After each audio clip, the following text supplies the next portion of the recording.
Hey there, hi there, everybody. How y'all doing? Happy, as they say, Friday. How's it going, Dark Brick?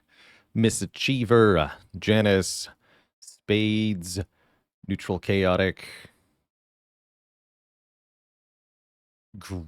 Gromunism, Dowheart, The Sacred Realm, Bailey, Dr. Quandary.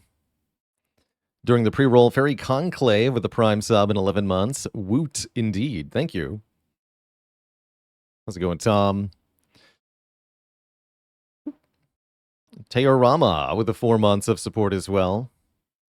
Was asking, how would I redesign Axe Kick to keep it in the game?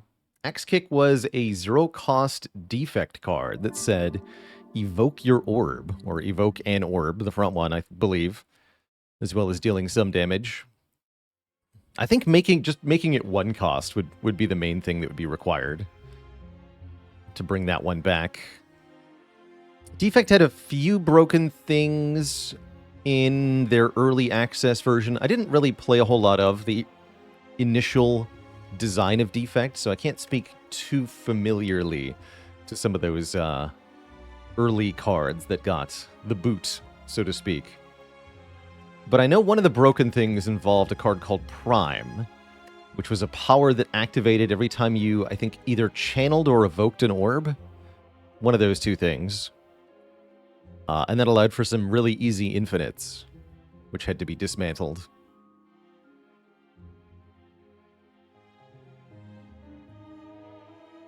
Thank you as well to 9PL with the Prime sub. Welcome to the Cozy Sub Club. Adrock as well with the Prime sub in 17 months. Dustbin Goblin. How would Spire work if numbers weren't rounded? I guess you'd have to have fractional health. There's one way you could make it work. So the enemy, if an enemy's attacking you for 1, you weaken them, they deal 0.75 damage to you, and then you have 0.25 of a health left over from what you took, and that you can just keep that until the next time you take damage. That's a way to do it. Some games, in fact, have fractional health like that, but then just display a rounded value to the player, which can result in funny situations like having 0 hit points but being alive, because the player actually has 1/3 of a health point, but the game is rounding the display to 0, but the actual value is more than 0, so they're still alive. Fun little thing. So you could just do that. JDAC with the Prime sub in 14 months.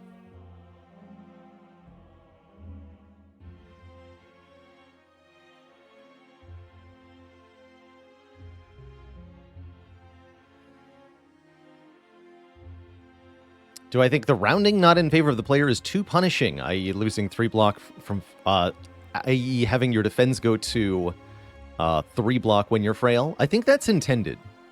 I think the developers created the basic numbers on the starter cards in a very intentional way to make sure that basic defense are absolute garbage when you're frail. The effective reduction is 40%, right? You go from 5 to 3 is a 40% reduction, even though it's only on paper a 25% reduction. The rounding makes it a 40%. And yeah, that is extra punishing.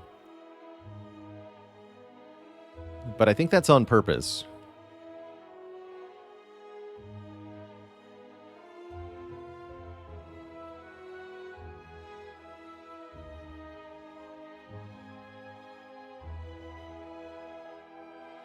Hey there, T-Star.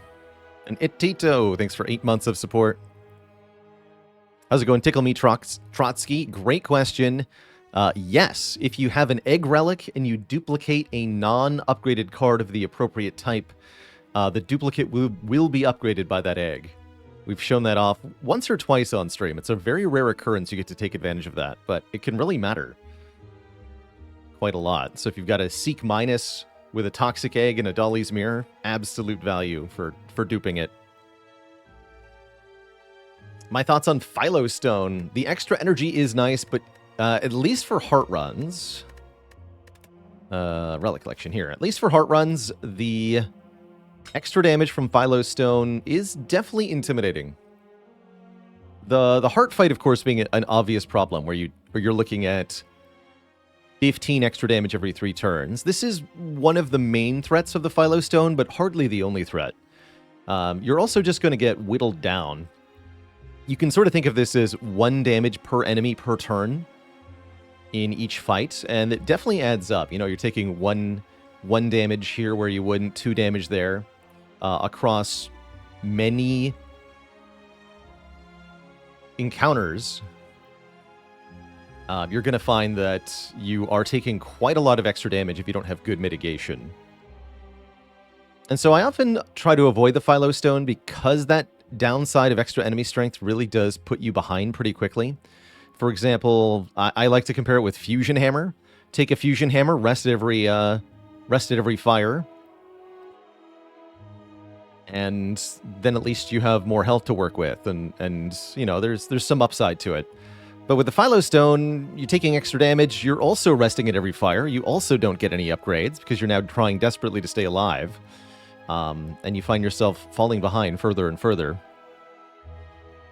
So typically I'll prefer something like Fusion Hammer over Philo Stone, because it is a real and consistent downside.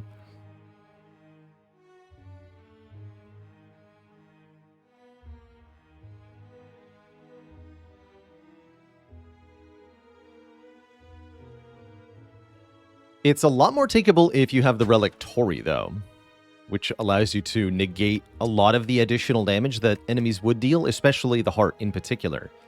So with Tori, it becomes much more takeable. That's a very notable combo to look out for. Any tips for Ring of Pain? I can't say I've played enough to have too many tips for it.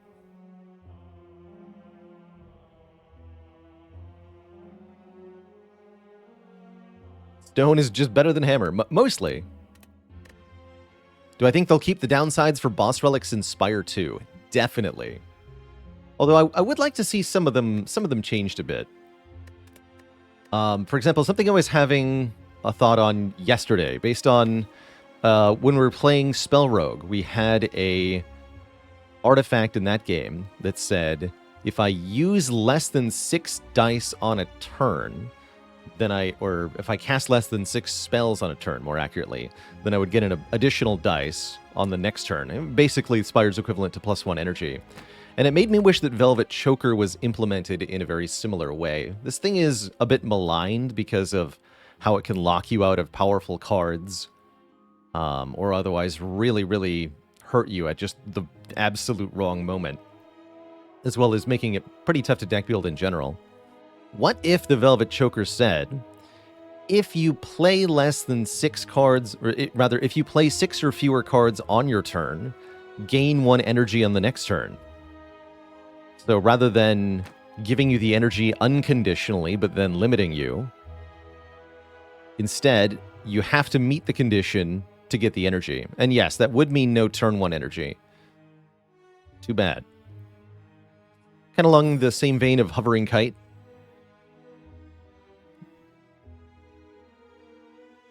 Happy Burrito, thanks for the Prime sub and the 5 months. Let's go.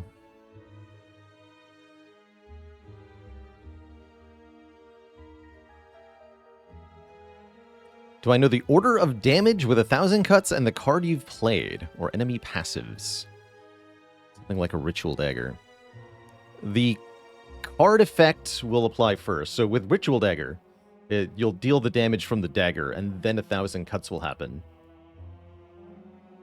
It can be a little more difficult to predict when there are multiple other effects going on. Say, with you've got Deadly Poison and 1,000 Cuts and Sadistic Nature. Sadistic Nature and 1,000 Cuts will deal damage after you play the Deadly Poison. I'm actually not sure which order they would resolve in.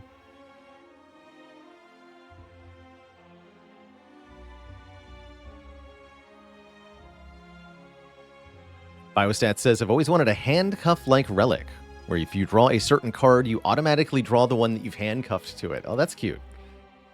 I like that.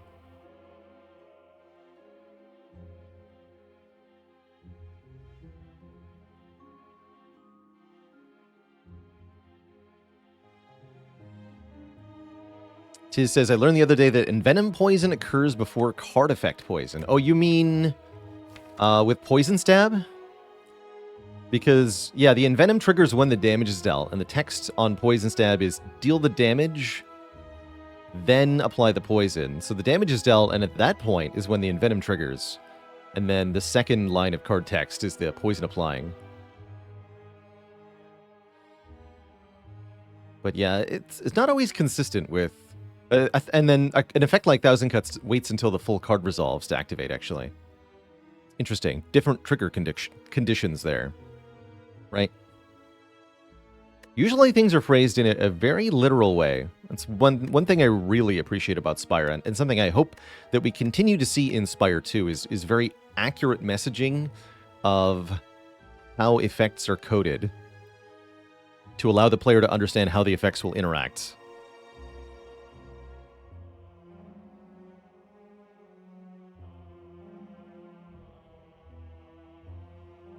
Would Thousand Cuts be OP if it triggered Envenom? Not as OP as it would be if it triggered the boot. Sigma Khan, thanks for the Prime sub. If Spire 2 was to honor me in some way, I think a relic or an event would be cool. Maybe just like a sound effect. If I could record like the slaver dying noise for Spire 2, just like, ugh! That's how I'd want it, actually. Make me one of the enemy grunts for the game. Please and thank you. My face! What are my general expectations for Spire 2? Do I think it will be as good? I think it's a very high bar to meet, so I don't expect that Slay the Spire 2 will be as good as Slay the Spire 1, which is not to say that it won't be good enough to play, mind you. At least not when it first releases into early access, especially. In fact, for the initial release, I expect that it will be worse than Spire 1. And I'd be very pleasantly surprised if that's not the case. I do expect that there will be a lot of stuff. Lots of cards, lots of relics, lots of characters. Based on what Megacrit has said so far about their game, I especially after they finish their early access period, I expect Spire 2 will have more stuff in it than Slay the Spire 1 has. And I don't know if that'll be a good thing or not, but I think it'll be pretty exciting either way.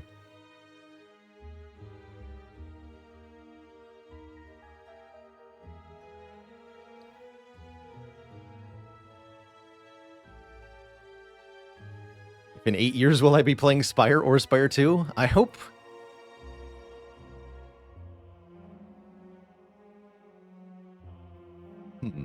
I kind of hope I'm not playing Spire 1 in 8 years from now. That's a long time.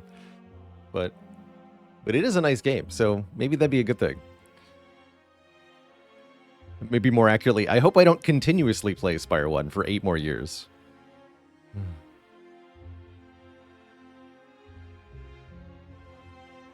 That might be too long.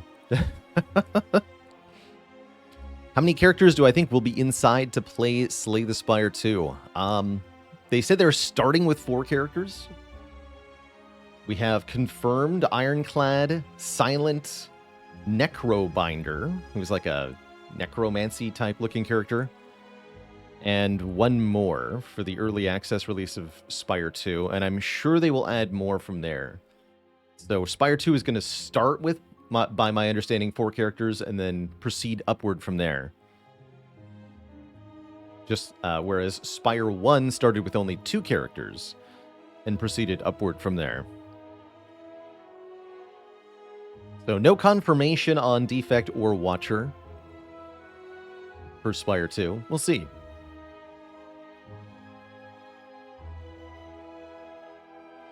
If they aren't in Slay the Spire 2, I'm sure somebody will mod them in, so we can play as them in Spire 2. Assuredly.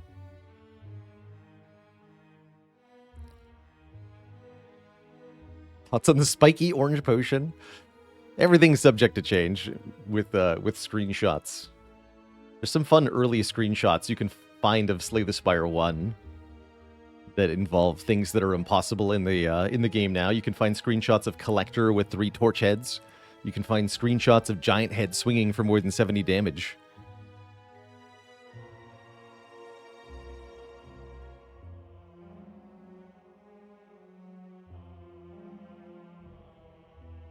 Did I see the DLC trailer for Against the Storm? I did not. No, I'm patiently waiting to discover what that contains. We're actually less than a month away now from the release of the Against the Storm DLC. I streamed like 200 hours of Against the Storm, so I'm definitely looking forward to coming back and playing more of that.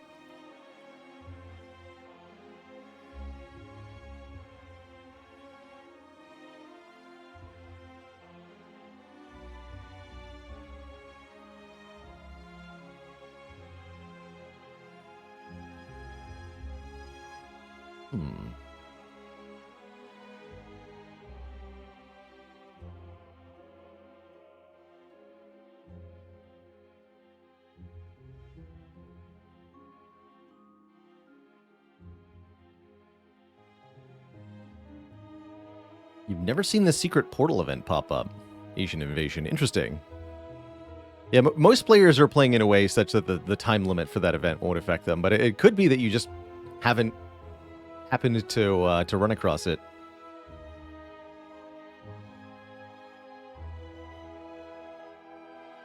Have I played Peglin? Oh, it's leaving early access soon. That's exciting. I would like to revisit Peglin for the full release.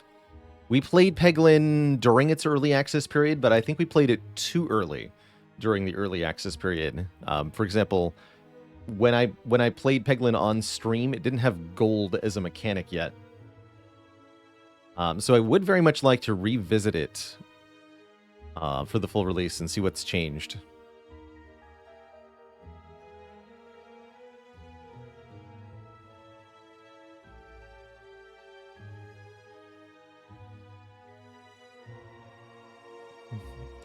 Love it, Brosazog. What kind of pants does a psychic wear?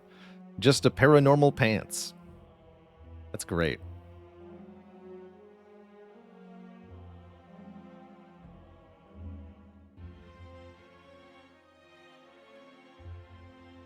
Wait, Peglin full release is already out? Hold on. Maybe that's what we're playing tomorrow. Before Ace Attorney.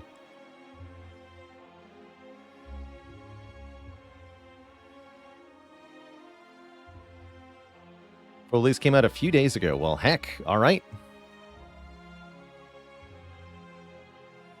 There it is, Peglin 1.0. Okay, I definitely have to look at that. Sweet.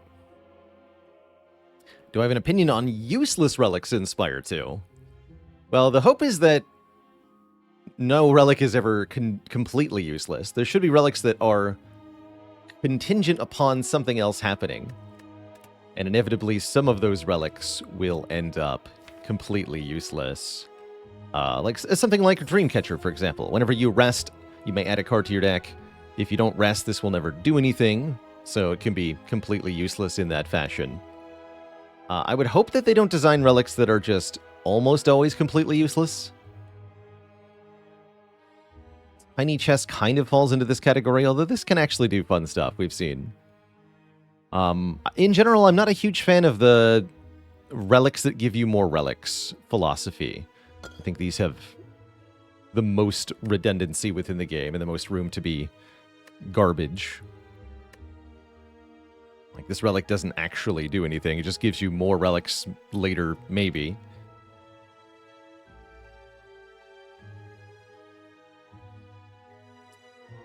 This could be useless, definitely, depending on your situation, but it can also be amazing. And this is the kind of relic design that I hope we see more of. This kind of relic design will inevitably create relics that are useless at random within a given run, but that have the opportunity to be very strong.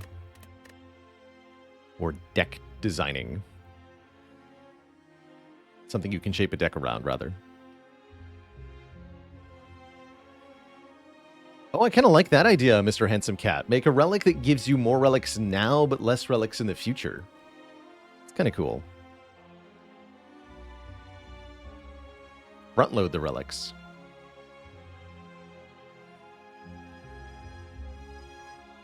Rotate characters every floor with a single shared deck. That sounds like if you're playing the board game.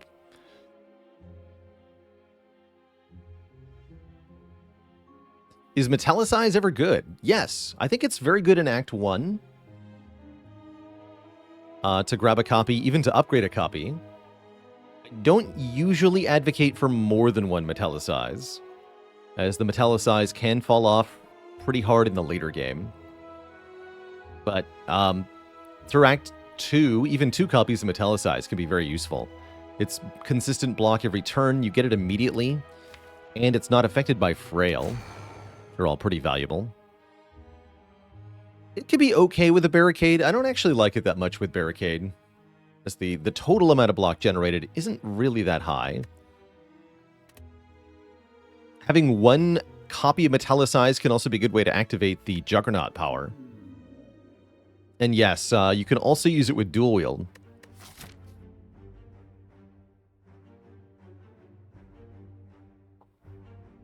Let's see here. I'm definitely feeling like we should do some boss swap runs with Defect. That said, remove 2 is certainly a possibility. And I think Defect with 2 strikes removed can be fairly strong. Although not necessarily that good at fighting early elites. But I am leaning overall more towards the boss swap. I think is our most powerful option in general for a Defect run. Boss Relic without the swap? Kind of. What's better, 99 gold or a crack core?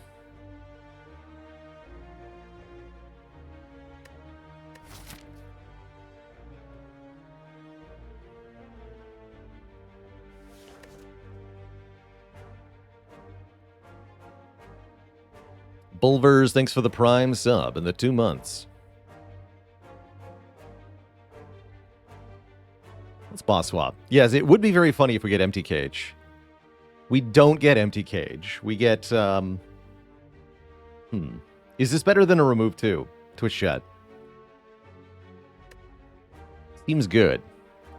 Get a Pandora's box. It's about time. You don't get this thing if you don't swap. Pandora's box is obscenely strong. We just replaced all of our strikes and all of our defense with random Defect cards, which admittedly did turn into a bit of a hot pile here. Not really much of synergy going on with this. We've got a bunch of high-cost cards, 2-cost Streamline, 2-cost Doom and Gloom, 3-cost Sunder, 2-cost All for One, with notably no 0-cost cards. We have a Force Field that we can't even play unless I play Hello World first. And I only have 1 real block card in Charge Battery, but despite the odd mishmash that we received, this is an exceedingly powerful start. Although we might suffer a little bit in the early fights. That's okay if we do. Getting 2 elites is a little tricky, actually. Worst possible floor 1 Pandora? There are some pretty bad ones. Consider all Force Field. Your deck has 8 Force Fields, Zap and Dual Cast. You can't even play them. They don't do anything. You can't exhaust them like you can with other stuff. All turbos is pretty funny too. All overclocks? No, actually, all overclocks would probably be okay. Maybe. 8 meteor strikes would be a similar situation. And some of those you can find, by the way, on the Pandora's Swap seeds linked there in chat. There are a bunch of 8x Pandora's Box seeds listed in there, and you can, I think, find all meteor strikes if you want to. Why do you torment us with these nightmares? Good question. Alright, well this is not the ideal turn 1, but I guess it could be worse here. Although we'd much rather have drawn the Streamline of the Sunder here. That's alright. We could do Charge Battery. Probably just All for One this one.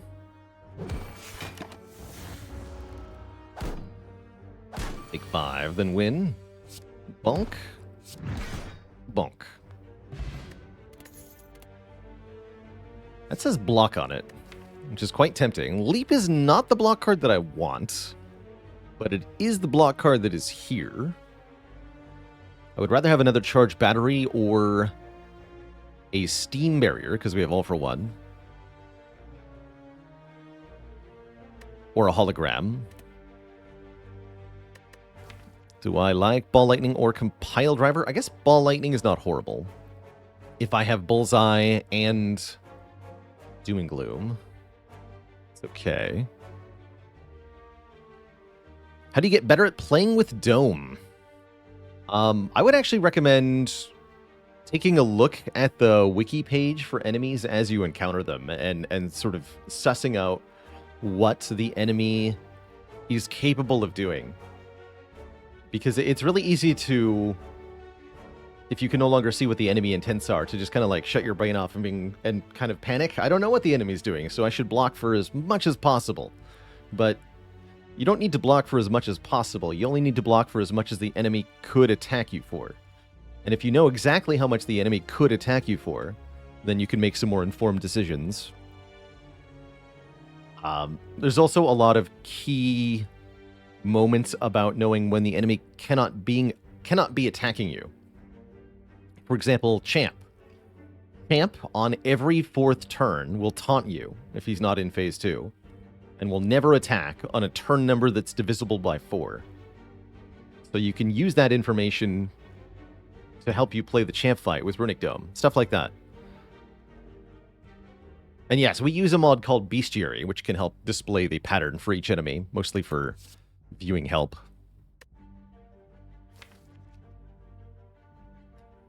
Kev with the Prime sub in 4 months. For a new player, do you think it's better to rise the Ascensions? If you're rising through the Ascensions, is it wise to aim for the heart every time or to wait until A20? Up to you personally. If you aim for the heart every time, then you will definitely find that the heart is going to best you most times. But I think getting some practice against the heart is crucial too. The heart is a really, really tough opponent. And if you leave the heart as a challenge until A20, you're going to have a heck of a skill wall presented to you for those A20 heart runs that really seem quite impossible and unfair. So I do recommend trying out the heart at least a few times as you ascend through the difficulty levels. Something another chatter said that they did that I liked as an idea was that they challenged the heart every 5 ascensions as a sort of boss fight in order to progress. So to get from Ascension 5 to Ascension 6, they had to beat the heart on A5, and likewise for passing Ascension 10 and Ascension 15. Yeah, exactly what Jasper Larvitar is saying too. I thought that was a cool idea. But ultimately, it's up to you. Like, I would recommend trying out the heart, and if you think it's a cool and a fun opponent, then make it a goal for every run. If you are more interested in pushing those ascension levels higher and higher quickly as you can, then you don't need to take it down. And as a reminder, the game does unlock the next ascension level for you as long as you beat the Act 3 boss. You can go to Act 4 and lose there, and the game will still unlock the next ascension for you. I don't know if I want any of these cards. Kind of want Leap. I guess Leap is not mutually exclusive with taking another better block card later. Let's just take the Leap. Just do it. I wonder if I was meant to sunder you, actually. Nope. I was not. Well, here's another better block card, sort of. Auto Shields is interesting. We could take a second Force Field. Had I another power? Maybe, but not right now. Rebound is kind of interesting, too. Fighting Guardian? Alright, I'll take an Auto Shields. Should be enough block for the short term. And upgrade 2 random cards for some health. Now, that's a very good deal with a Pandora's Box swap, because all of the cards we have are good upgrades for the most part. Hey there, Bouncy Boy. What did I think of Wild Frost overall? I like it. I really like the cutesy art style, and I like the way the combats are designed. Wild Frost is in a bit of a weird spot. I don't actually consider Wild Frost to be a deck builder because while there is technically a deck of cards that you are building,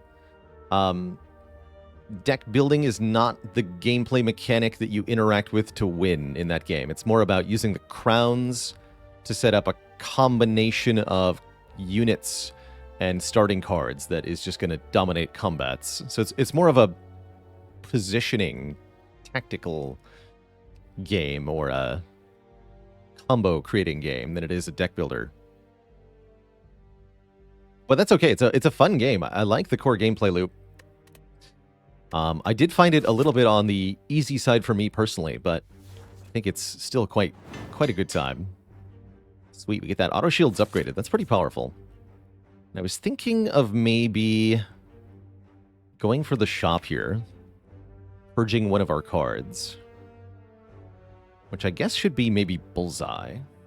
We could get rid of Force Field, although ideally I'd add more powers to the deck until Force Field is good. Works with all for one at that point. But it does suck right now. I guess if I get rid of Zap, we can dual cast our Dark Orb more reliably. Then there's no Lightning Orb interfering.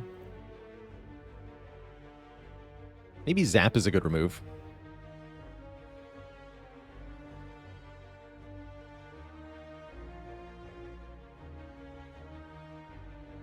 Zap could become 0 and then we get it back with all for one. That's an option. What if I just got rid of it? What then? Hello World could be a remove as well. Certainly an option. Dark Shackles are spicy. We might also not remove a card here. It could have had a third Force Field, by the way. Do like the idea of heat sinks here. But yeah, let's lose the Zap.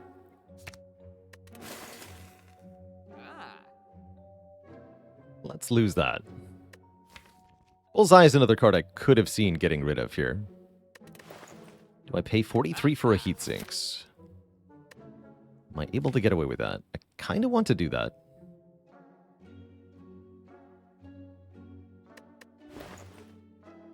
Can't buy a potion, right? Give it to me.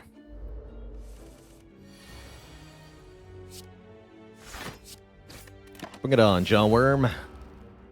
You got nothing. Give me the doom, give me the gloom.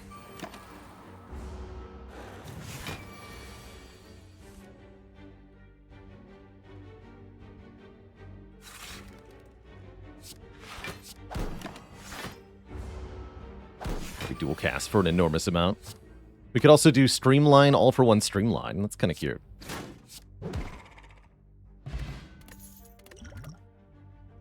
And I think we should definitely take a Beam Cell. Beam Cell works really well with the all for one, really well with the Sunder, really well with the Streamline.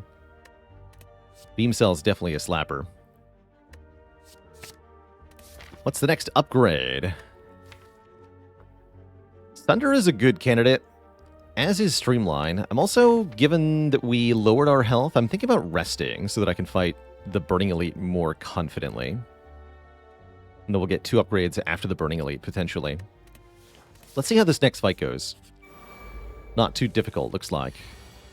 No, not too difficult.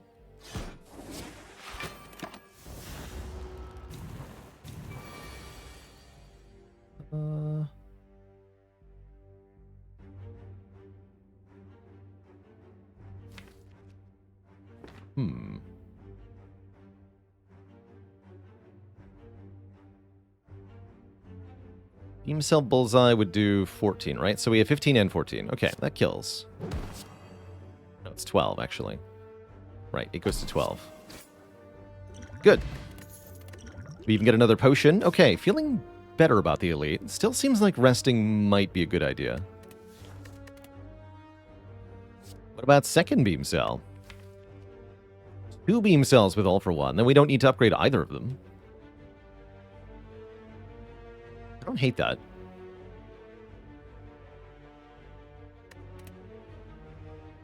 Don't think I want a second auto shields.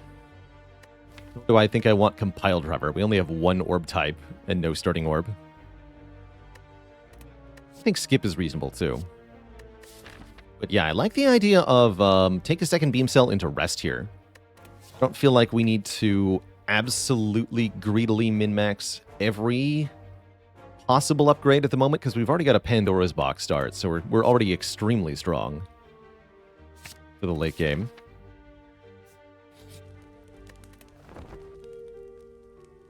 Let's take that second beam cell and face the 3 sentries. Get Hello World on turn 1 against these nerds? That's good. Do I feel the need to use the Strength Potion here? No, we should wait for the Burning Elite. That could be a Kremlin knob.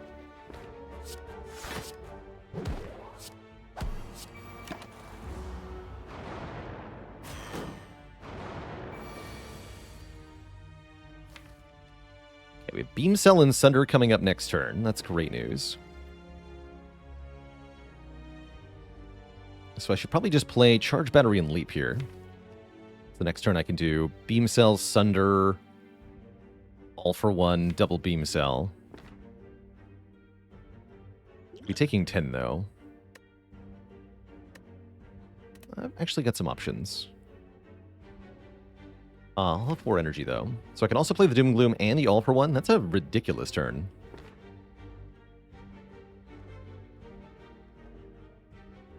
I guess I want to play the Heat Sinks. If I play Cool-Headed, we could draw an important card. That seems like a bad idea. I think we should just play the Heat Sinks. Block it for 16, take 4. Just get rid of that card. We also get 1 more card from Hello World, which could change our turn here. Leap. Okay, cool. Leap seems good.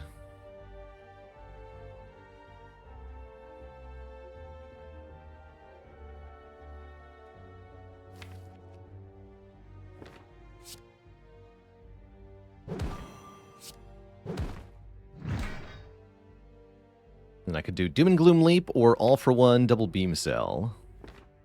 Leap. Unless all for 1 double beam cell Doom and Gloom kills the middle one, does it? We do 14 plus 3 plus 3 is 20.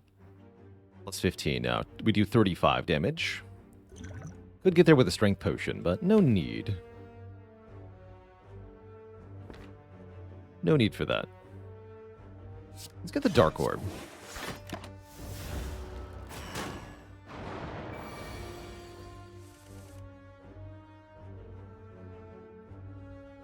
Dang. Not quite. Alright, I'll use the Skill Potion now. Recursion. That kills, right? Actually, Turbo's even better, because then I can play Sunder and Recursion and Bullseye.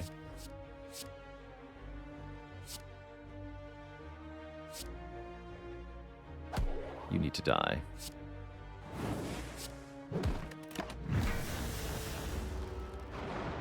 Good skill potion.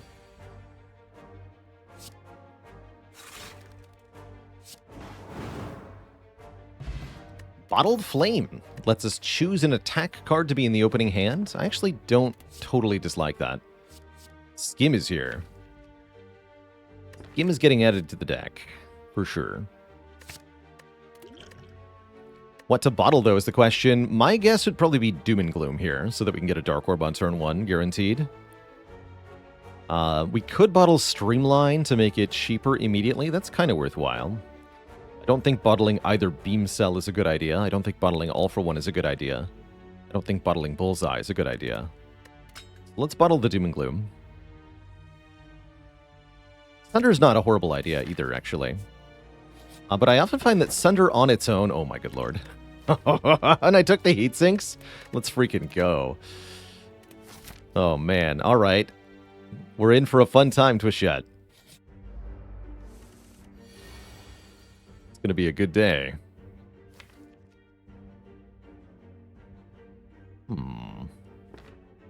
Could charge Battery Doom and Gloom, or I could skip. Feels to me like we should charge Battery Doom and Gloom. This potion's garbage, by the way. You don't do anything. What do you mean?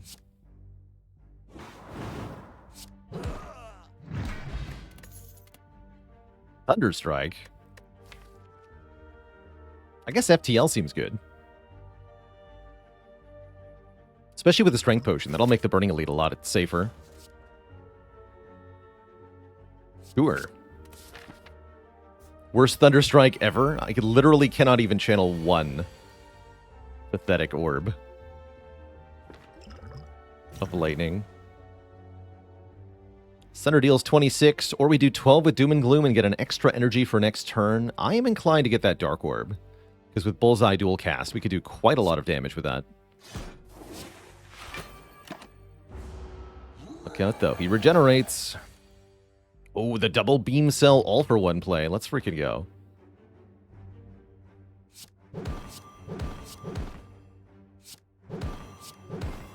It's almost lethal. Guaranteed kill next turn, looks like. Just take 11? Wait. Or are we so secure that we don't even need to do that? Let's see here. Draw Bullseye, Ascender's Bane, Force Field, Heat Sinks. No, we always get either FTL or Skim, right? Or Bullseye Streamline. And yeah, we always play this.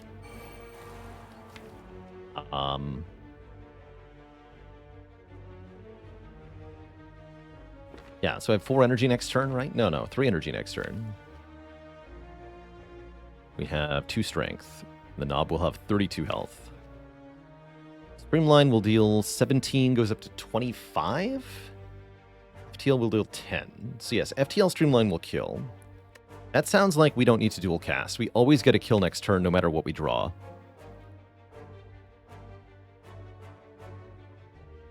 Because either Bullseye Streamline kills or FTL Streamline kills.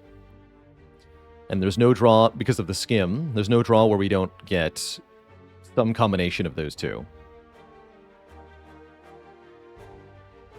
So yeah, we're good. We also get a rebound. Cool. Saved 3 health by not dual casting there. Spoiler Ornithopter is great. That'll provide some healing. We've had first Skim, yes, but what about second Skim? I'm not going to skip it. What's the difference between this run start and a container sold in New York corner stores? I don't know, Faley. What is the difference? Wait, what if it's actually take the power?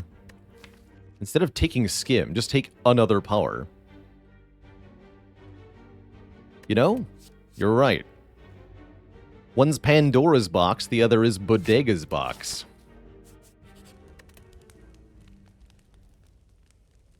No refunds.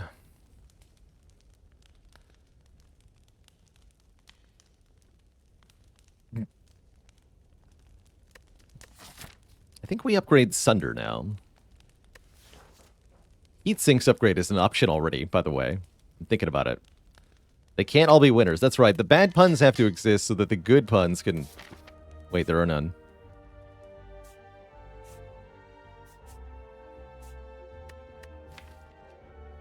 I'm looking for more powers. Give me more fights. I regret everything. Ow. I guess Block Potion is very appropriate here. Fair enough.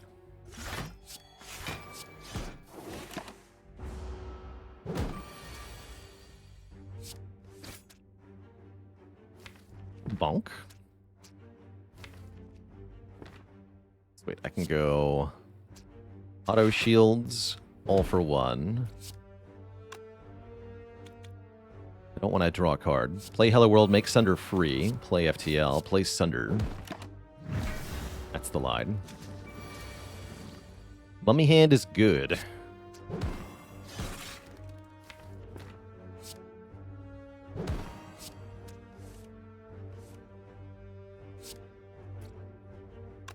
Trust in the powers.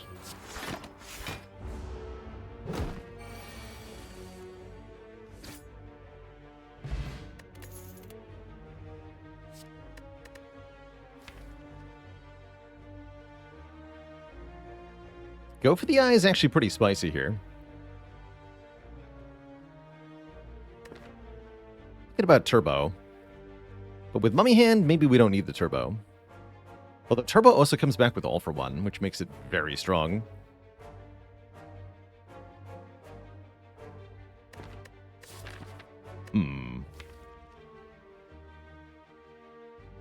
Interesting.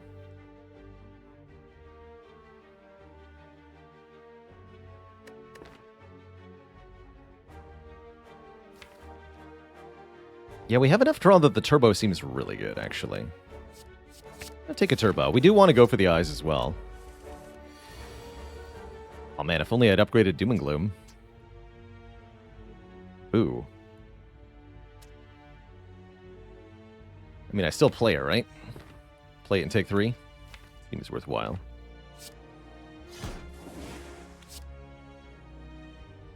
Even kill one of the small ones.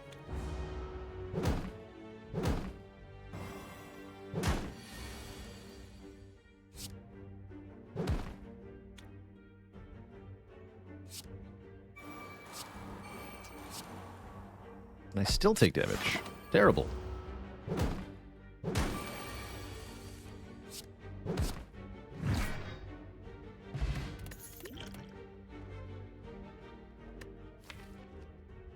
If I were to upgrade Recursion, we could do fun things with it, but I don't think we want to do that. Nor do I want this Claw. I know the Claw seems good, but we don't want it. We're skipping. We are skipping. Heat sinking? I think we are. This is more a for later upgrade, but I definitely want an upgraded heat sinks here. Oh, show.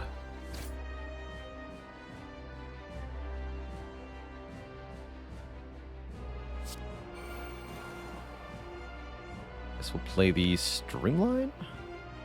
No, we should do Doom and Gloom dual cast. That does more damage than Streamline. Right now, the only thing that matters is transforming next turn.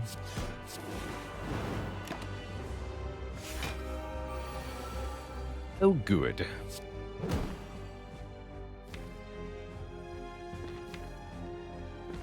I could rebound All for One. How quaint.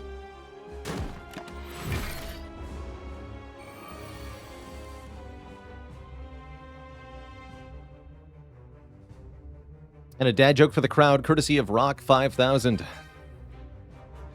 Why couldn't the Defect get any sleep? Because they run on Java. No refunds.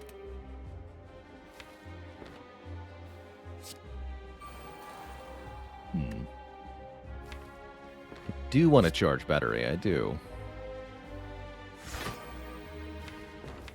I'll take 3 to not get a void, though.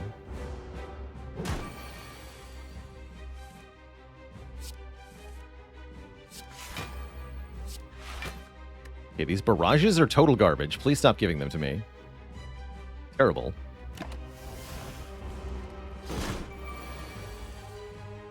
Simply terrible.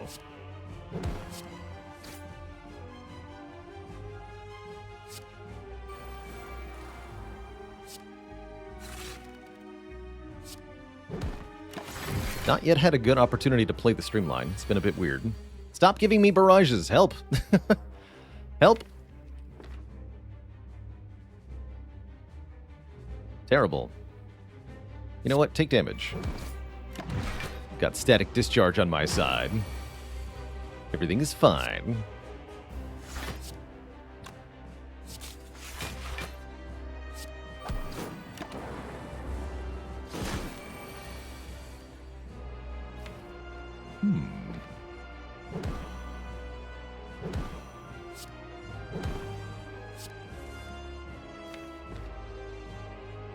Do charge battery force field, take 1. That sounds pretty good, actually. 3 lightning orbs.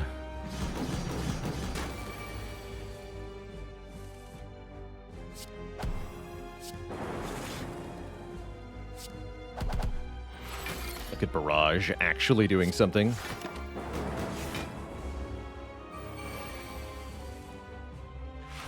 GG, Guardian.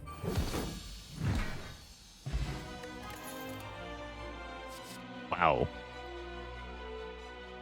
We're spoiled for good choices here. Heck. 2 very good powers. And we're definitely already at the point where we just want to add every power to the deck because we have Mummy Hand and Heat Sinks. Or a Seek, which can very notably get us the Heat Sinks.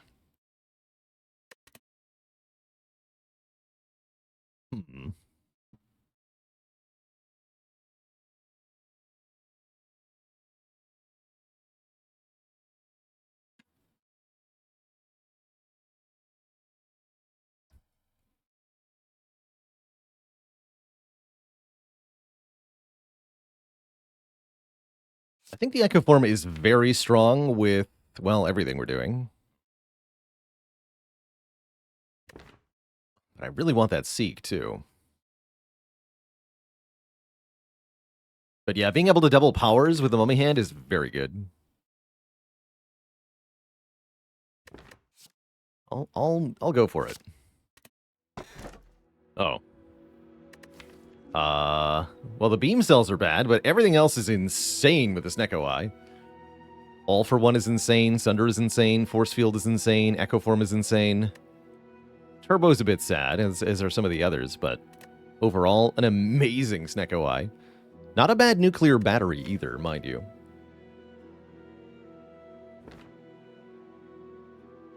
I would never take this Ectoplasm. The other options are much better. Let's take a Snecko Eye. This seems like a perfect broken defect run, where everything is going correct, and we become very silly very fast.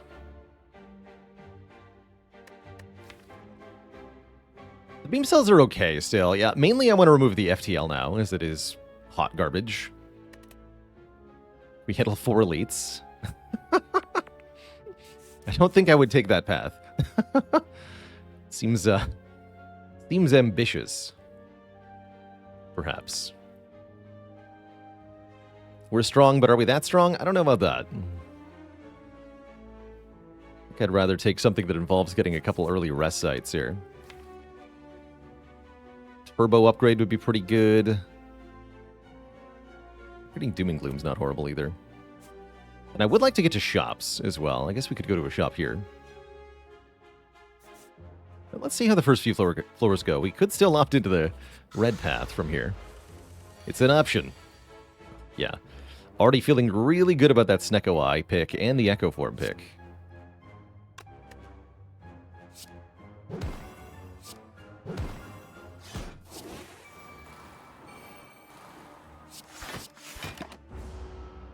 Played all 7 cards in our hand that turn. Spooky.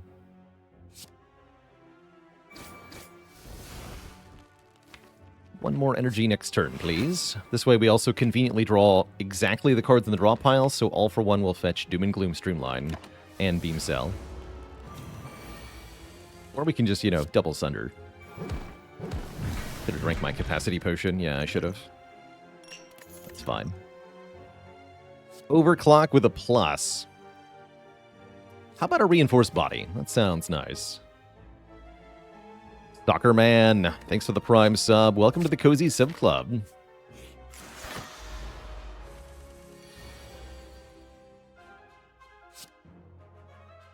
It's on turn 1 every time. Love to see it. Let's skip him first. Cool.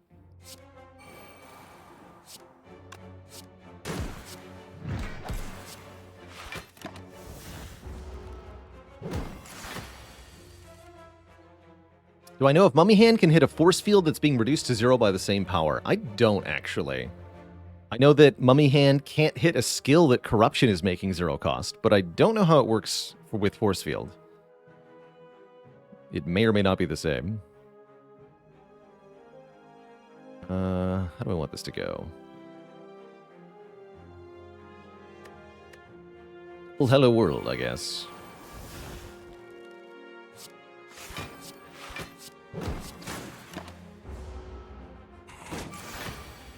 More cards. More power.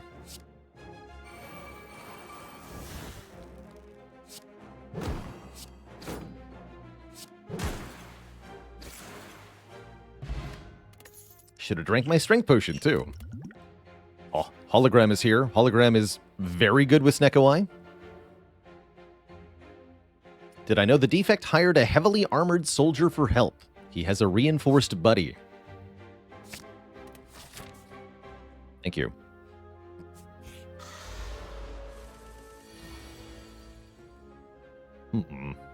Ow. Block potion go? Yeah, block potion go. Spooky.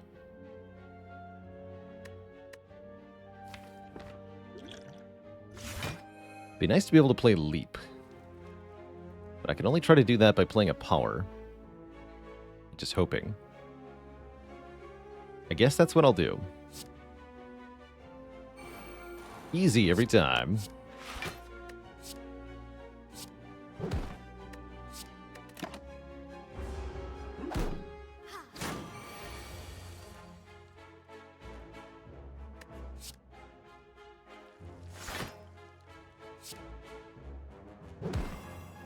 Your job is to die now.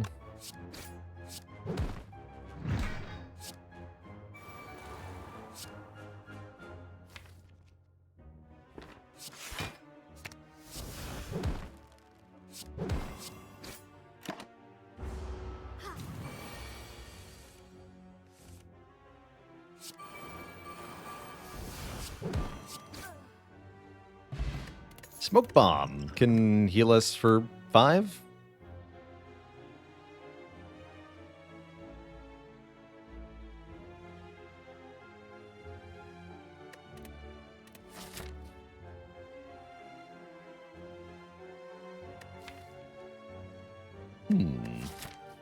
I still think I want to go to the shop and then upgrade some stuff. Getting a hologram upgraded seems really important at this point. Although the red path is looking more survivable than before, I still just genuinely don't think I want to go that way. Oh, heck. What if we just transformed 2 of our zero-cost stuff? Get rid of FTL. Get rid of... I think Bullseye can go, too. Yeah, what if I transform FTL and Bullseye here?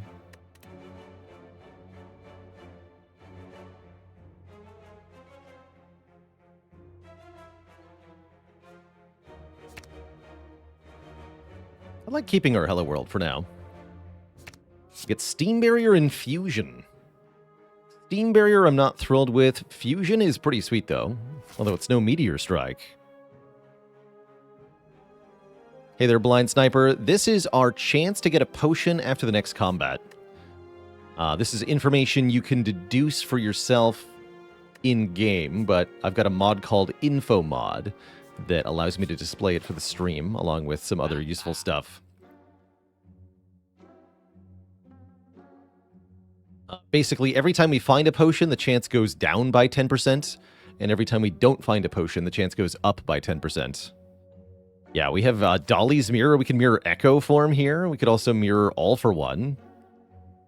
Is another fun choice for that. But I think Second Echo is the way to go here.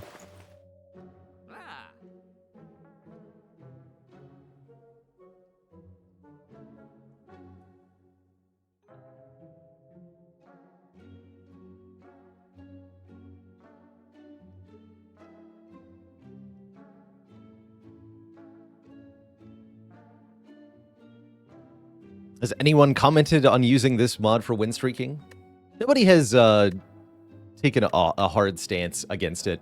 I have seen some comments to the effect of using an informational mod like this saves mental effort compared to hand calculating it. But I would prefer to avoid making the game deliberately annoying for the sake of some kind of arbitrary purity. I don't think it adds to the game to do that. And mostly I do it for the viewers, for more than for myself. But it's true that I do benefit from being able to just look at this without having to do the actual thinking behind it.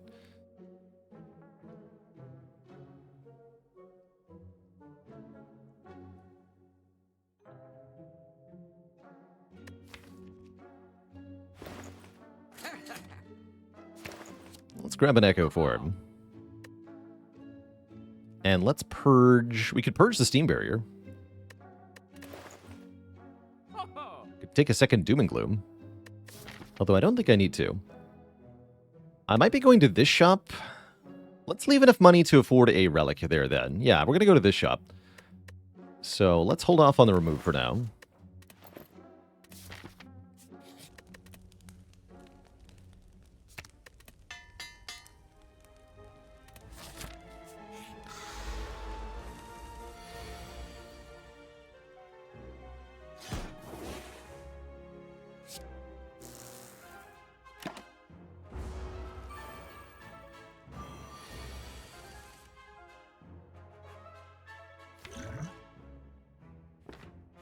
Okay, we could do All for One, then Sunder. Static makes Hello World free. Hello World makes Echo Form free. Echo Form makes Skim free. Skim draws some cards. Echo Form. Could backfire. Do the Smoke Bomb if I need it. Okay, we have 2 cards that are getting doubled. It's like a double hollow, double force field here, or even double hollow, double all for one force field. Sounds good, actually.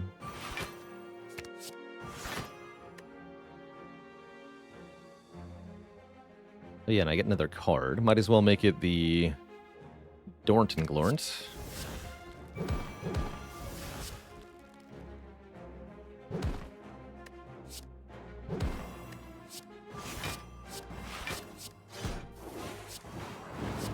Does put more garbage in the draw pile, though. There we go.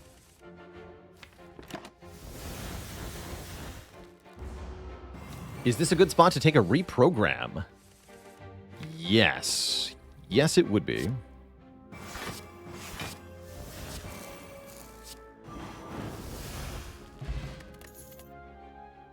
Is this a good spot to take a second hologram and upgrade it immediately? Yes. Yes, it is. Duvu Doll. Gain 1 strength. Most of our damage is direct attack damage. That sounds useful. I'll take that. What was mirrored? We mirrored the Echo Form to get 2 Echo Forms. And it was worth it. Totally worth it. Let's see. 4 plus 16 will not kill you, but with Strength Potion, you will die. Making sure you die seems important. Gremlin Leader is definitely the elite that scares me, I think, the most out of all of them with this build. As we could get attacked for a very large number when we're not ready for it. Certainly within the realm of possibility here. Skim? No, don't skim. Don't want to draw the Echo Form. But now I didn't draw the Echo Form because I didn't skim. Maybe that's for the best.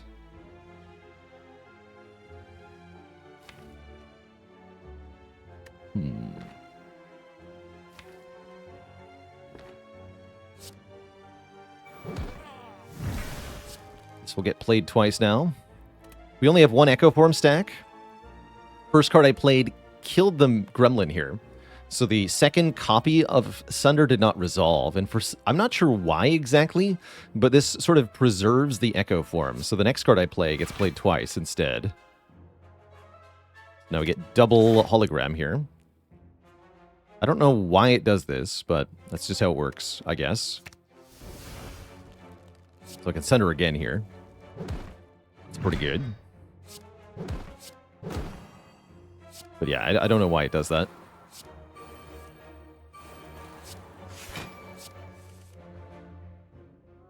Uh-oh.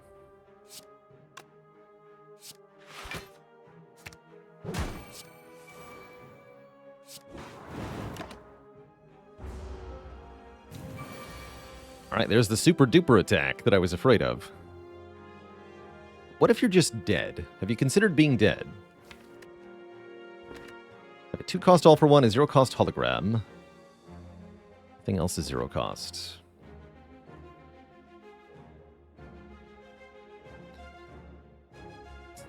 Caleb, thanks for the Prime sub. Welcome to the Cozy Sub Club.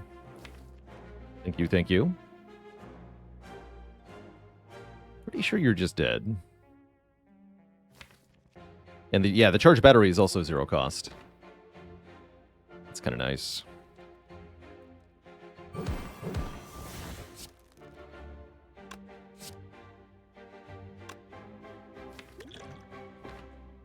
Do this twice.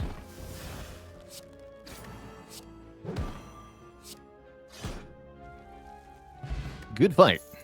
We score a preserved insect. You know, maybe the 4 elite path was actually pretty easy. And more powers. I'll take another heat sinks. Please and thank you.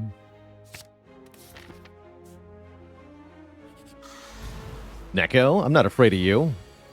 I'm already confused.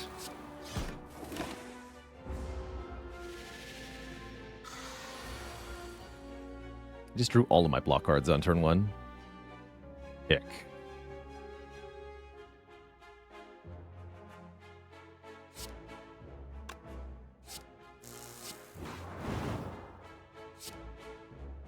Good smoke bomb here. I don't think I need to, though.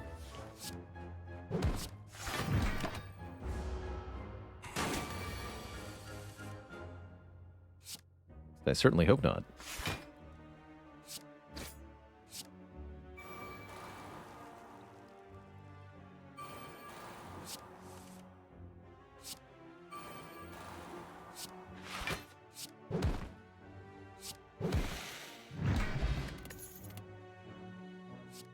This time it says plus on it.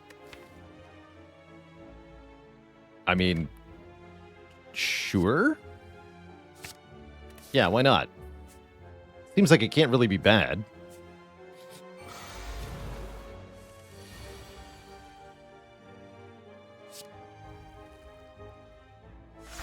It says green on it.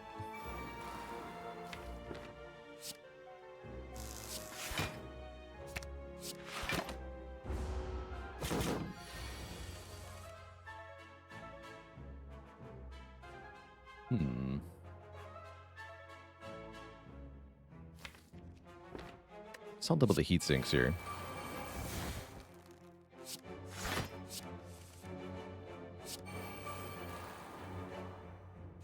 Okay, okay. So we can hologram for the leap.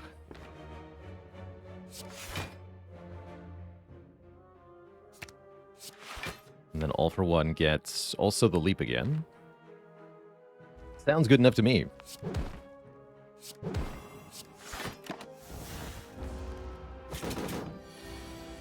Then we can double echo here.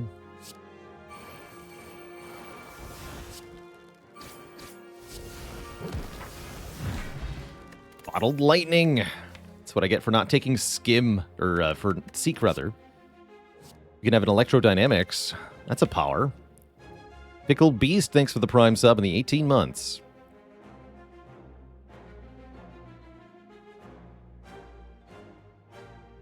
Good question, Woody in the Hoodie. I imagine that Spire 2 will probably not have the same layered difficulty, at least not at first. I don't know. I think Spire 2 has to be refined as a game a little bit before we can start making the difficulties interesting. Don't skip that. We're bottling what? Not hologram. Fusion's a good bottle.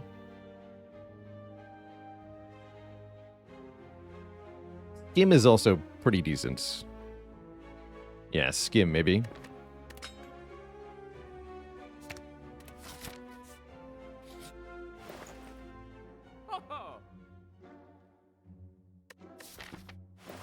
Okay, mediocrity in this shop, that's fine.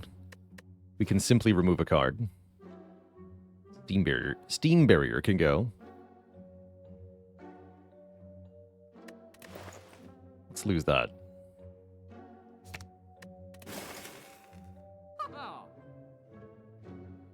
More like Stinky Barrier. And I could buy a good potion or something, but I think I'd rather float enough cash that we can keep looking for shop relics that we want. From stores.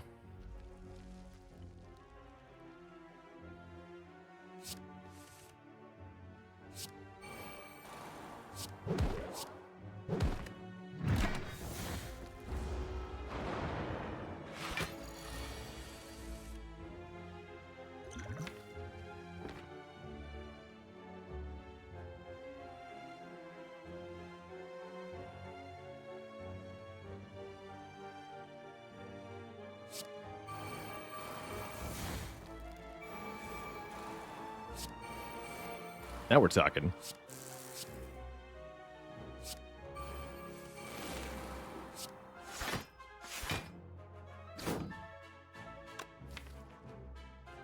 Now we're talking.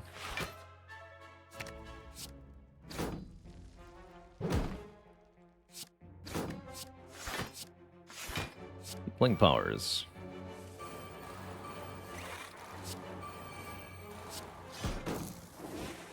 Seems good. 66 block, by the way. Just keep taking your turn until you win. That's the way of it. This seems like crime? Yes. This is crime. The perfect crime.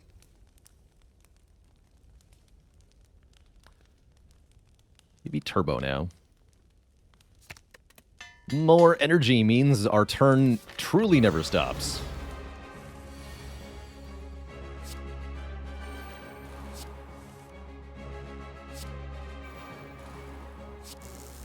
Zero cost fusion sounds good.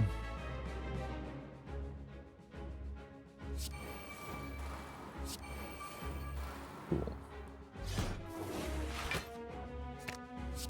5 energy, please. And thank you.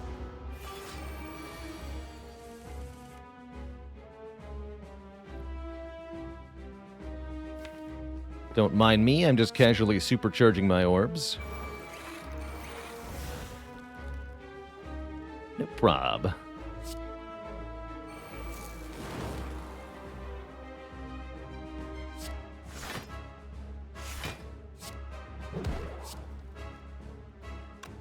Wait on Echo Form. Please give me Fusion again.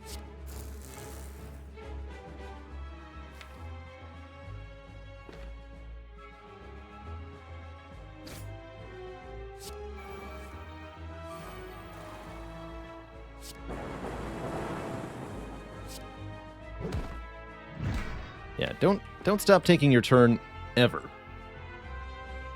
That's the advice. Just never stop.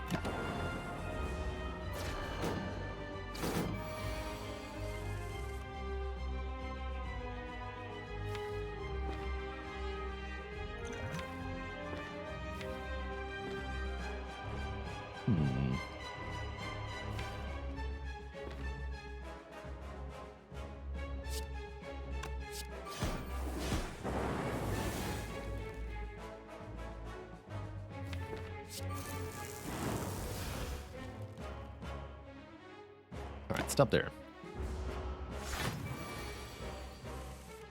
Am I going to play Satisfactory 1.0? No, I'm more likely to spend time with Factorio for the DLC release of that game later this year. Play Hologram. I play Hologram. I play Hologram. Alright, good turn.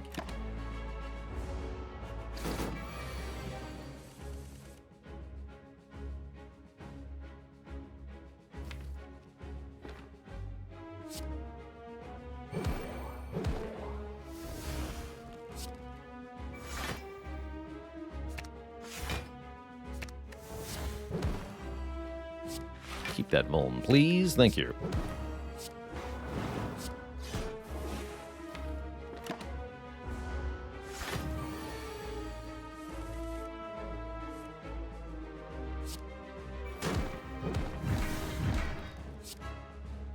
As a software engineer, Factorio just feels like work.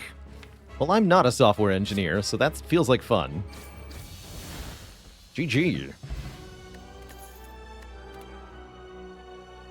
Amplify is here, but what about other better powers? Amplify can do fun things, but I think we just want a buffer. Have I done Dyson Sphere program? No, I've not.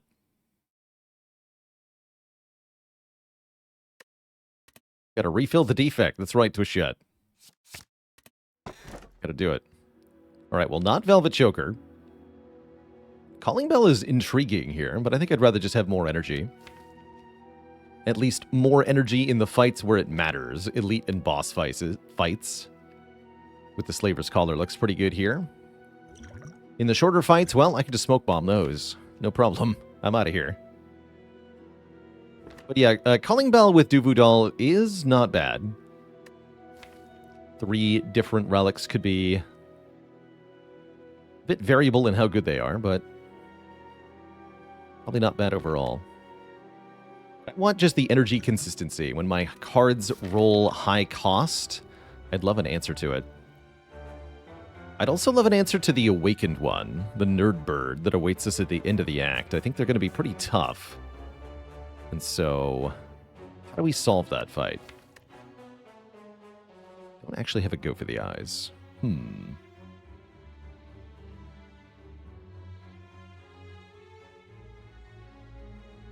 Looking for a good time sync game? Well, if you're an ARPG fan, there's always Path of Exile. It's a very good time sync. Still free to play, distressingly.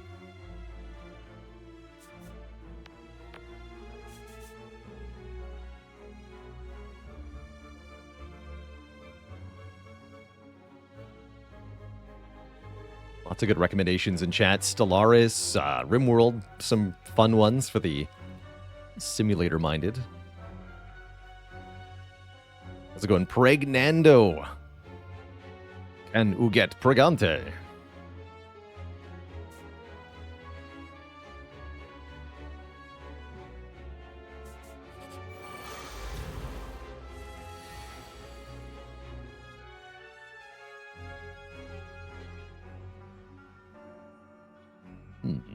Heat sinks will always make the force field free. Playing Doom and Gloom does seem kind of important, but is it really? Is it really?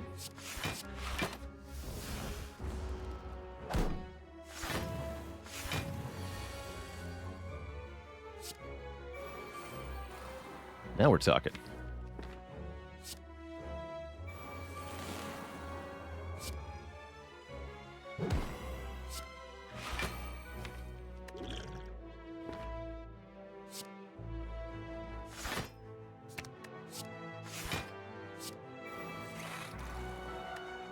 All right, now we're really cooking. Excellent.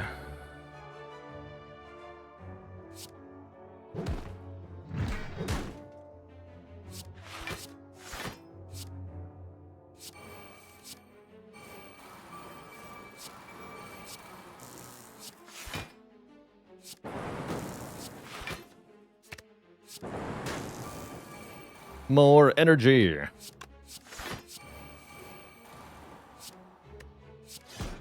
Never stop taking my turn.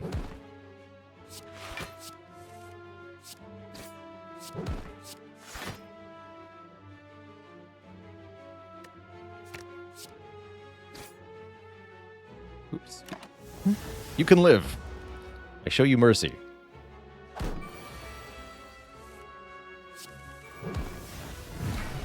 Mercy canceled. No, maybe? Frost would be kind of good, though. But surely we can do better than a cold snap. Give me a glacier.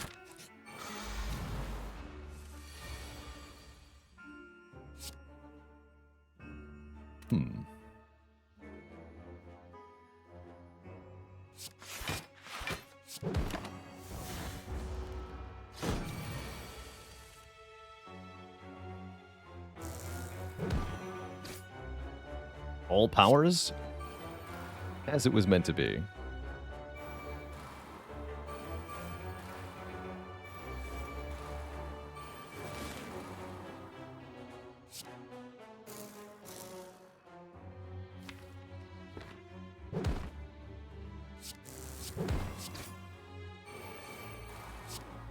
Bonk. Ah, fresher smoke bomb.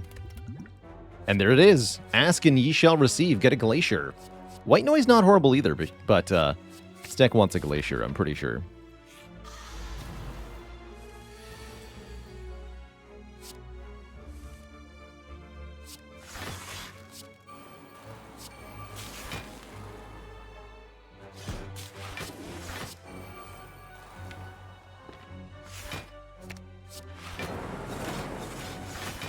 Calipers would be good here. Calipers would be game-breaking here, actually.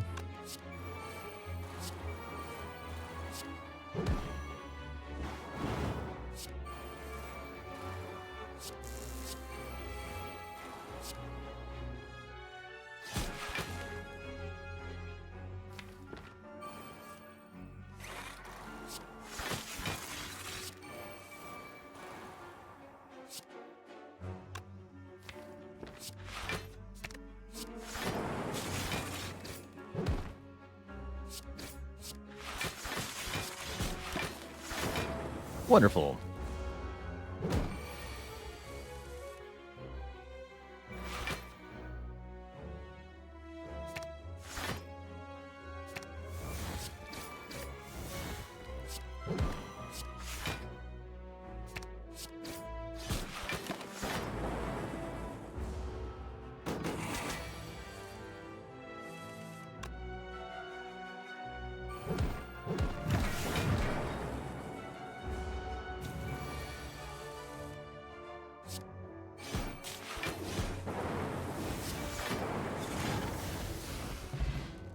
Finally, a real potion. No, probably not. Looks like a skip to me. We do get to stop into the shop here.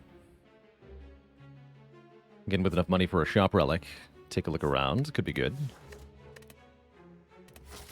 No compiled river? I don't think so. Although it is more card draw. It's 2 or maybe 3 orbs. Usually we don't have 3 different orbs. It's usually 2. So I'm not that excited about it. Deck already has Skim and 2 hollows. I think we're fine.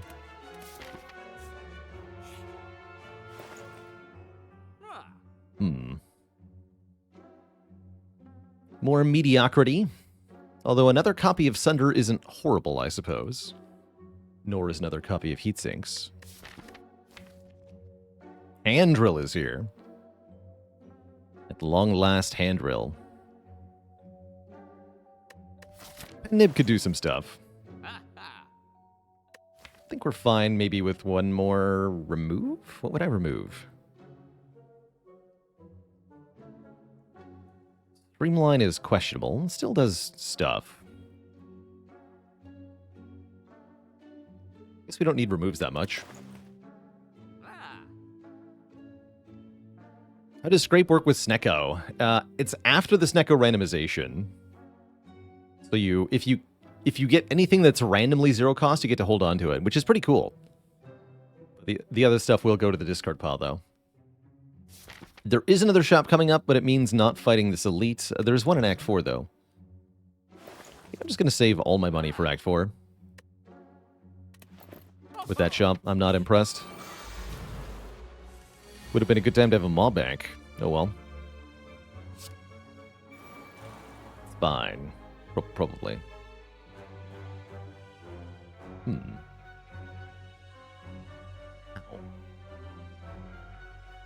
I'm going to take damage? Bummer.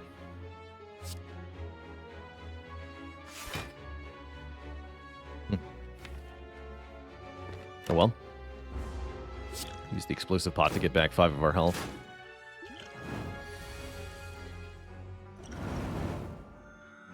Oh, another really expensive hand. Spooky.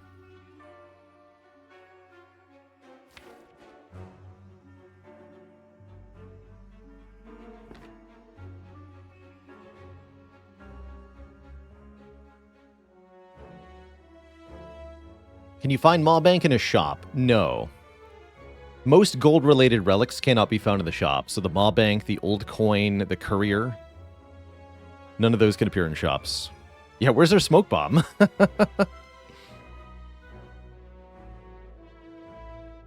You can get ceramic fish. That one is allowed.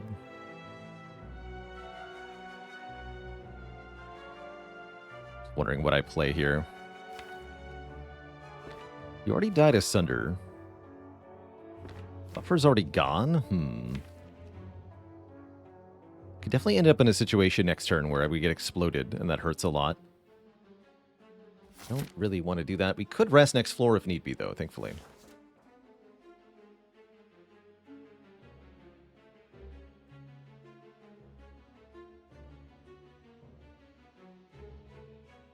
I think I play the Electro and we hope it doesn't hit one of the beam cells. It does not.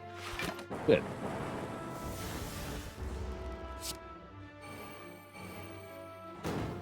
Could have hurt. And we do get the Sunder too. So all is actually quite well. In fact, I don't even need to Sunder. So I will.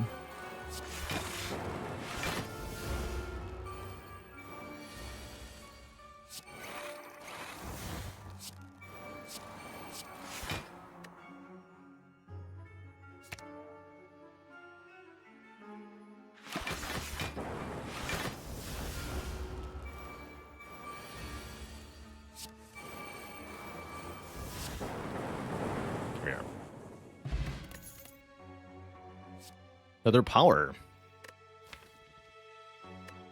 It's only going to make life harder against the Awakened one, ain't it? Sounds like a problem for future me.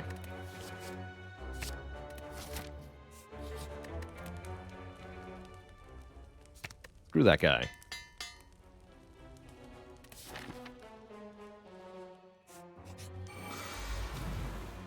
Okay. Reptomancer. Again, fortunately, we have the actual additional energy now. We're less likely to have a turn where we can only play one card if we have 4 energy instead of 3. So that's nice.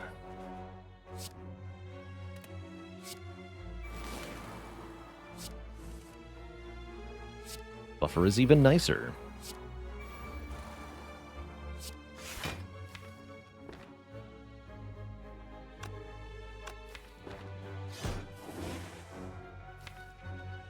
Played that turbo for free. Whatever.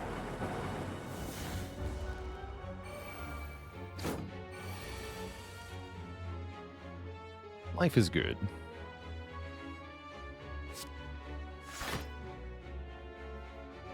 Kill you.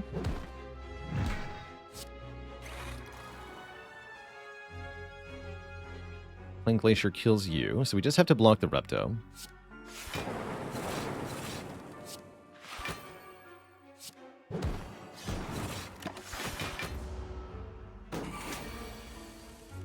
Excellent.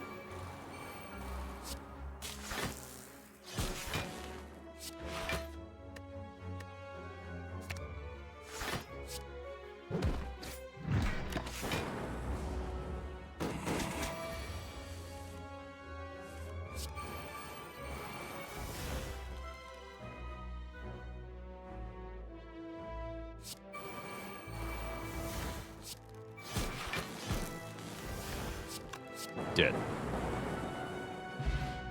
Gremlin Horn from the Reptomancer. How appropriate. Maybe we'll face her again. That should make the Awakened one a little bit easier. Chill is a good way to get more Frost Orbs. I am eyeing White Noise, though, I gotta say. I guess there's another Skim.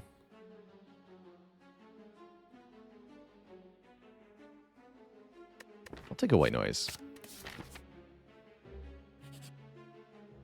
And we'll fall. Oof, losing Turbo, Electro, or Sunder. I guess I gotta lose the Turbo. Actually, wait, maybe we lose Electro now that we're through Reptomancer. Actually, no, we should lose Electro. Get rid of 1 power going into the Bird Nerd here. Make our matchup maybe a bit more fair. That seems like a good idea.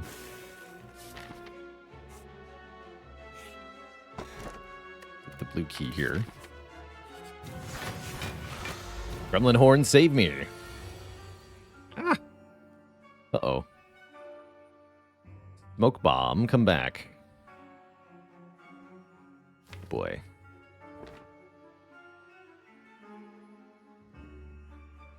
Guess I just play Leap? Yikes.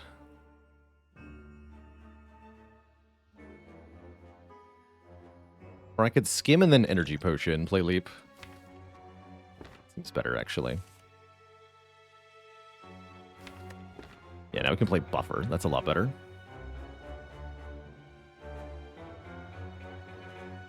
Okay, that's worth it. Which made Heatsinks free. Heatsinks made Defrag free. Defrag makes Turbo free. Turbo lets us play Echo Form. Echo Form makes Doom and Gloom free. Seems good. Thank you, Mummy Hand. 3 energy per turn, it says. And then this blocks for enough. In fact, I can hologram the Beam Cell, even. Block for 12. Take 0. Yeah, slightly better turn with the potion. Just a little bit.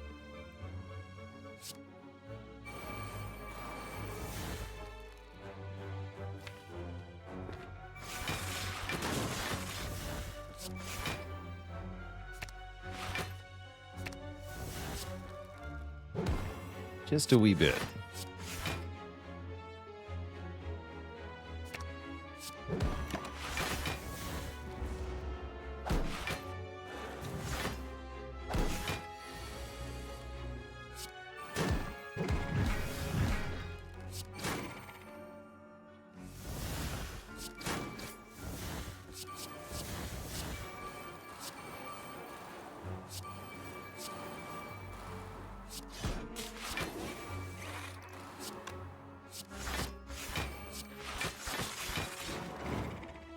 Did.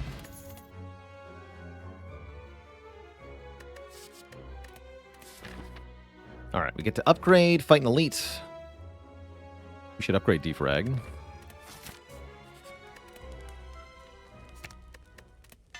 Gain Vogus.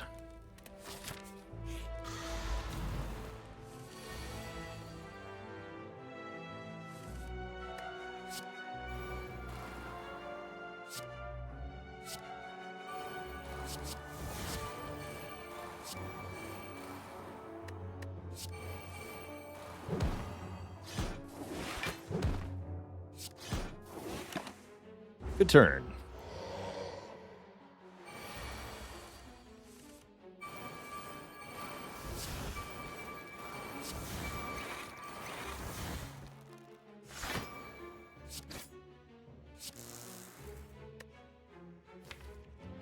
What else can I do? We can hologram Void.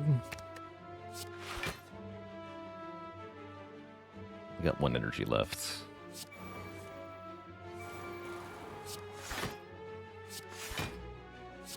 And also full block. Seems good.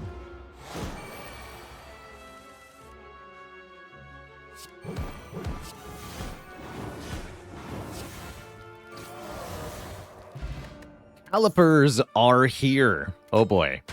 Now we lose 15 block rather than all of it, which means crazy turns where I make a million block just got a lot better. Double energy might have a role now. Maybe now I upgrade Reinforced Body, genuinely. Or the Force Field is also a good upgrade at this time. Let's recall first, though. Yeah, now we can beat Awaken 1. In a reasonable fashion, at least I hope so. Weak Potion can help with that, too.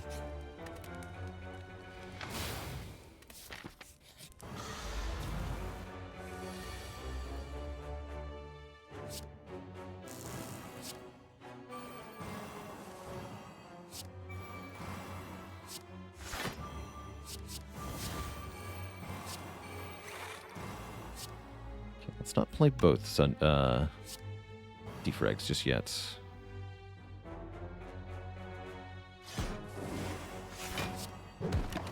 Nice.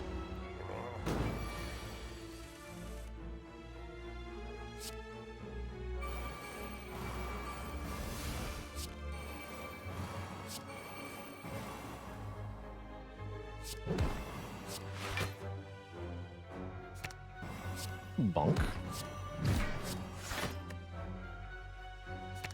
Bonk. Bonk.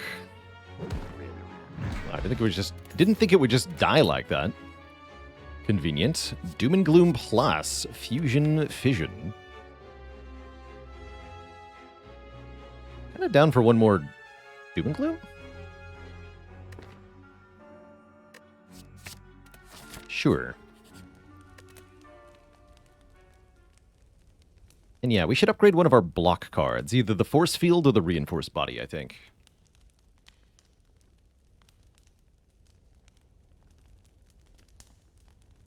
Or Skim for one more card.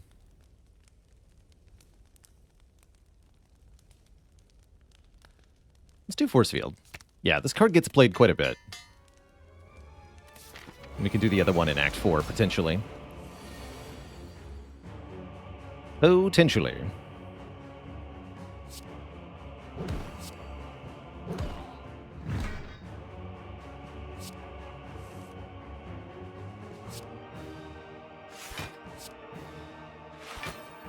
Should not play these powers this turn. Getting down Fusion seems good, though. We can go Fusion, Doom, Doom. Doom, Doom.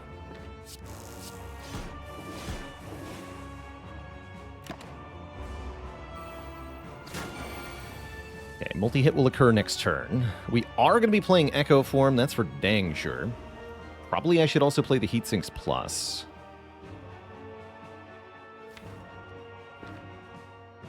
Could have put the Fusion in the back instead of the front. I wanted it in the front for more energy more immediately.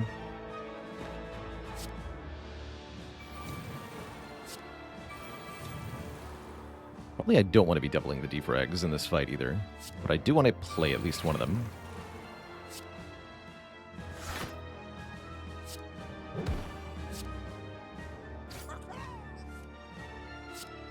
Buffer.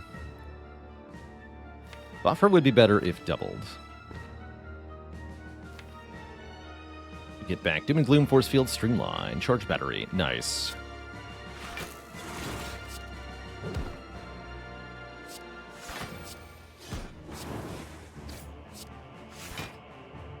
Okay, we'll get to retain some of that block for next turn. 14/4. Not quite an infinite, but pretty good. I do want a triple Echo, huh?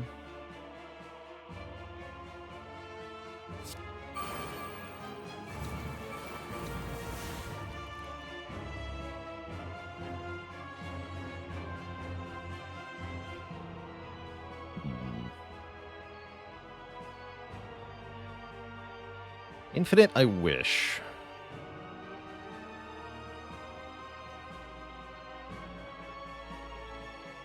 I think this was hit by Mummy Hand, so it's not actually infinite.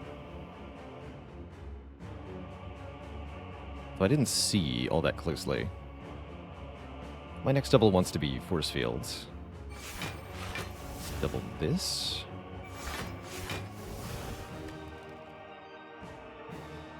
Let's confirm.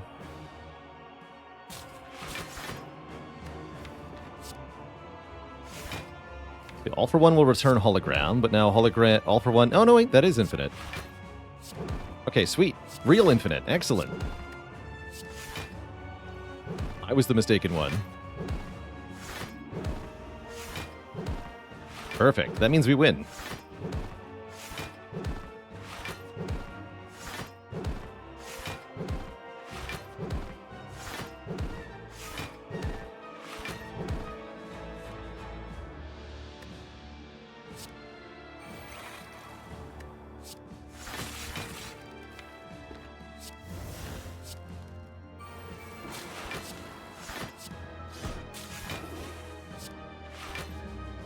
I can't play the All for One, though.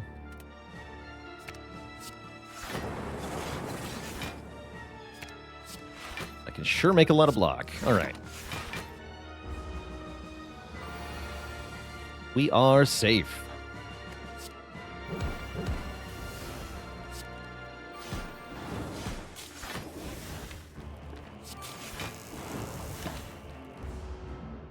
Aw.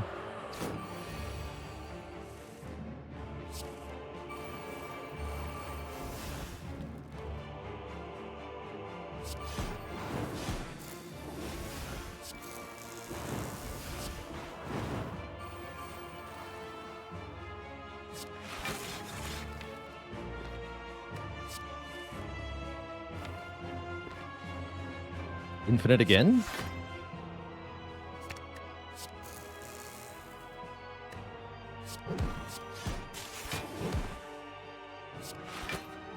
No. This time it was fake.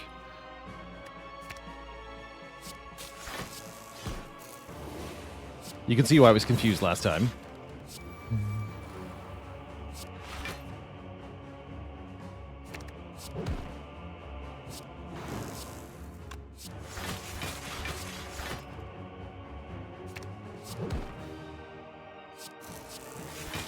Wait a minute.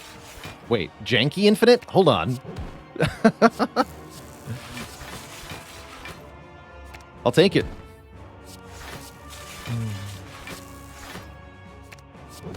With the zero cost fusion, it is infinite. Excellent.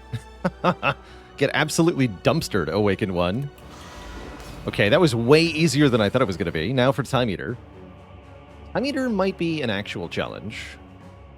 I can't just play literally infinite cards per turn, apparently. Although I'm not sure why. I should be allowed to play unlimited cards. Come on. Come on. Come on.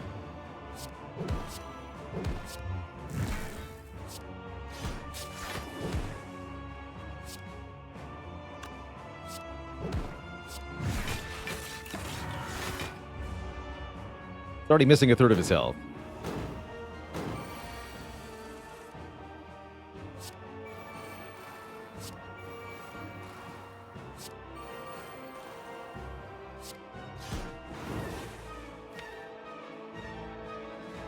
Keep on sundering.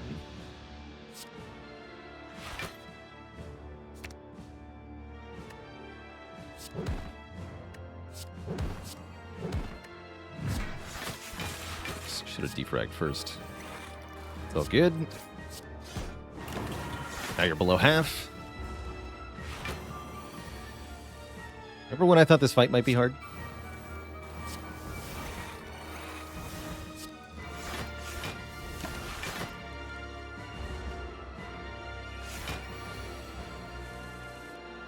I remember.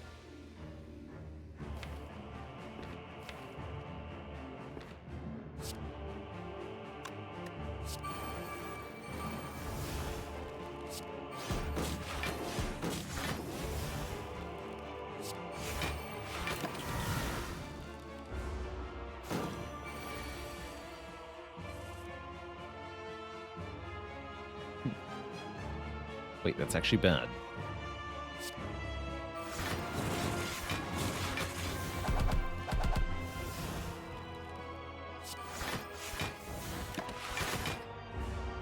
It's going to stick to 6 cards per turn. 3 doubled cards.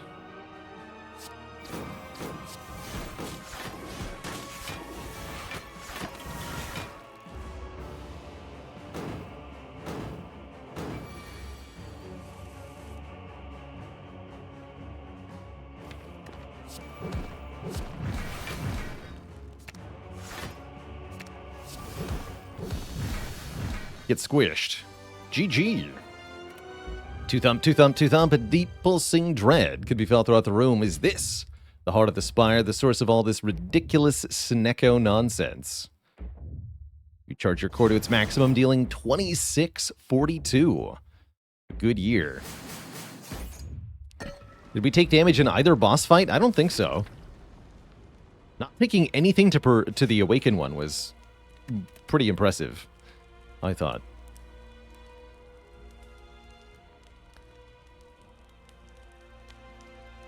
Let's upgrade you.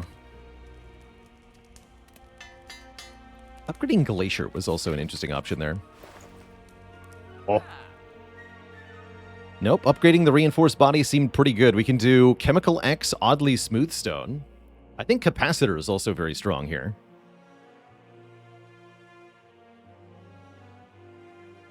Hard to go wrong with X and Smoothstone, though. Could buy a better potion. The Fairy in a Bottle looks pretty potent. Can I buy Fairy and Capacitor and Chemical X? Let me do some math here. 158 plus 116 plus 80. No, we are 14 gold short. But I could buy the Capacitor potion and the Capacitor. Lose the Fear Pot.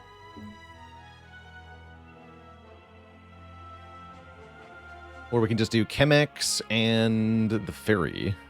And that looks pretty good too. Really like having the backup plan that is this Fairy. Let's skip the Capacitor here. If I could upgrade Hologram, it would be pretty good. I guess Cold Snap's not horrible. Let's do that.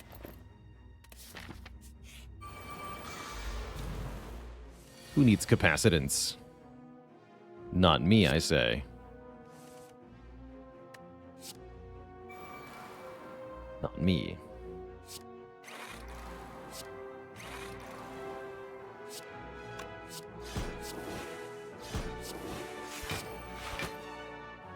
Seems like an adequate turn? Sure. This turn could hurt a bit. Thankfully, we have Echo Form Buffer. And enough Frost to block the stupid burn. So I take at most 10 here. And then Pantograph heals us to full. Perfect. Just Echo the Buffer then.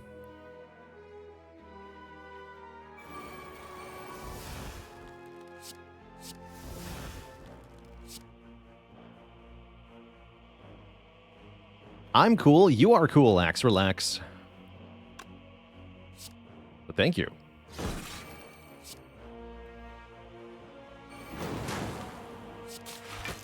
Kill. 33 plus 14. No, not quite. But I need you to die anyway, so stay facing this way. Take 15.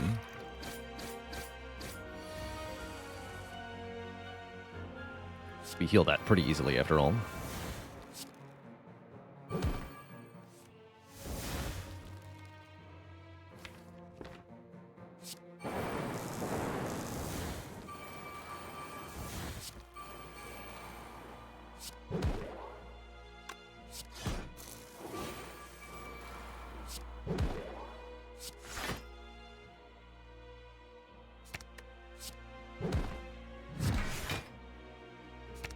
No relics to set up or anything? No, we're good. Get a sundial. That's cute. And stuff we don't need.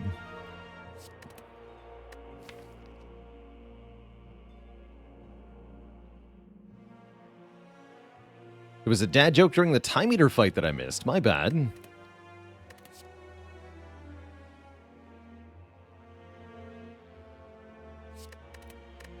Just like the man with a belt of watches, you've been subjected to a complete waste of time.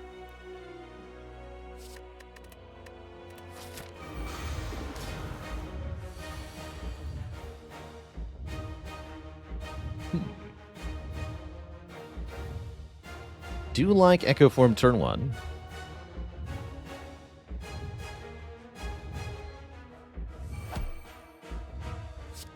Okay, we can definitely keep our boofer then. Although, hold on. How many of these powers am I going to play? Take one more hit. 1. Buffer. Discharge. Can't do Turbo Doom. That's fine. Stop here. Might as well play this, though, for 4. Keep the buffer. Big hit first? Come on, one time. Thank you. I can't double defrag if I want to block this. I guess I'm not doubling this defrag. At least not yet.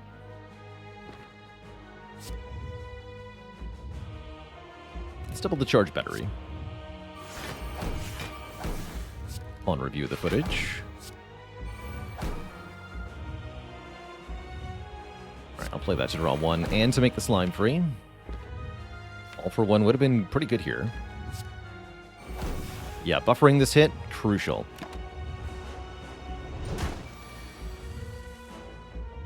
Then we double Echo Form. We're going to lose the other buffer. That's fine. Having 3 stacks of Echo Form is crucial. Then double the defrag. Then what? Double Cold Snap? Could do double Heat Sinks. I want 2 Frost Orbs, though.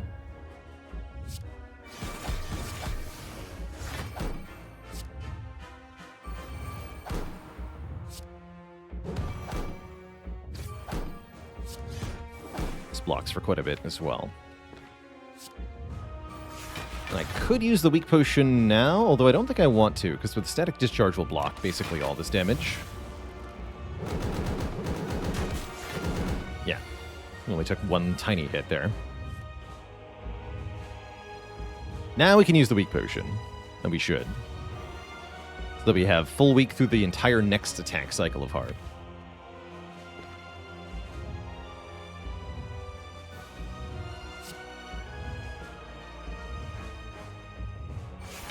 Double the white noise. What's in here? Yeah!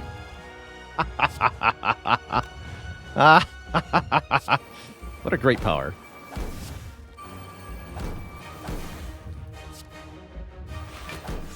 Get deleted.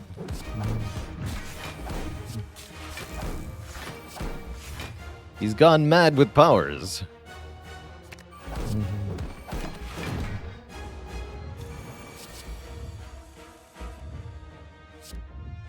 Yeah, we kind of break the game now.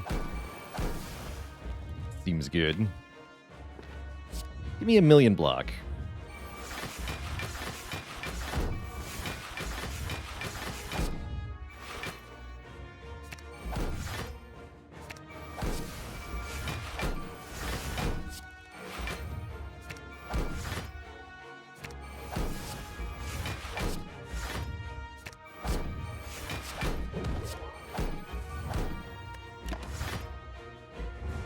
Wait, that's illegal. You can't do that. That's what they all say.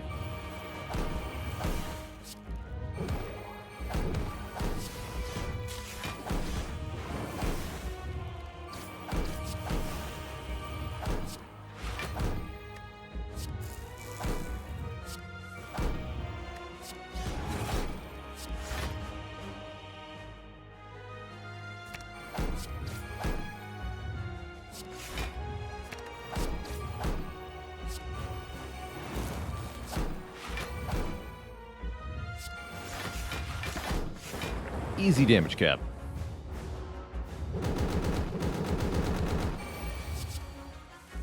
Double Storm. How's that for damage?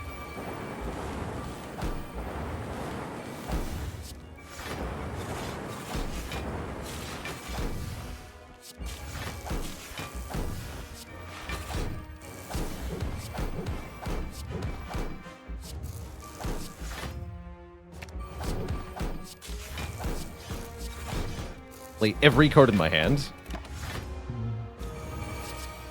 All of them.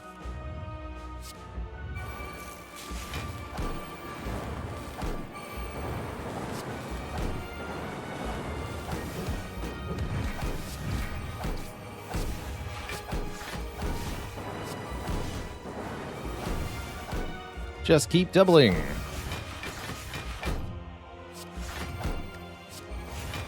All right, good talk.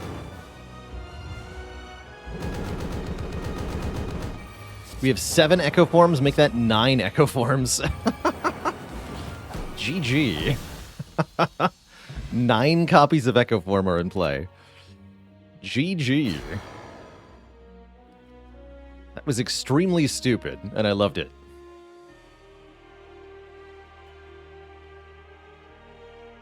GG.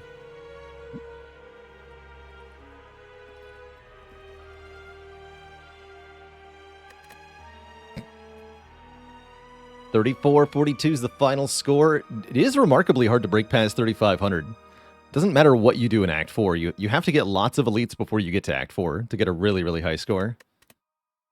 Wait, be free. No! Yeah, what? Has it been done? The spire sleepeth, and so shall I. GG. GG. How many copies of Echo Form is too many? Wait, I don't think I understand the question. How about I just break the game instead? Sound good? Sounds good.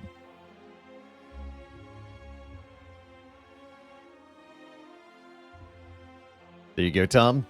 Perfect. What a great run. How high do I value the Echo Form upgrade without Mummy, Hand, or Snecko? Not very much. The upgrade to Echo Form makes it not ethereal. So you can keep it in your hand without playing it, or you'd rather you don't lose it if you don't play it. I mostly only like upgrading Echo Form if I have Runic Pyramid, as then I'm more likely to want to not play Echo Form this turn, but yes, play Echo Form on the next turn. Usually, if you're not playing it as soon as you draw it, you just want it to go away anyway. So very rarely do I bother with the Echo Form upgrade. There can be some niche situations where you want to be able to draw into it without losing it, but it doesn't matter that much, usually. Would Creative AI still be good if it only created uncommon powers? It would be less good for not being able to make more Creative AIs and more Echo Forms, but it would still be good. B really liked how that early heat sinks paid off. Yeah, we bought that very early. And note, I was only willing to do this because of the Pandora's Box art. Normally, you wouldn't be willing to add a card that's immediately useless. But this deck had it. We also needed it to make the heat, or rather the force field playable. This card was quite a lot of our block throughout the run. Great run overall. Fantastic Snecko Eye. We are going to go again in a moment, Twitch chat, but before that happens, I am going to take a quick break, refill the legs, stretch the water, all that jazz. I'll be back in a few short minutes for some more Defect. BRB.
Alright, Twitch chat, we are back. Streak now stands at 2. I just updated that. Our best so far is 4 in a row. We just had that interrupted by a busted crown swap. But we've now won 6 out of the last 7 defect runs. That feels pretty good. Wait, 1, 2, 3... Yeah, 6 out of the last 7. So we're definitely moving more towards the desired direction here, I believe. Let's see how our next run starts out with the defect. Hey there, St. Lass. How many cards should you be going for in a clad run? I think sub 20 is probably on the anemic side. For an Ascension 20 heart run, I'm usually going in the 30 to 40 range. Without the heart, maybe closer to 25 to 35. Is Busted Crown Swap a streak killer? Usually. You can win Busted Crown Swaps, but we're talking something like 1/4 of the time, at best.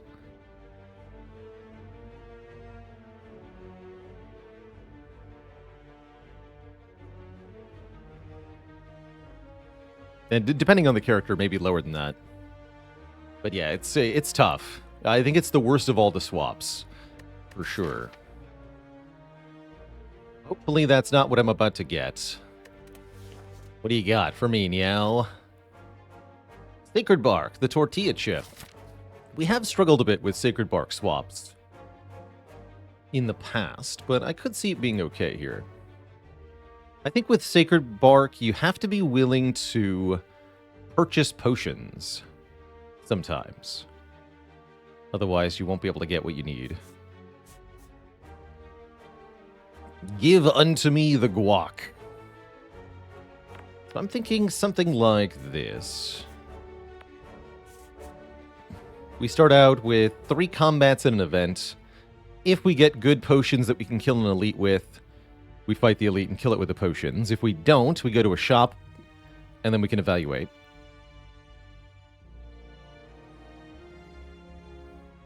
But we need to make sure we have potions to double, so we have to have the option at least to go to the shop.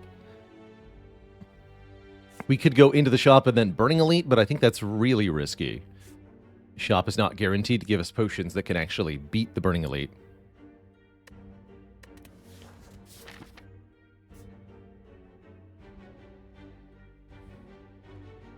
How do you work around Hyper Beam? Hyper Beam's a bit of a weird card. Its purpose is lots of area damage. With that, of course, focus downside. Option 1 is to have it in your deck as a card you only play in some fights. So the idea is that you use it just to finish a combat, or use it only in combats where there are multiple enemies with low health. And then don't play it in the longer fights like boss fights. The other option is to negate the focus debuff by using an artifact, either obtained from Core Surge or from something else.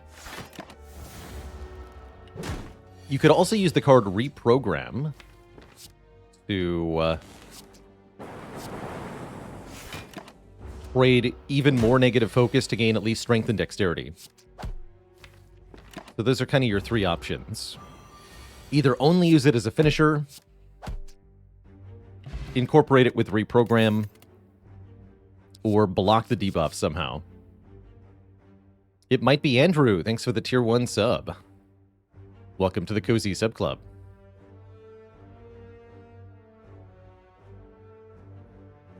How is Boss Swap a valid strat for trying to get long streaks? Seems like it could kill 5% of runs before they even begin.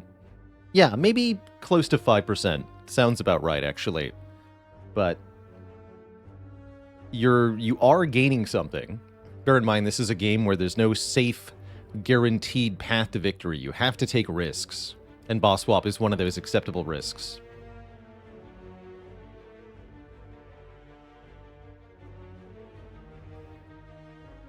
Avoiding a 5% chance 20 times in a row is not that hard. I do think boss swapping all the time becomes excessively risky when looking for really long win streaks. If we're talking 50 wins, then boss swapping every time is not going to be as viable, I don't think, personally. But if we're talking about 20 wins, then yes, you can easily get there. Think about lightning. And subs for all. Thanks for the 10 gifted subs. Silvermind, welcome to the Cozy Sub Club.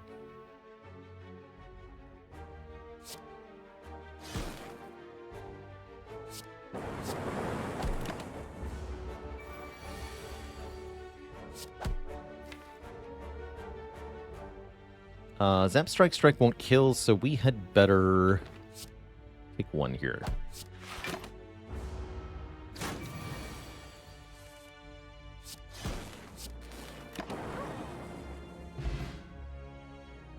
Okay. Sunder is here. Cool-headed is here. I think Sunder is pretty good, especially with Slime Boss as the Act Boss. Let's do it. So if my streak was on 19 now and I was about to start a new run, would I still swap? Yes. Yeah.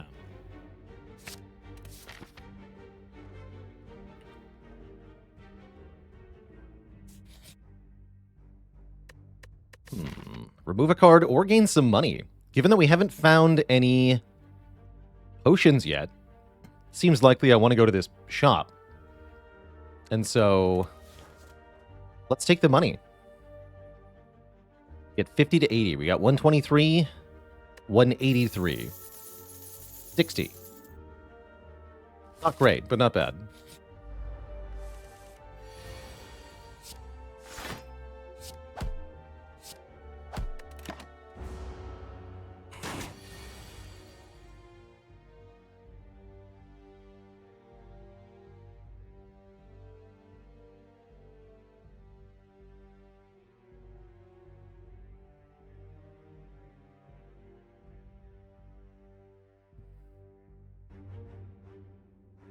And a dad joke for the crowd, courtesy of Valid Genadorf.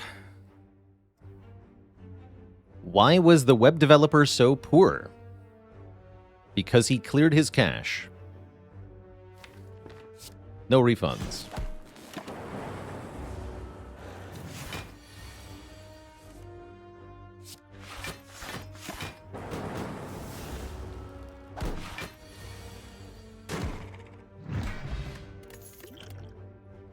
We have a draw 6 potion now. We're also being offered a Doom and Gloom, another really good multi-enemy killing card.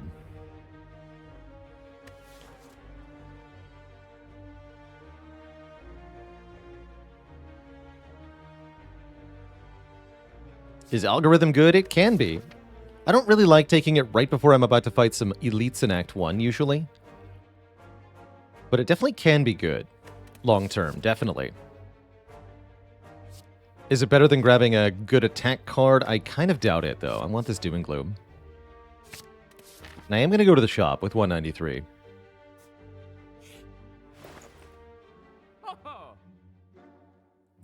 X gon' give it to you. On sale Repetear is kind of something. I'm thinking we buy this fire potion. 40 damage would let us kill this elite properly.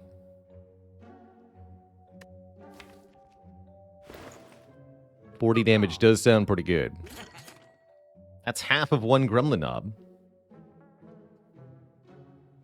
Then I could do something weird like buy a Panacea. Or we could simply remove a card. I don't mind removing a strike at this time. Got 3 good damage cards added. So yeah, probably I just dunk a strike here. Let's do that. Buy a leap? No thanks. Isn't Panacea kind of ass? I mean, it doesn't really do anything on its own. It's moreover that it's something that we can use in the long term with perhaps bias cognition to be really powerful. But yeah, it doesn't really do much right now. Except maybe stop Gremlin Knob from making us vulnerable.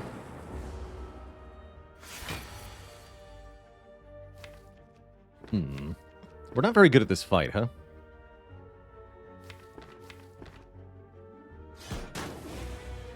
Feels like this fire potion will be required. And even then, I still take quite a bit.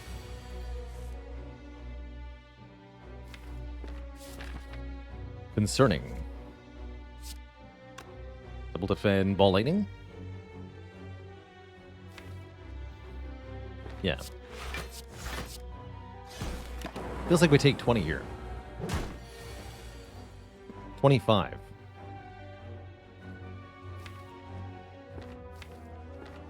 Ow.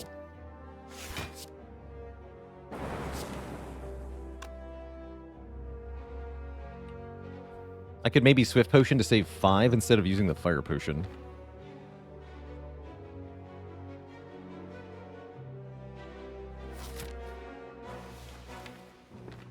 Seems like a waste.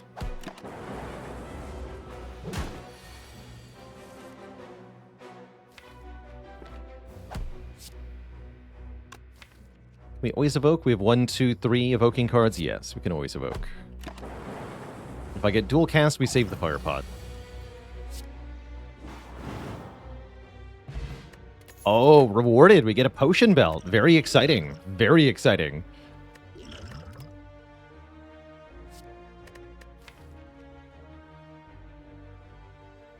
Sweeping Beam, another option for AoE, maybe, but feels like we're sufficiently behind that I don't know. I don't think so. Feels like a skip to me.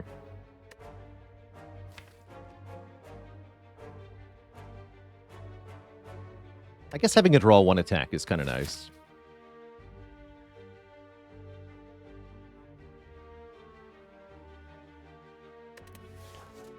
I'll take it. I'll take it. We need some help in the short term here. Yes, we do. Nasty fight here, for sure. Good. We definitely want to bring the slime into Sunder killing range. Probably we take 5 this turn.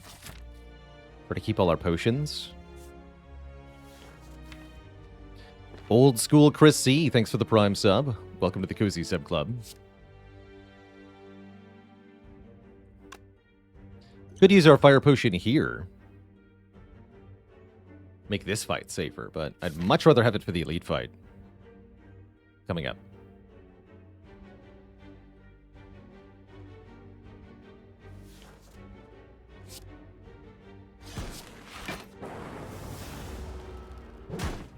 I might be willing to use the skill potion here, potentially.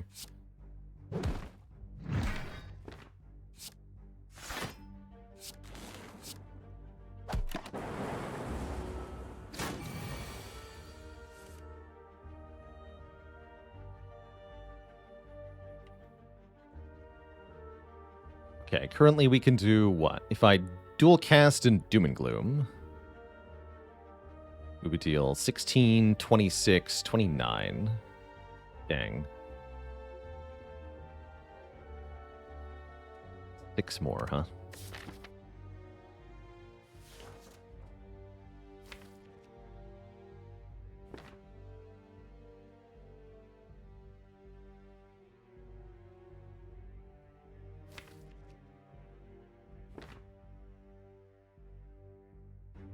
Quite a shame.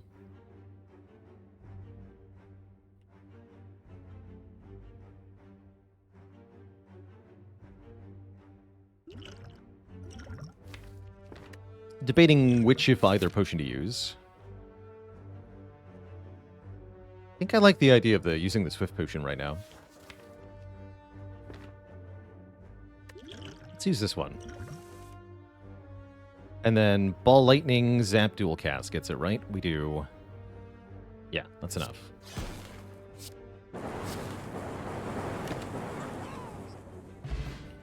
Okay, no potion drops, but that's fine.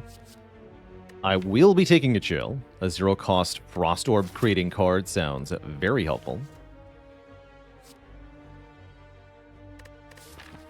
Could I maybe take another fight? Seems iffy, doesn't it? Could go well, though.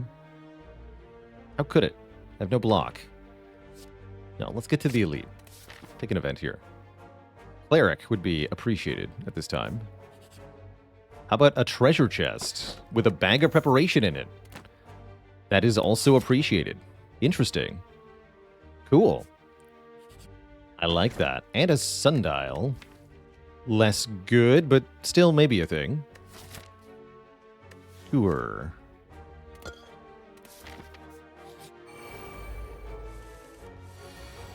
Alright, perfect. Triple sentries. I think I'm willing to use the fire pot here. Or do we keep it for a gremlin knob? Maybe I keep it for a gremlin knob.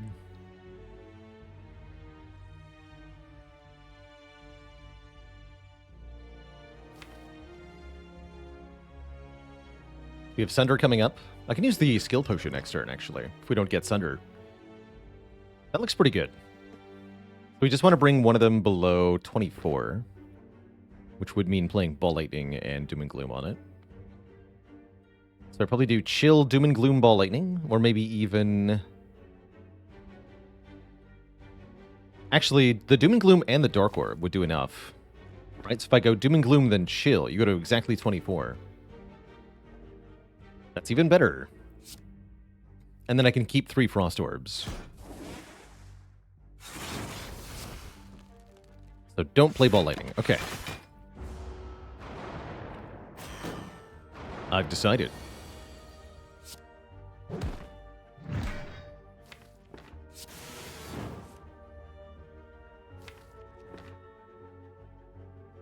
Playing Zap saves a few health this turn. Might as well.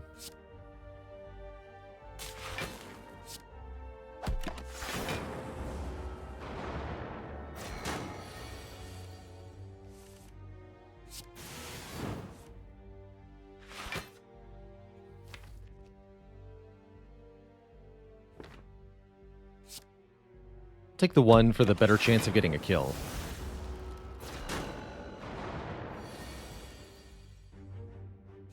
That works too.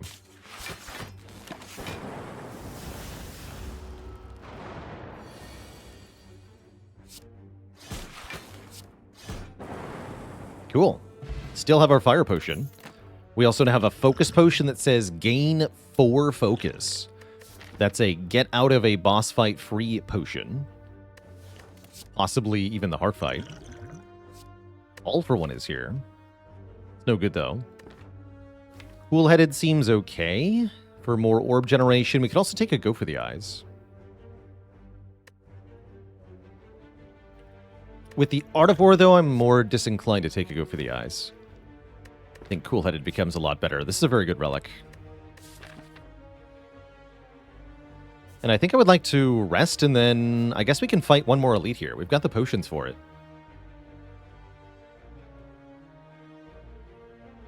Wouldn't want to go for the event and then rest. That would be very risky. This could easily be event into combat is 4 gremlins is we're dead. Although hard to die with these potions.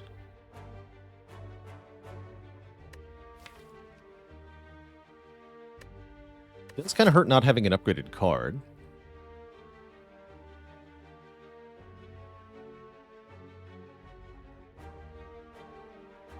I think that's okay.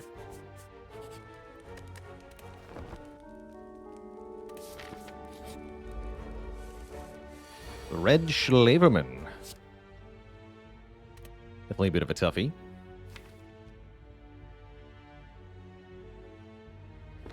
Can Sweeping Beam to look for another block card, or we can just go Doom and Gloom, Chill, Defend. Then we have a Dark Orb in front. It seems kind of important.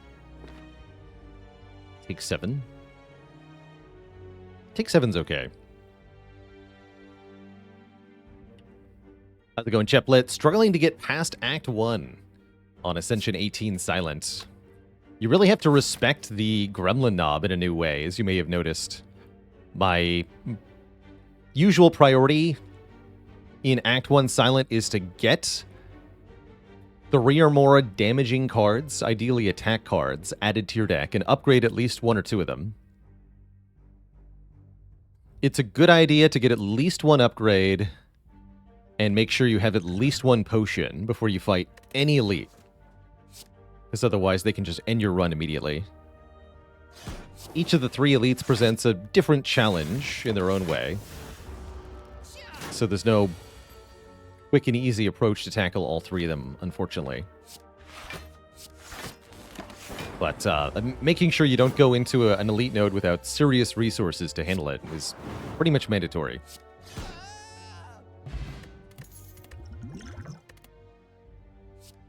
Or Frost Gen.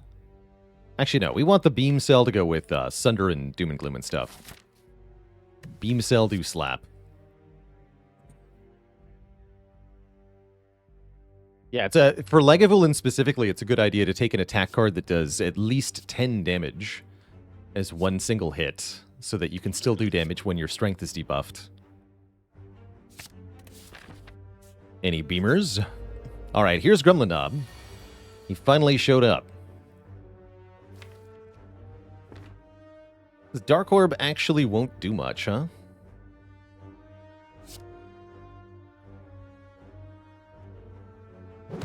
This might be our Fire Potion. Fire Potion's also good against the Slime Boss, although I have a hard time imagining. Let's go Doom and Gloom, Zap Chill, actually. That way we can push the Dark Orb with Ball Lightning.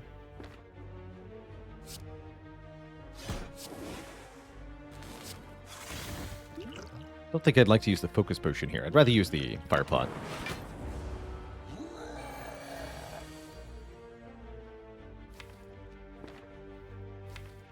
Oh, hey, and the Sundial's going to help out. So we can do some math here.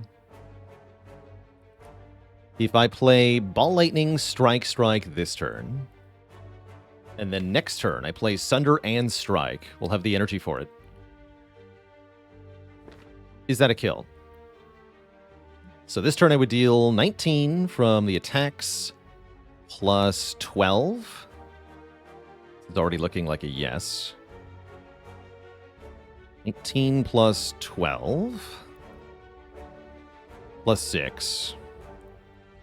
We do 37 damage, and then yes, this will exactly kill next turn with the power of the Sundial. So then I take 6 damage and I win the fight without any potion use. I guess that's probably good. Keep all the good potions. Sounds nice to me.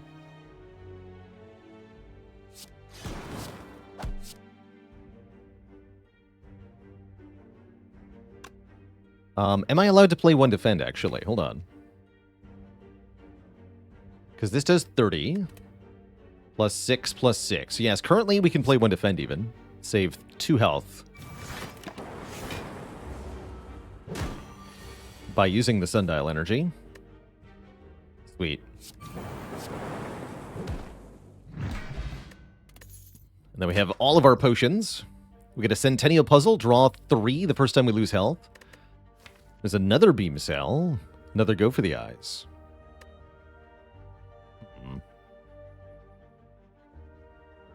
Could think about doing Go for the Eyes again. I have so much card draw, it seems a bit better. It's a bit awkward with Art of War, but you know what? Let's just do it. Let's do it. Let's kill some nerds. Die.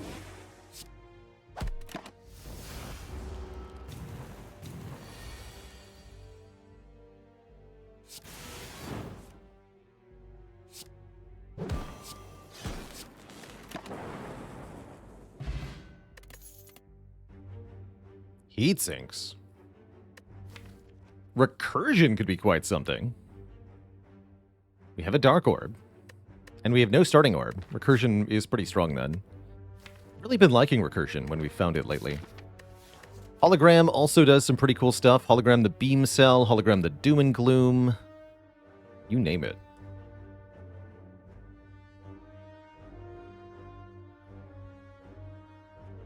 Hologram the Dual Cast.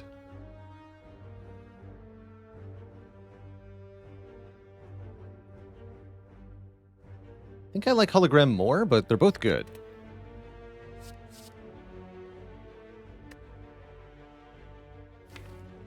Hologram just feels so flexible when we have so many opening cards. Let's do it. And then with this 40 damage fire potion, we should be clear to upgrade going into Slime Boss. Question is, do we upgrade Sunder, upgrade Doom and Gloom, upgrade Beam Cell, or what? Inrod with the Prime sub in the 2 months. Thank you, thank you.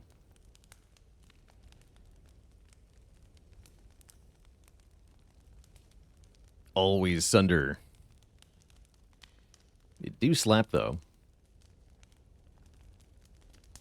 Yeah, having Sunder upgraded for Act 2 is pretty important. I'm willing.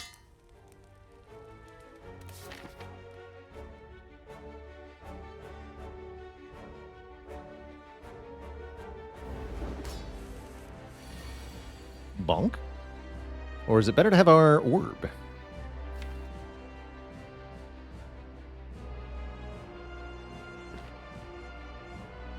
Surely we just played the upgraded thing.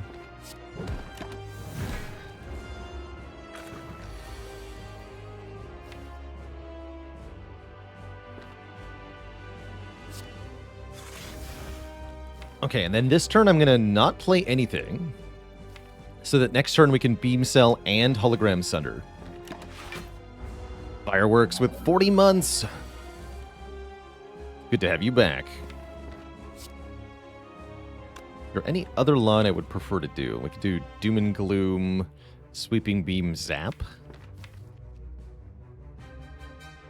Seems mediocre.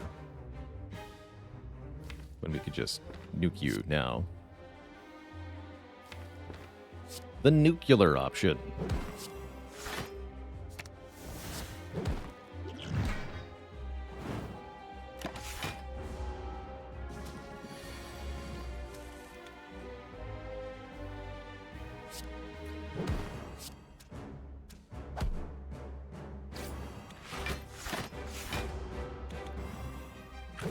Could maybe taking a small amount of damage on purpose, actually.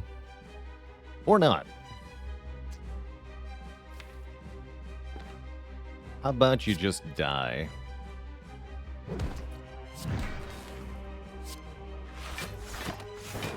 Split.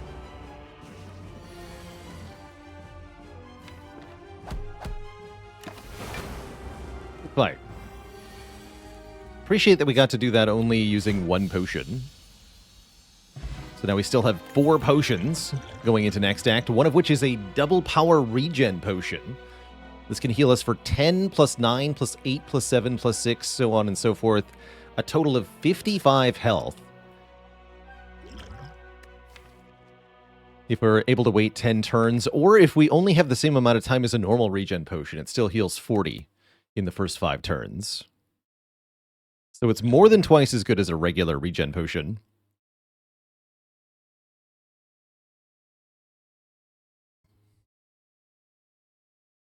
Would I consider adding more hoodies to the merch lineup? That shouldn't be too hard, actually. Could make hoodie versions of the current designs pretty easily. Buffer seems pretty good. Machine learning could have some potential. I wouldn't hate machine learning in a vacuum, but buffer just seems straightforward good. As a way to block next act. And late game. Good upgrade target, too. Knobber hoodie. That'd be fun. Pyramid. Pyramid with bag of prep. Say no more. That's a no-brainer for me. Pyramid with bag of prep and Art of War. Is definitely a say no more. This is starting to look like a really strong run, actually.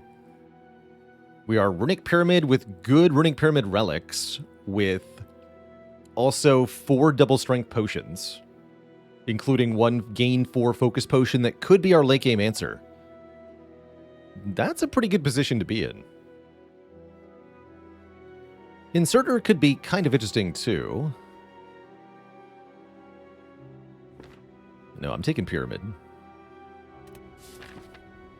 Fighting Bronze Automaton. How quaint.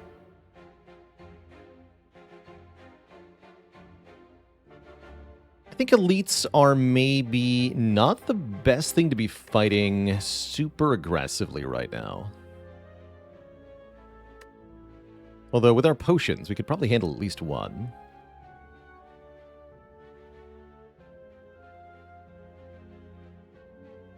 If I thought I could fight elites, we might be able to go this far left option. Although fighting 3 elites is particularly ambitious, I think. Seems bold. Perhaps doable, but bold. Possibly more reasonable. Something like... let's mark this in blue, I guess. Since I've already done green. Get 2 early rest sites for upgrades, then hit a shop. Then we get 1 elite.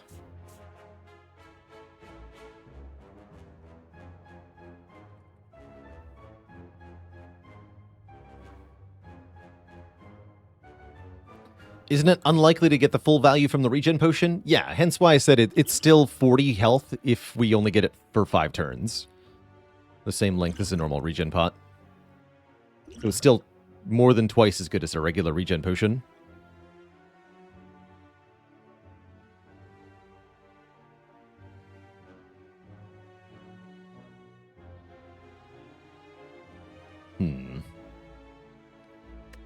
How good are we?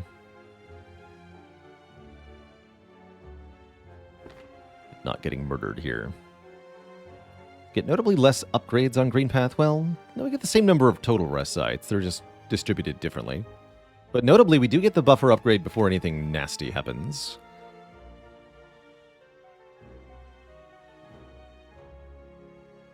We do have a lot of health to work with.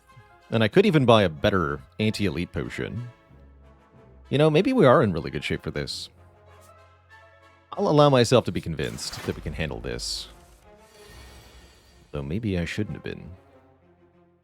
I'm also willing to use a skill potion, perhaps relatively early here. Easy or infinites with the defect. Not that easy, usually. There are a couple of relatively easy to access ones involving Hologram, Madness, and or Snekowai, but in general, you're going to need the card recycle to get rid of enough cards to go infinite, or otherwise have access to a lot of card removes. So I wouldn't call it very easy, but doable, yes. Oh wow, we got Seek and Glacier here. Go Glacier. Get 2 copies.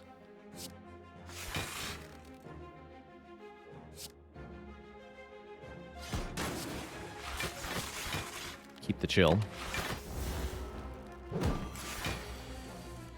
Everybody chill.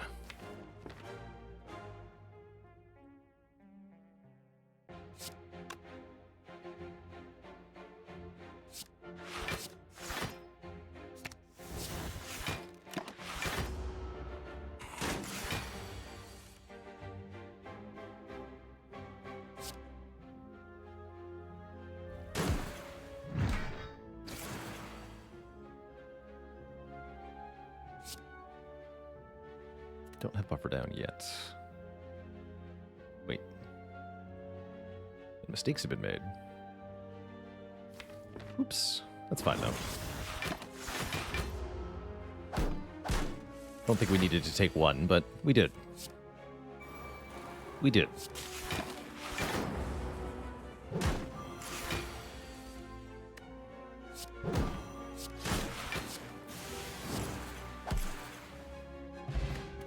We do get a potion back.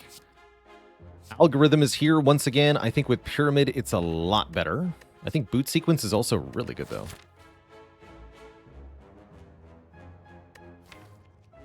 But yeah, for the late game, I'll take this Algo.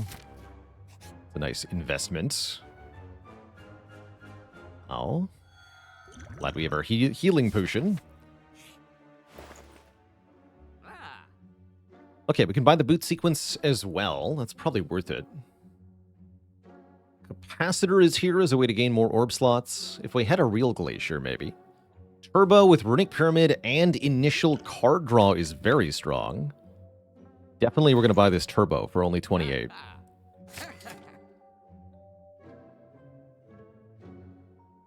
None of these potions are very good, unfortunately. How highly do I value Ori? It's pretty good. I especially like it if you find it in Act 1 to help build a coherent deck kind of immediately. It's also good if you have an egg relic of any kind.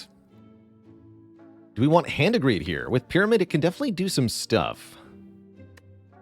I think it'd be a bit awkward, but we could definitely make a lot of money off that thing.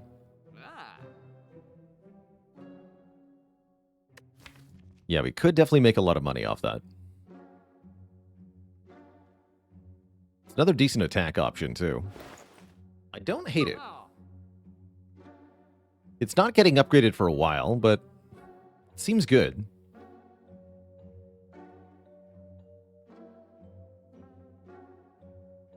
Although, actually, I can't afford Hand of Greed remove anymore, can I? No, I can't. Because that's what I would like to do, is Hand of Greed remove. I'll do Boot Sequence remove.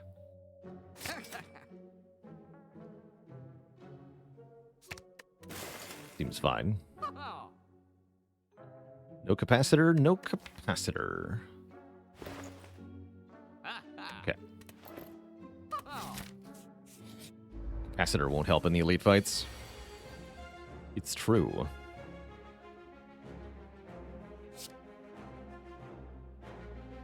This is maybe a good time to regen potion, but we're not missing enough health yet.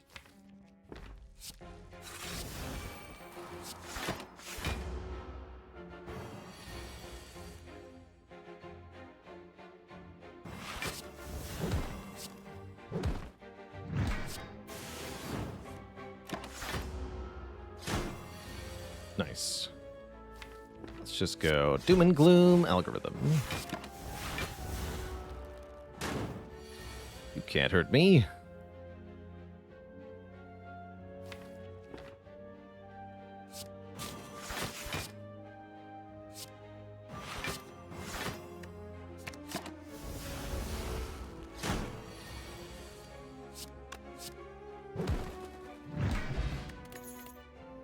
Hologram with a plus is a very, very good card. What is the Defect's signature dance move? The booty sequence. Love it. It might be Andrew. Love it.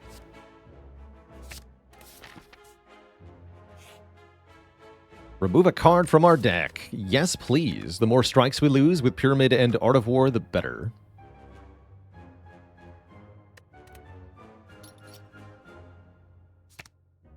Is it too late for a Streamline? I think versus the hologram, it's not that good. If we find a Streamline Plus after this, it could well be worth it.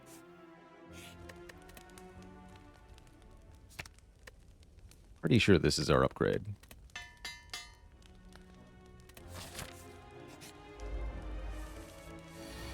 Alright, Sunder is here. Excellent. Excellent. And we're not even being made vulnerable turn 1. Also excellent. My question is, can the skill potion make this less nasty? Seek would be good. Seek would be really good. Turbo would be good.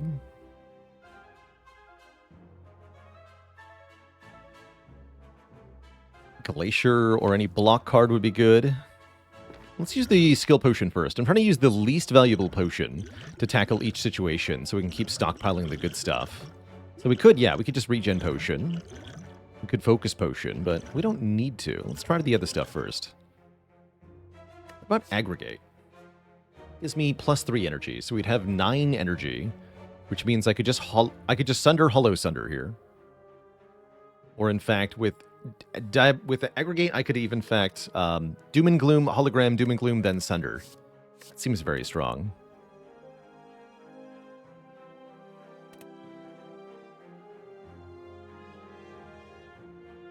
Let's do that.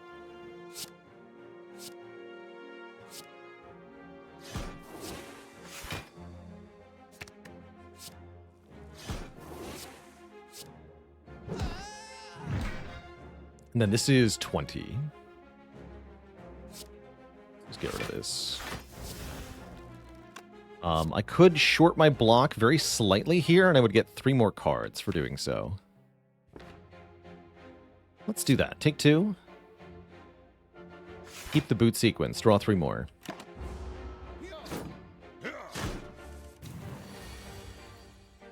Cool.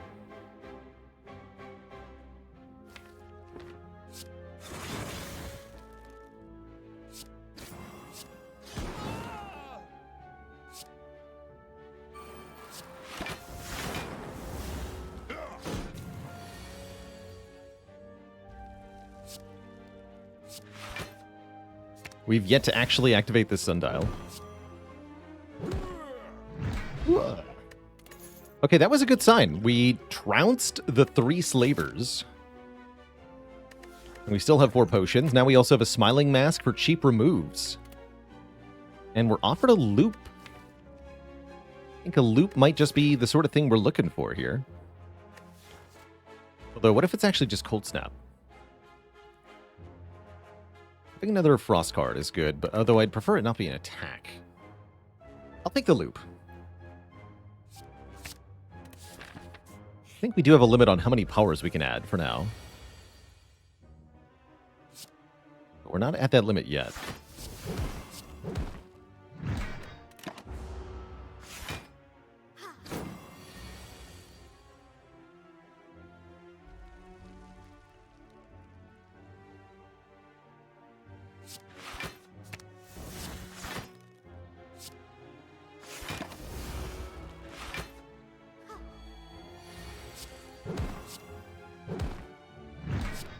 Bonk.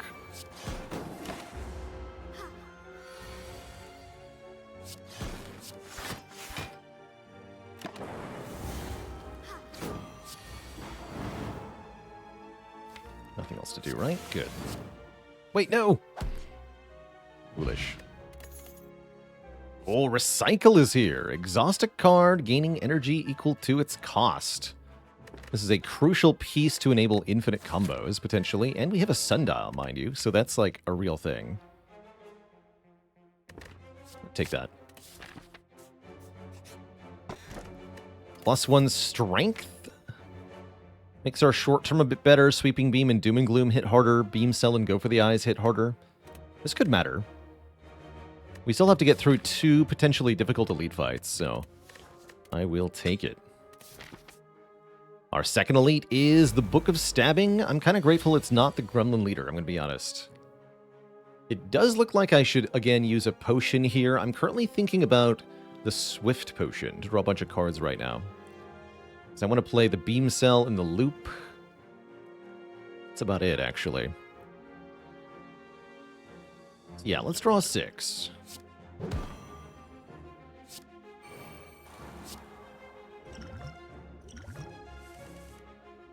Sweet. Got Beam Cell Sunder. Recycle the buffer. I don't think I want to do that.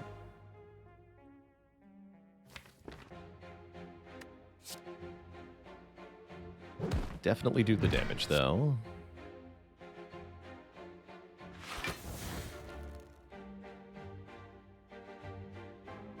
Getting played. Yeah, I'm only gonna have not that many cards at hand. So yeah, let's hologram either the Void, the Turbo, or the Beam Cell. I think I want the Turbo.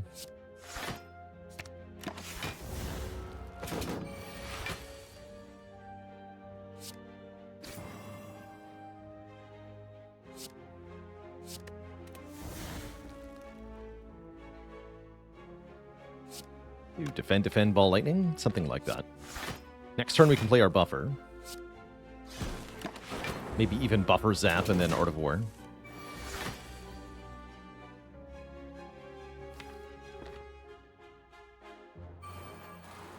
Although next turn looks like it could be nasty. So we need to come up with a plan to win quickly here. That would involve maybe getting Dark Orb going here.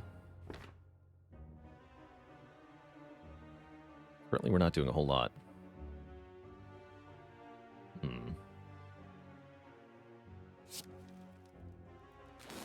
going to use the Art of War. At least we're having a Sundial set up. Would have been rather rewarded. Seems like that's not where we're headed, though. Oof.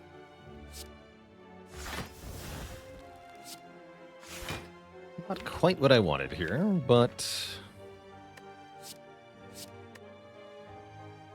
I think we'll figure it out.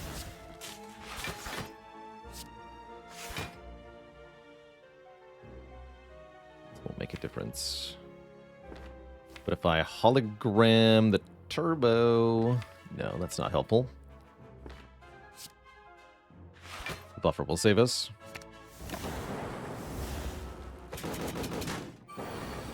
Now what? Now we could be in a spot of trouble here. Although the duplication potion can get us out of that spot of trouble if we need to. That might be our solve here. Just use the dupe pot.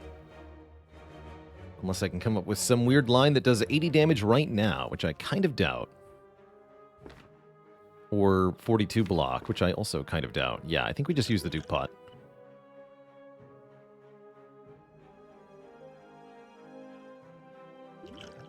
Solves this pretty well.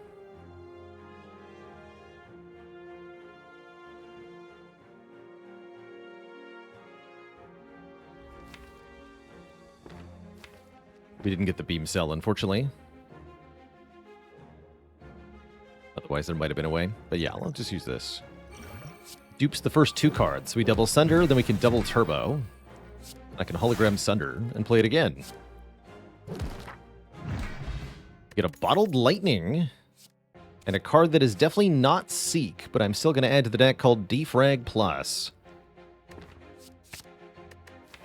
What skill would I bottle? We could bottle Genetic Algorithm. That's actually kind of huge. I also don't mind bottling Chill.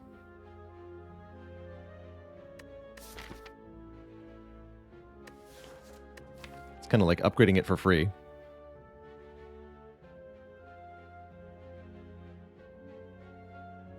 That makes us always have Frost early. I like that. Let's bottle the Chill. Everybody, chill. Yeah, and then when we draw a loop and defrag on turn 1, it's no longer a bad thing. It's a good thing.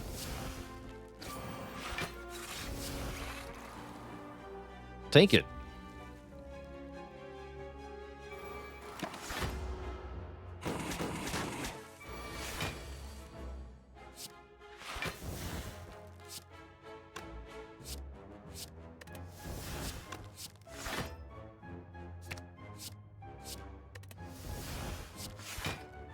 And cook the Dark Orb, too.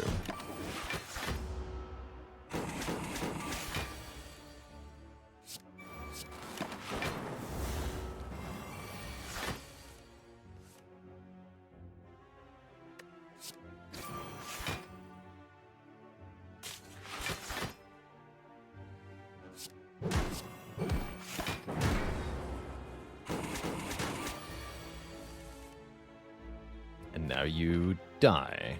Now you die. Double attack potion. That's great before the final elite here. If we get slavers again, we have a good answer to them. Charge battery might be good. If it said plus, maybe.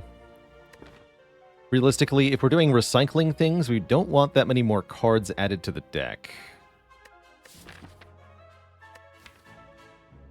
I agree the recycle wants an upgrade, so does the loop, and so does the hologram. We can get 2 out of 3, though. It's pretty good. Alright, let's skip those. Purple Fire Spirits. We can donate a card. Depending on what we donate, we may receive healing in exchange. Although it looks to me like we just want to get rid of the Last Strike. Rarely see Aggregate get taken now. I think it's still a very good energy-generating card. I just think we don't need it here with Recycle and Turbo.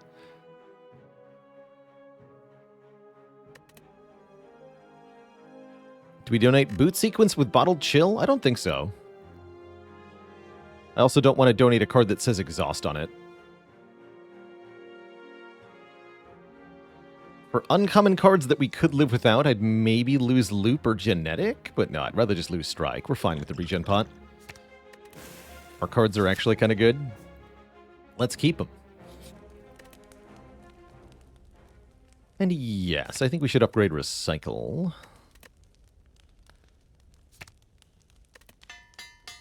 So that we can use it to make energy more easily. Uh-oh. Well, here's where Attack Potion could come in handy here. We got 2 gremlins that are both alive on turn 1. If we don't kill one of them, we're guaranteeing that we get attack next turn, although maybe that's not so bad. I've got Go for the Eyes, I've got Boot Sequence, and I've got 3 Frost Orbs from Chill, so maybe it's actually fine. In fact, it does seem fine. You know what? Don't do anything yet. Useless Without Context, thanks for the Prime sub and the 5 months.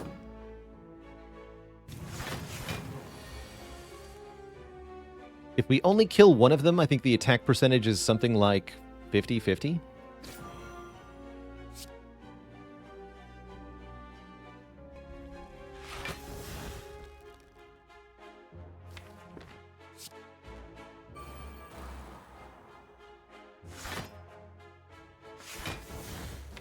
Okay, we may need to use the attack pot to kill the wizard next turn.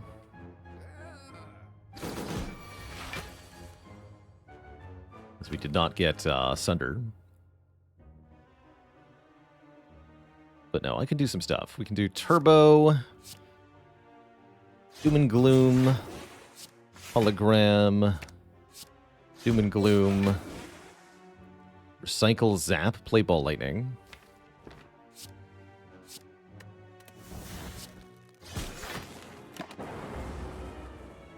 Gallopers would be good here.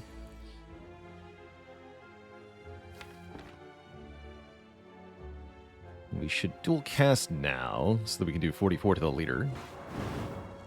We're going to have a lot of energy next turn. Lots of energy next turn. With Art of War and Sundial, we have 6. 6 freaking energy.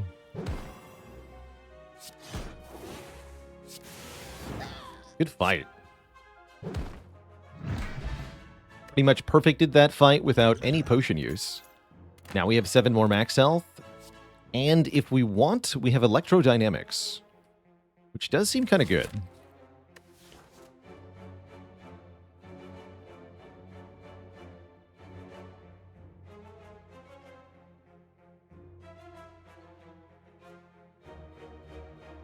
And Talon 1.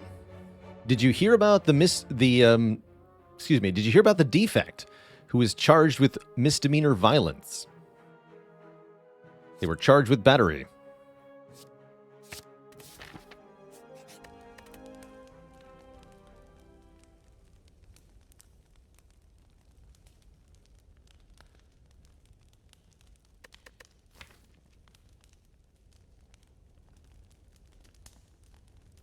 This deck needs another draw 1 card. Thinking about having another hologram upgrade here, although loop is also an option. So that we can get a big dark orb to kill the boss with. Upgrade chill. Power. I'll upgrade loop. I think beating the boss without using the focus potion could actually be kind of tough.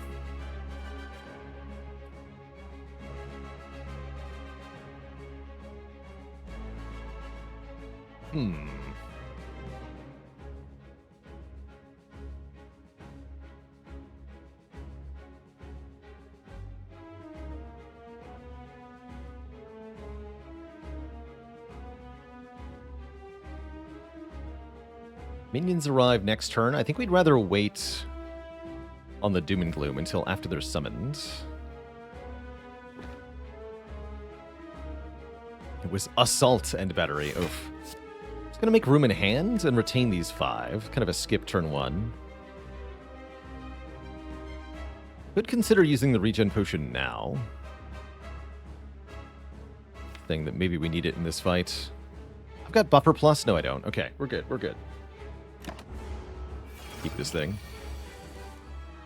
Yeah, we got buffer plus. Everything's fine.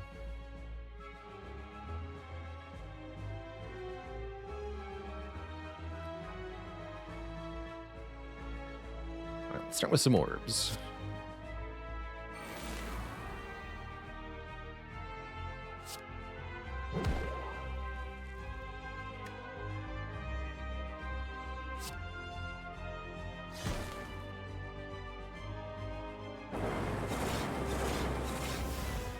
There's some area damage.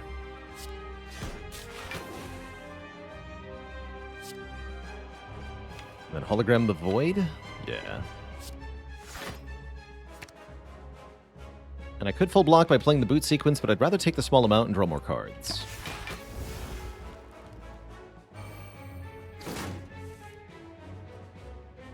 Okay, Sunder did not get taken, but I also didn't draw it. Mildly annoying. Good time to play Buffer. We can just do Buffer Defrag this turn, and then next turn we have lots of energy. We always get Sunder next turn as well.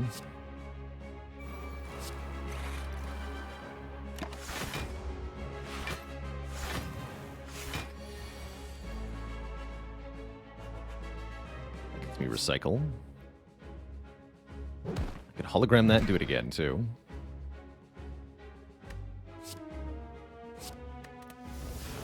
In fact, I will.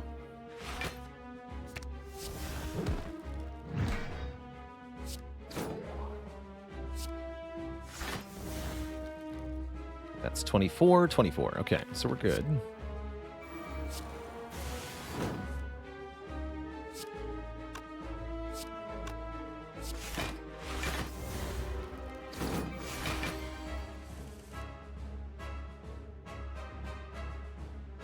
Buffer blocks the damage next turn. Could just play Sunder? Need to make more room in hand than that. Start looping the Dark Orb.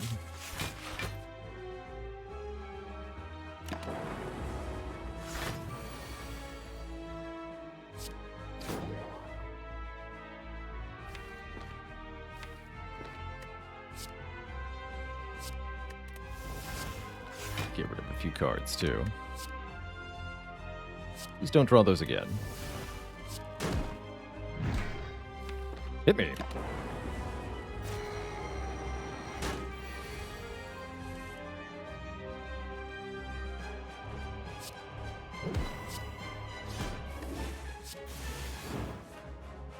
Cool, cool. Still have one buffer, so I full block this just by blocking for 20. Just by blocking for 15. Also, I win. Wait, you're dead.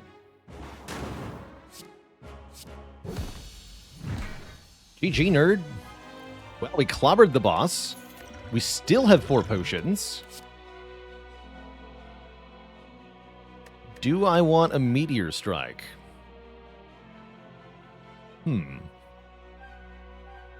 Not really.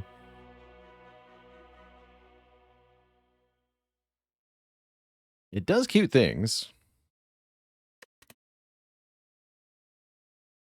We could either play it or we can just recycle it and gain 5 energy. Spellinks, thanks for the Prime sub and the 2 months.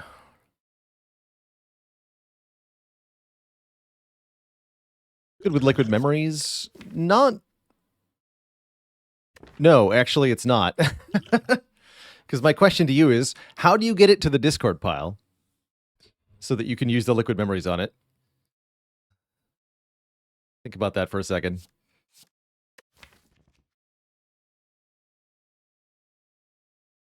I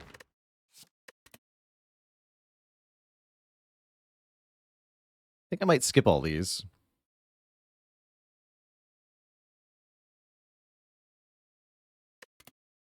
Yeah, I'm going to skip all these.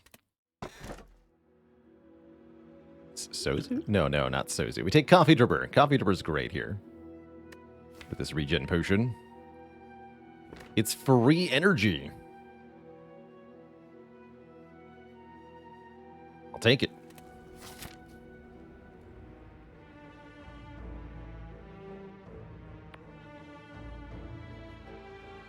Okay, we have to go here.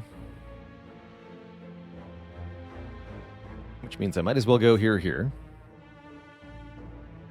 And then we can decide whether we want upgrades or elites more.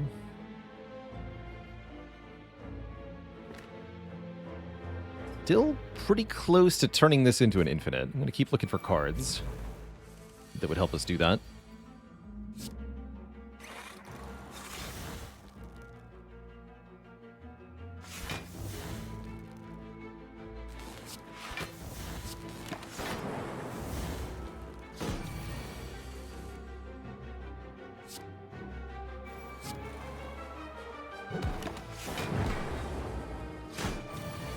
Bonk.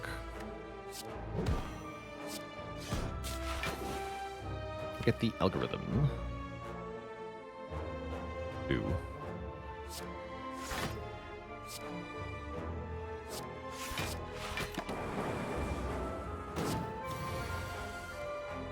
Forgot the algorithm. Or did I? Dang. Welp, my bad. That's what we get for not bottling it. None of these say draw on them. Here we go. Just get it on turn 1. Easy.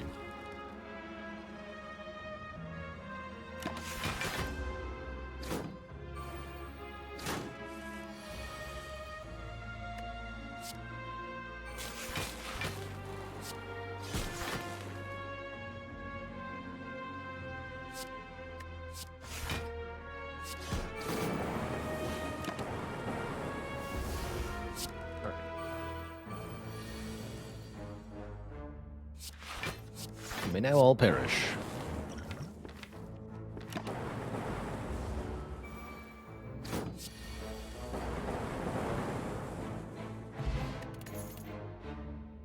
There we go. Cool-headed.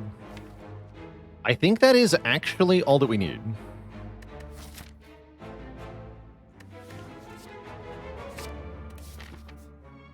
Pretty sure. I guess orange pellets are relatively welcome also.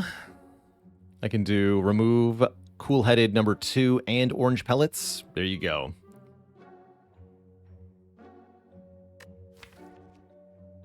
Perfect. Still want zap? No, I've got ball lightning. Yeah, let's remove zap. Defrag? We don't need it. Where we're going, we don't need that.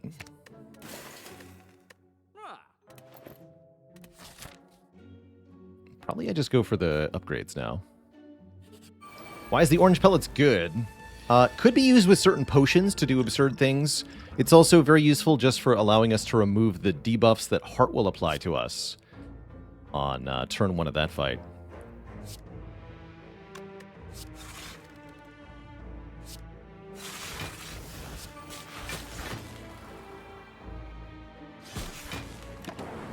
But yeah, anytime we play a power attack and skill in the same turn, we can remove all debuffs. If we get a bias cognition, it can work with that, but that's not a guarantee, mind you. It's a spooky amount of damage, actually. You what?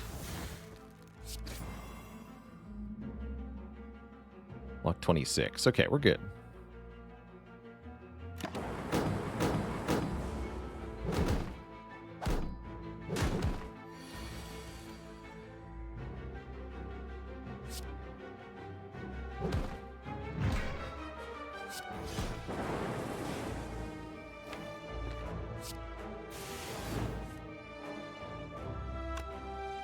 Turbo, dual cast, hollow, beam.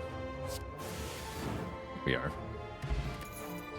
The potion is very strong. Second boot sequence is not horrible, but I think not required. What are the orange pellets a reference to? I'm not sure. Maybe just some kind of medicinal herbal remedy with fungus. But yeah, I'm not sure if it is an intentional reference to anything, really.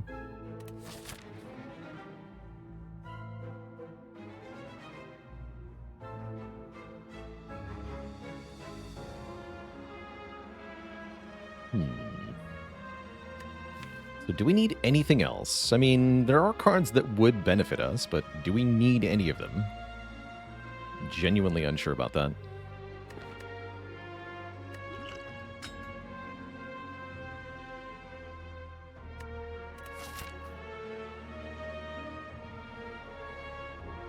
It'd be good to get 2 more removes, actually. So if we can get enough money, $100 would be required. I think we can do that. Take the fight, then. Oh, here we go. It's also good in this fight, by the way, since we're about to get a big debuff applied.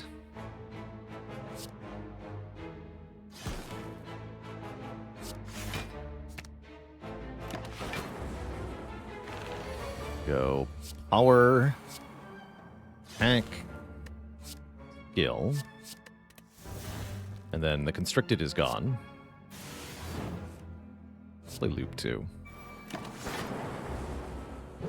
It'll reapply the debuff, but that only results in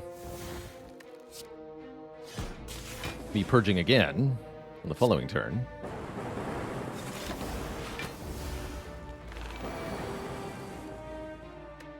Power, skill, attack. And then we can do it again.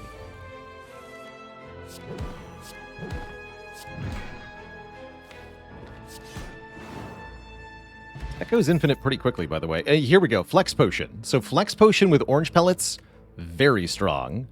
We can have 10 strength for an entire fight.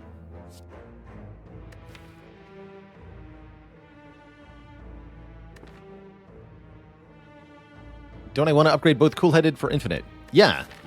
Yeah, I'm going to do that literally here and here. It's my next 2 floors. Upgrade, upgrade.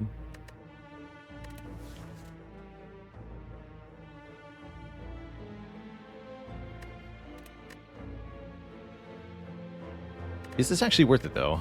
The speed potion would be good. We don't do that many attackings. I guess it could help us in the Burning Elite fight. This is good to have for Repto. Insurance, but so is Swift Pot. Don't like it.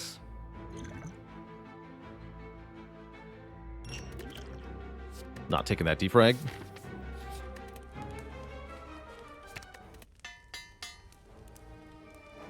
Only need to upgrade 1 Cool-Headed for infinite.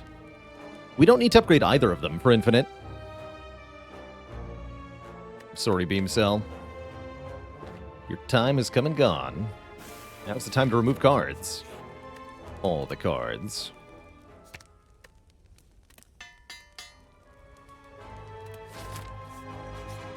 Oh, no, wait. Yeah, no, actually, we do need 1 upgraded. Otherwise, it's not energy positive. You're right. Yes, we do need 1 of them upgraded.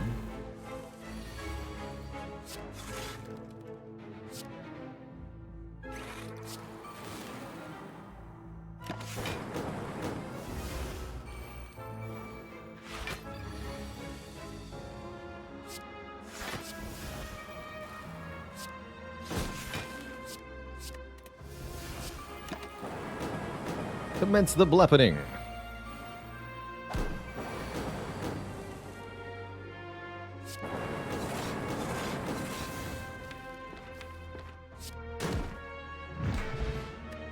Second Flex Potion.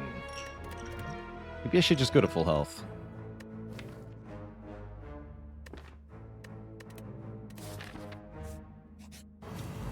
Right, it's Giant Head.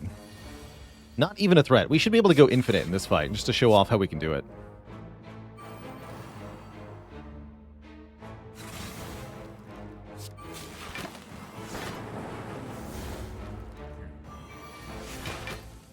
Well, I damaged the heart with the Cool-Headed infinite. Well, I've got go for the eyes, don't I? Easy.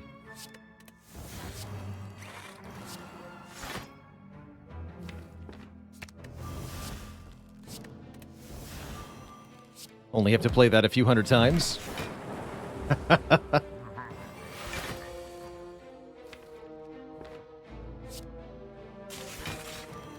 Should be easy.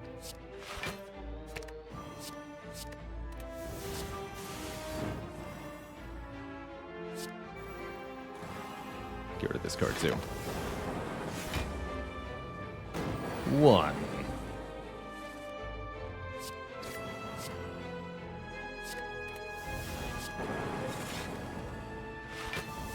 Keep hologramming, recycle.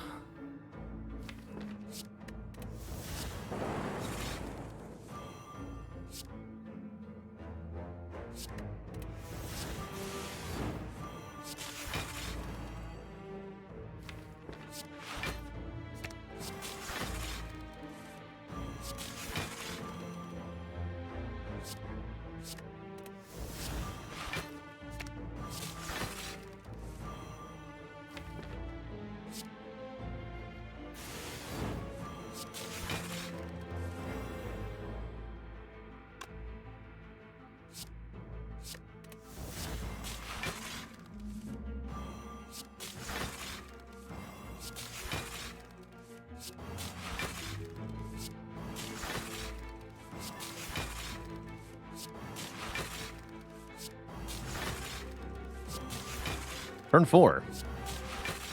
Or no, turn 5?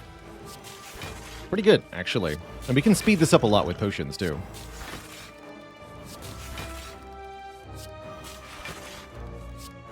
We can incorporate the beam cell, or the sweeping beam into the loop, basically. We have draw neutrality, or energy neutrality here.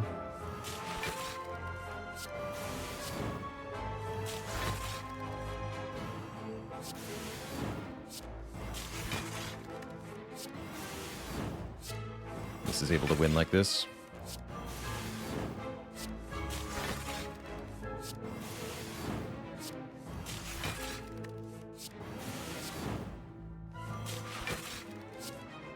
.24 damage, go for the eyes. Get a frozen egg, show me the bias cognition plus. One more cool-headed plus. Yes, I'll take that actually. And then I no longer need this flex vision. Cool, good talk. Back-to-back shop. If only I had 3 more gold. Heck. No, it's fine. It is fine.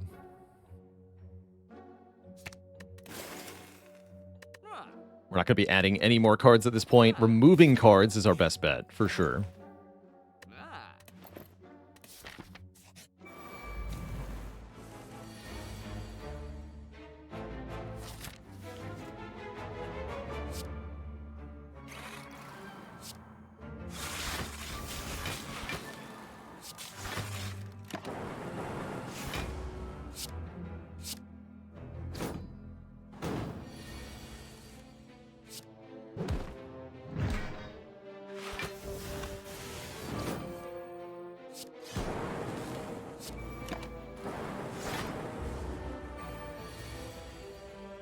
Forget the algorithm.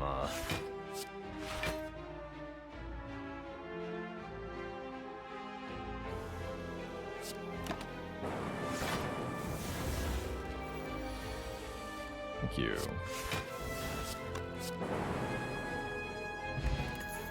Play the top 6 cards.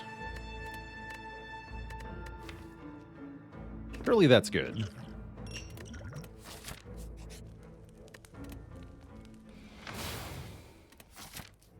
Would we add Bias Cog and or Blizzard? We would definitely add Bias Cognition. I think that'd be worth it. Blizzard would make our infinite combo more convenient, but doesn't actually speed up our infinite acquisition in any way, shape, or form, so I don't think it's actually any good.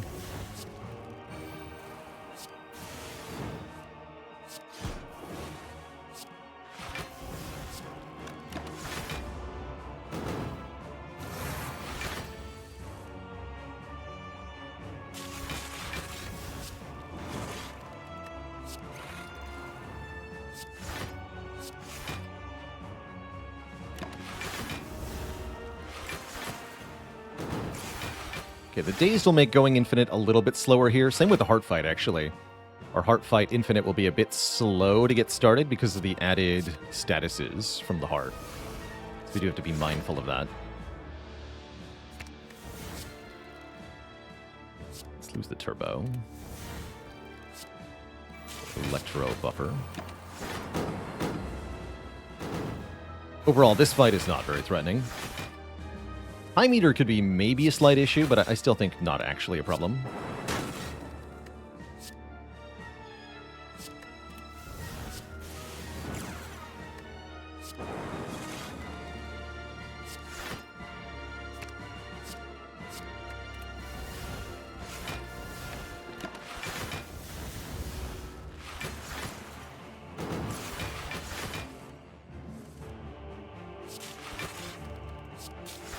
Looks like we are here.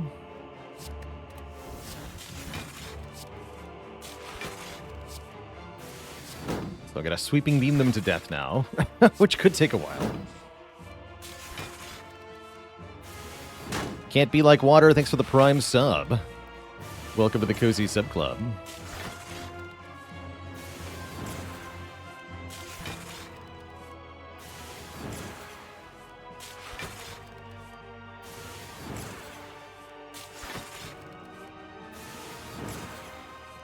Sweeping Beam's animation is not that short, huh?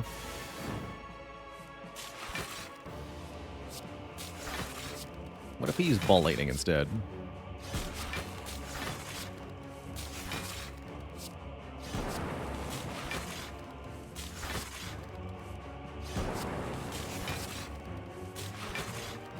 It's actually losing energy. Yeah, we need the Sweeping Beam. It's easier.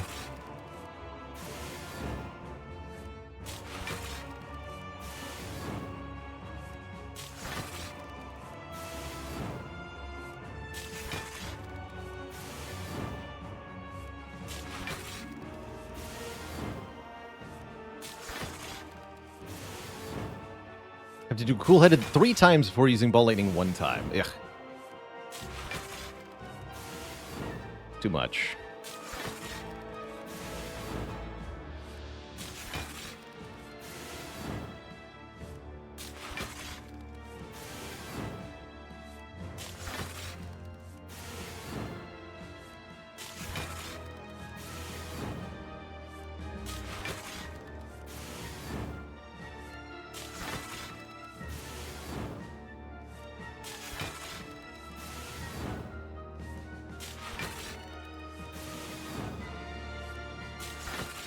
Beep, beep.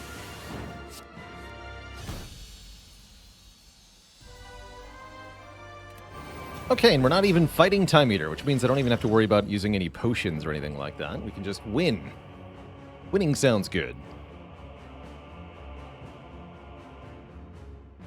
Yeah, winning sounds really good.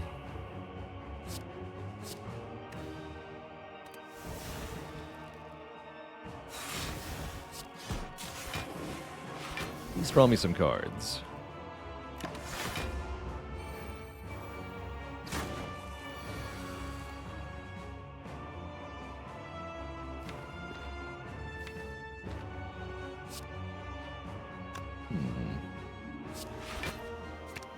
Get rid of loop, I guess.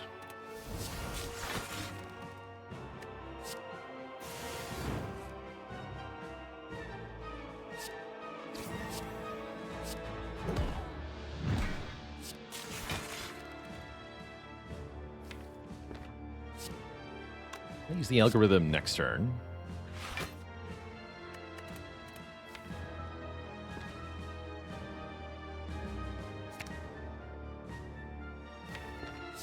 Taking a bit is fine. Which I'm not even doing.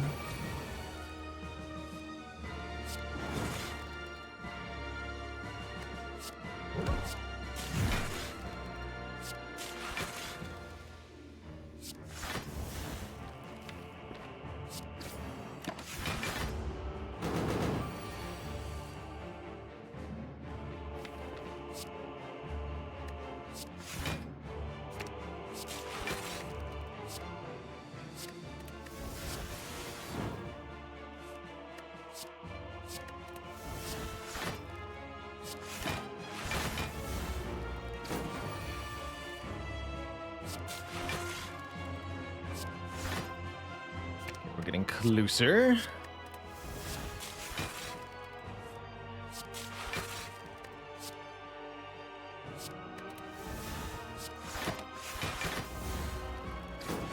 Here we are.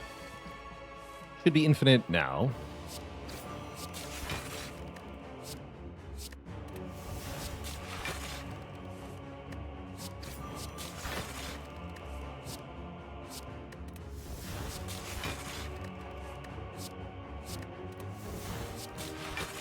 There we go.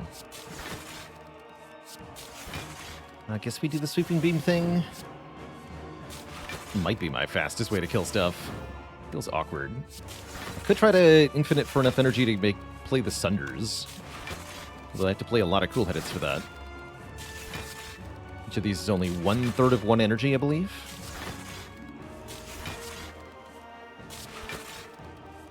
So a couple people have been wondering, how does this work? Why do I get 2 Sundial activations every time I play a Cool-Headed here?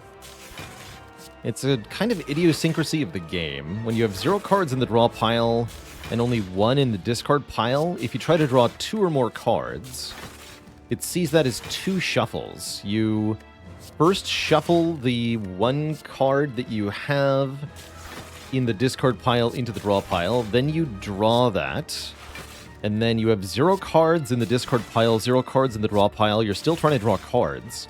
The game sees that as 1 more shuffle for some reason. I'm not sure why.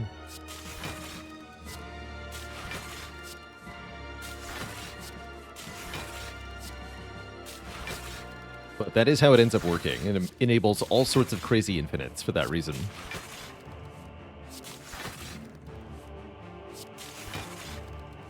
If I delete all of my attack cards, are we in a stalemate? Yes. Yeah, that would be run over at that point, if you cannot kill the enemy.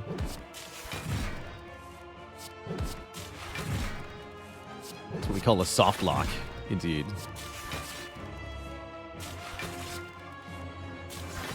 Thunder actually more efficient than Ball Lightning? I don't know. It's more satisfying.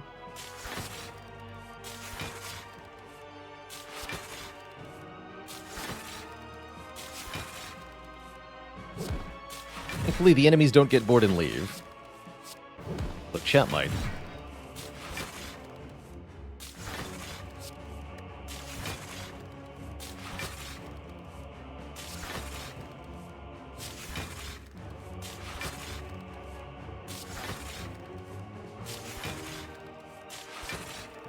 Do you get 3 with 3 sundial activations with a skim? No, no matter how many cards you're trying to draw, you only get 2 at most.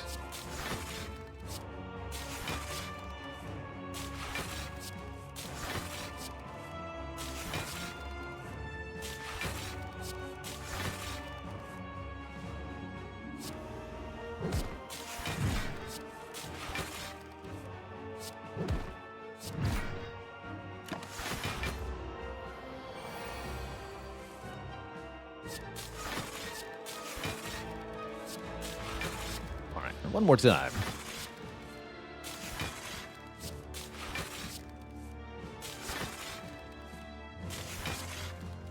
Body Slam sure would be good here. Make things a lot faster. Which is my power.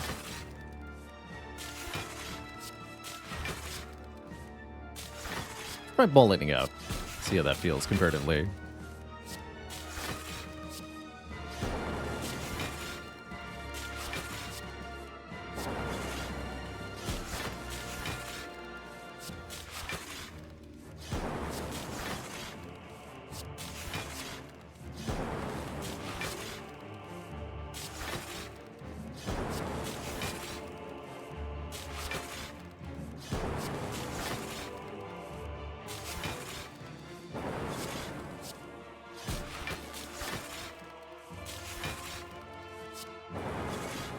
Here.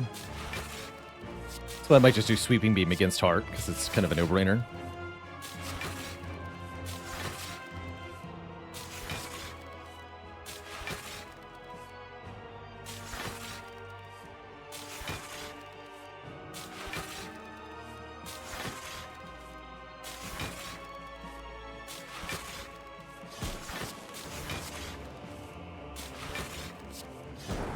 Actually sure that's any faster.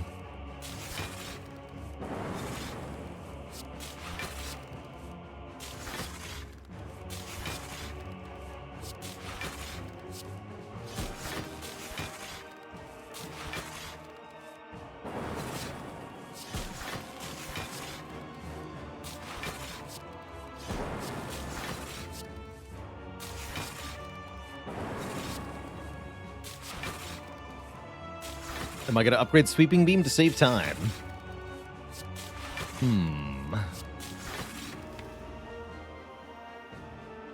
Unclear. Really unclear what we upgrade, actually.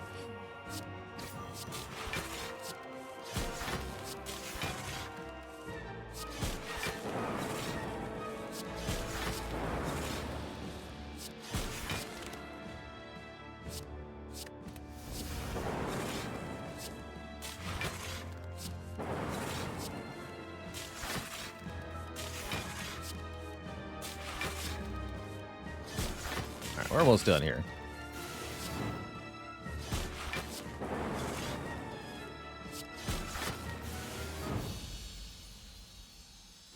Hope it doesn't matter if Sundial's on 0 versus 2.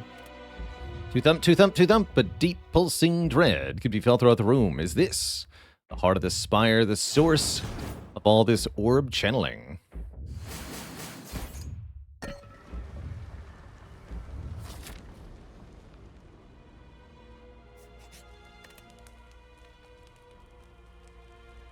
So other reasonable upgrades include what? Dual cast, Electro, Hologram? Upgraded Hologram could let us go infinite faster, maybe, by recycling again. Although I'd then have to recycle the Hologram at the end. Yeah, Holo seems probably my best option.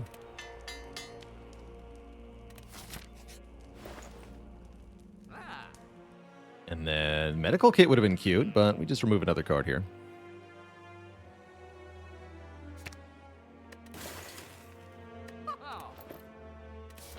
Onwards.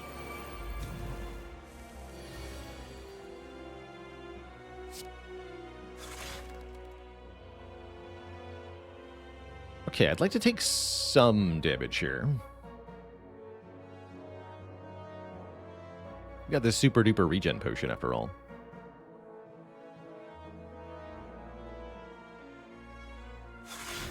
Keep the algo though. Block 26, take 7 or so. That's perfect.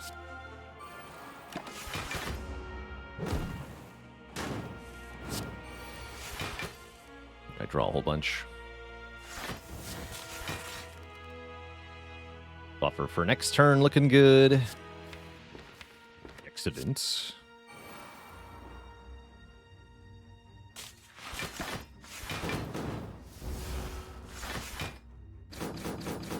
But yeah, those burns are definitely an issue here.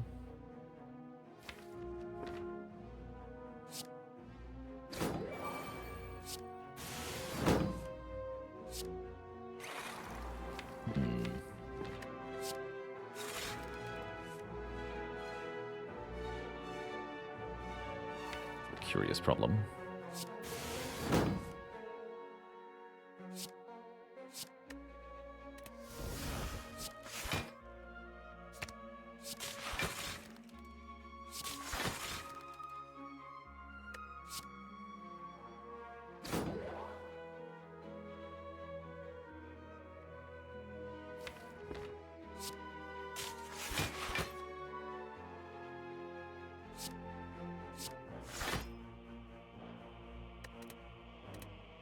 Probably be fetching the recycle. Fetch the go for the eyes here.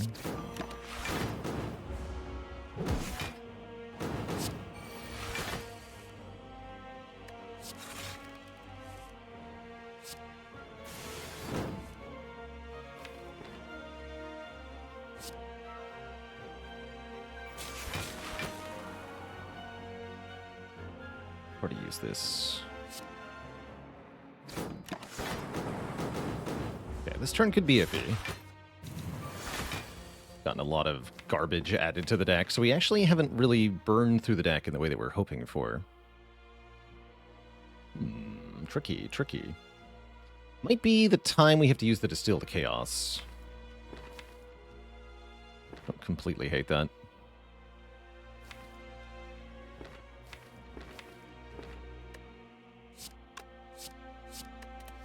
That would make our life easier. Quite a bit so.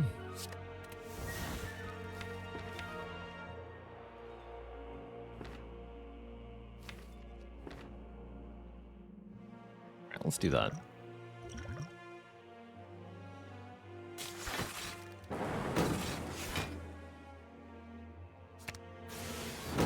Actually wasted some of our draw even. Not a bad thing, mind you.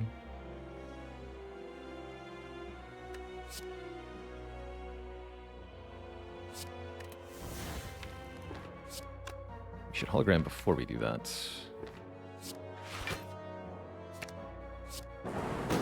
Draw the holo again. There it is.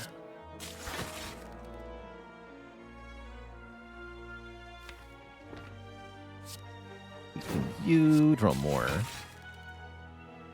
Okay, we got rid of all 4 burns on this turn. And we can lose some defense, too. I would like to turn back around.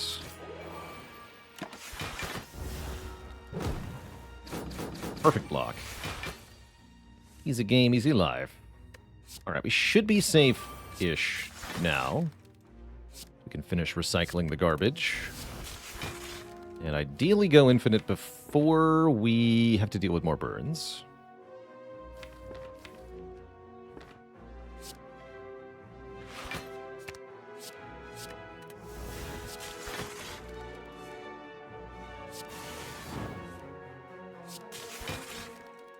Good.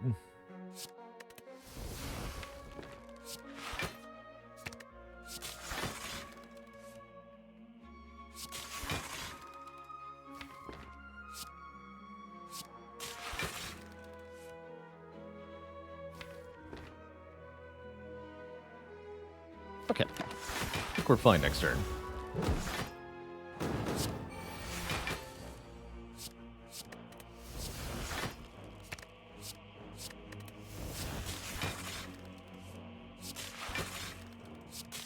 Here we go.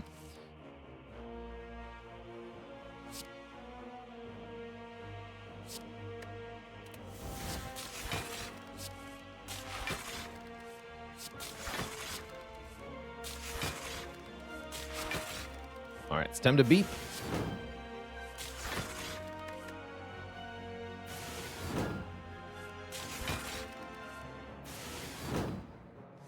Glad we had that Distilled Chaos to bail us out.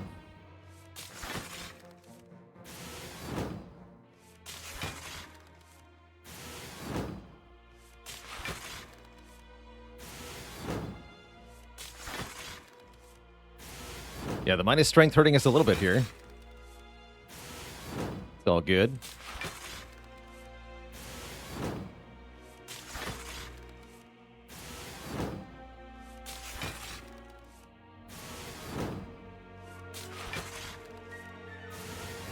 Three weeks later.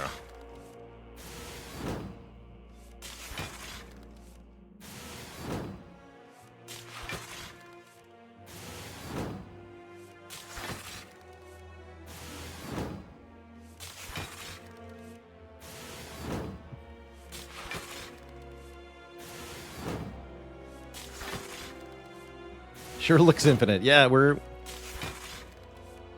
having what they call a papa run.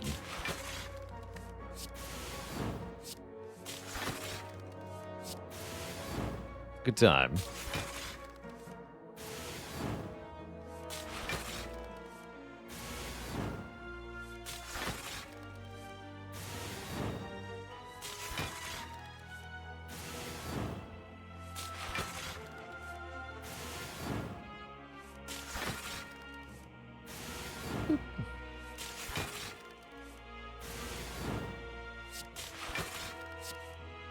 Finish it with the ball lightning. I think that's better. Single target, maybe? Maybe. Don't have minus focus. Do plus focus.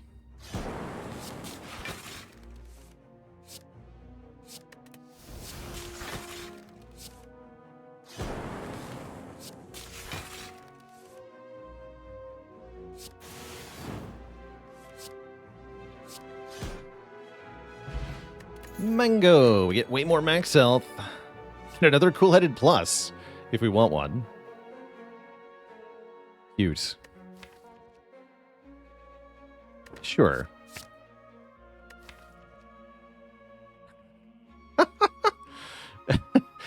This is the order of cards we added to the deck.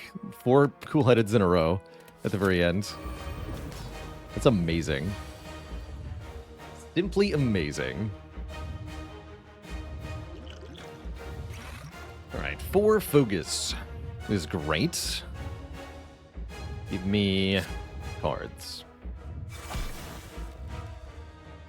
Cards are good.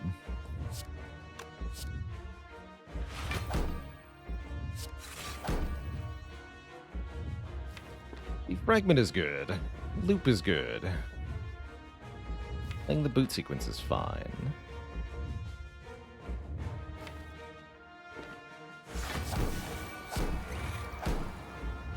Seems legit. We don't want to use this yet.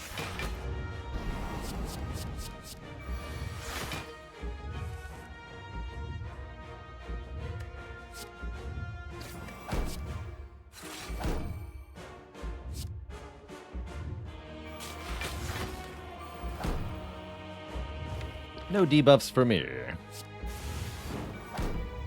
What the heck is my recycle?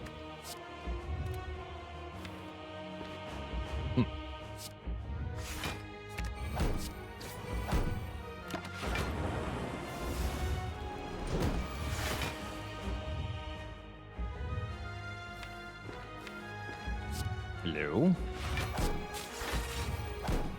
Dang it.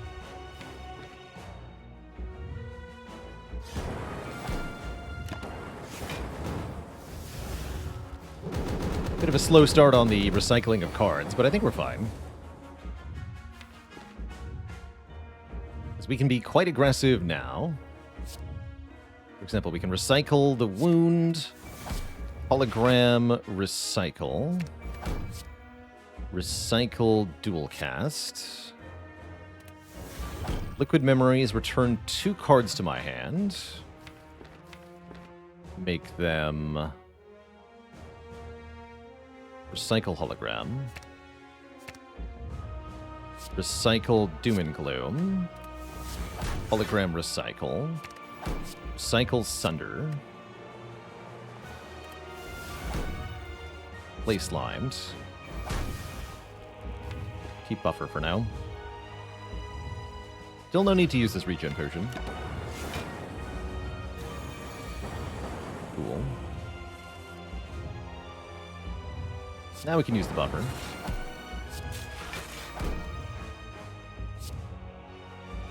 Be careful with this, though.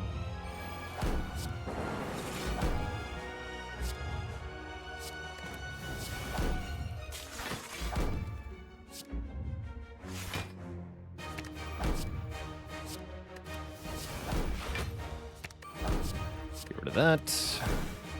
Looks like we're in business here. Yeah, we're in business now.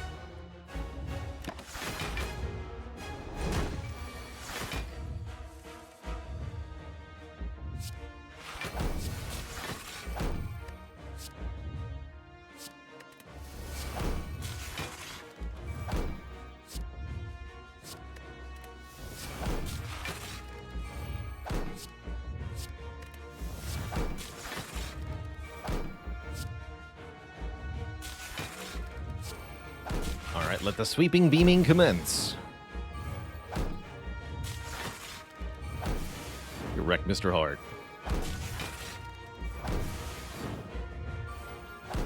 Oceanade on max health? I mean, yeah, at this point might as well, right? We do have to play Sweeping Beam quite a few times. But we definitely prevail here. A kingdom for a shuriken.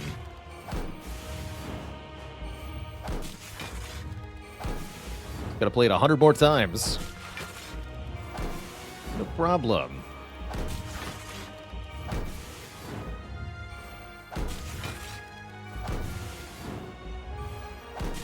Any interesting boss mechanics that I'd like to see in Spire 2?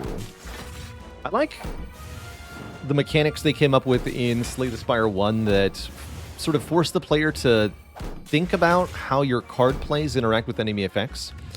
Beat of Death is a pretty straightforward example. You have to think about how many cards you're going to play each turn against Heart, because you have to pay for each one in health in addition to in energy.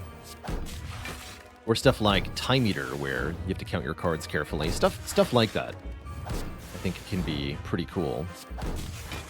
Don't really want every boss to be that. You definitely want some bosses where you can just play your cards and do something, but having some bosses that sort of turn the gameplay on its head can be really important.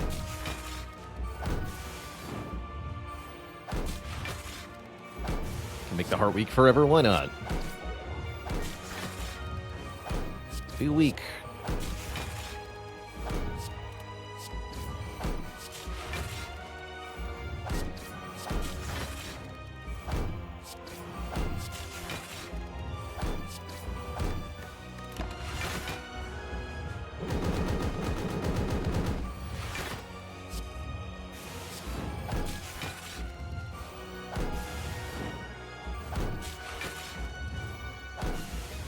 High meters like golf, the goal is to play as little of the game as possible. Yeah.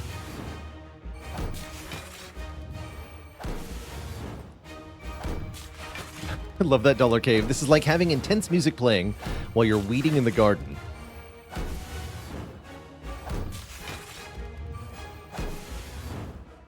This is the gameplay we all came here for. For a 7 to win.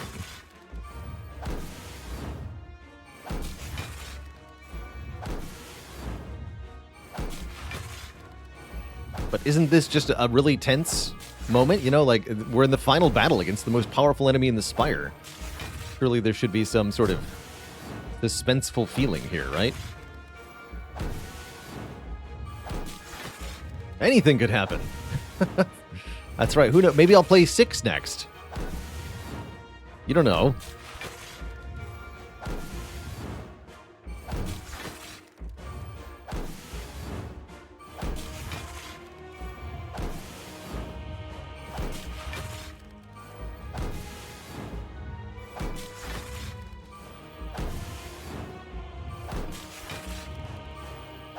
Seven card, 7 damage? Coincidence? Yes. Yes, it is.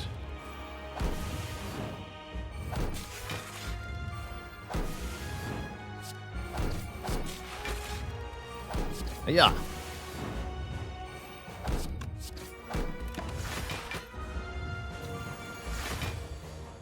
Just a bit longer now.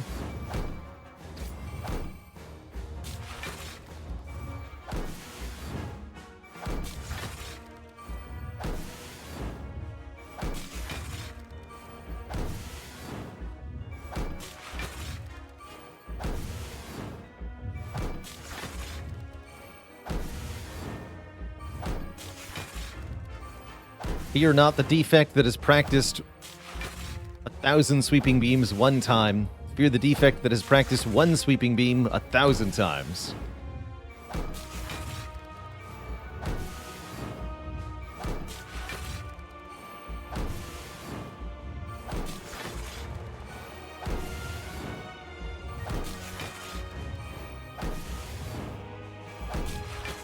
Sweep on, sweep off.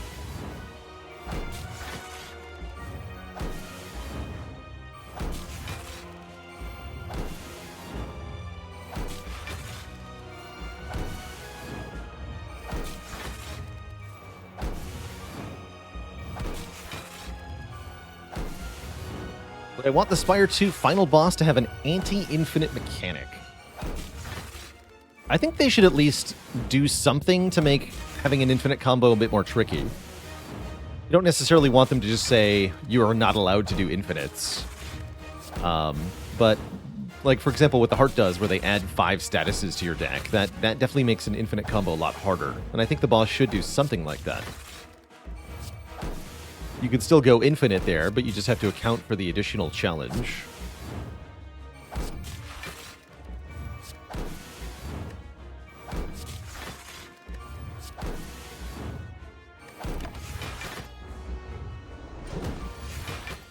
Alright, final turn. Fight.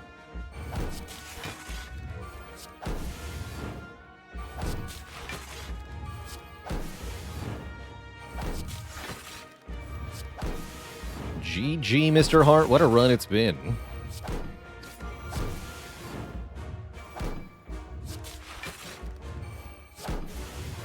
GG. Get those eyes out of here. GG. GG.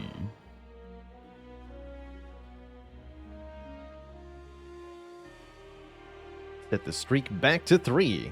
We've definitely been doing better this week than we did last week. Heck yeah. Not too shabby. 30-74, I like it. GG. Pyramid wins again. Is this going to be how we expect most Defect runs to go in the future? Gosh, I hope not. No, it's not that easy to go infinite with Defect. I wish. Pyramid was a big part of making that viable for infinite. Pyramid plus Sundial does often look like that, if you have them both. But with only one or the other, not really.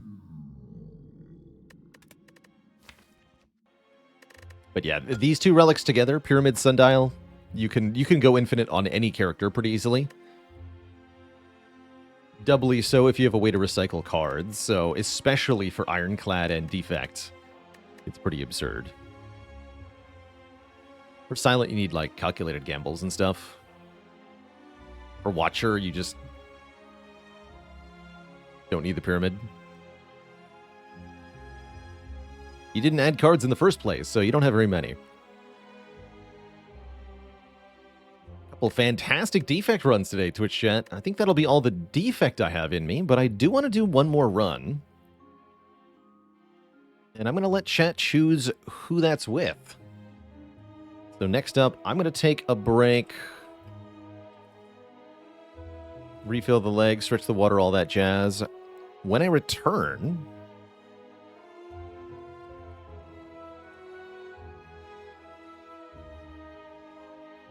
y'all are going to help me pick who we're playing next. Ironclad Watcher is silent for our final run today. All right, Twitch chat, back in a few minutes. When I return, we'll be playing the chosen character, BRB.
All right, Twitch chat, we're back.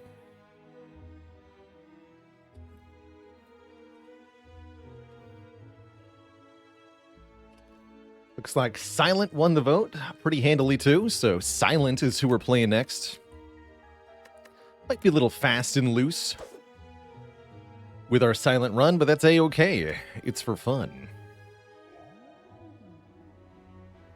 Remove 2. Pole of Mars, thanks for the Prime sub and the 14 months. You have Slime Boss, though. Oof.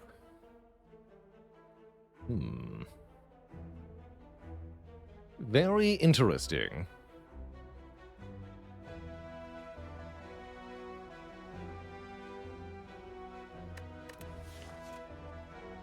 Be a common relic. Not that one. Terrible.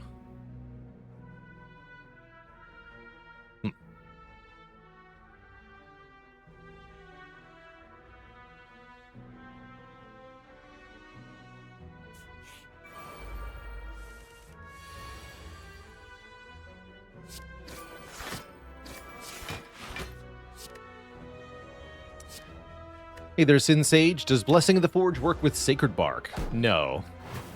Potion has the exact same effect either way, with or without the Sacred Bark, I'm afraid.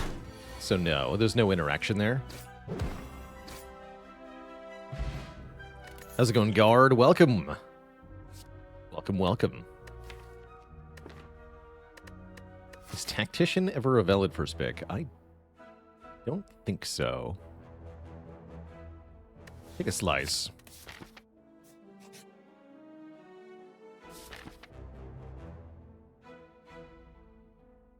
All right, I will.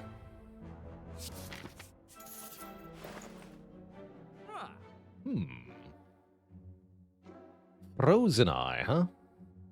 Interesting.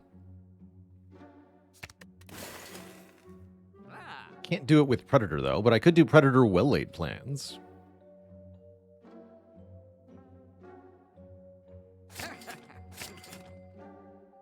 Sounds a bit better. And then maybe an attack potion to make it elite viable? A burning elite viable, maybe, even? Would a power potion be better?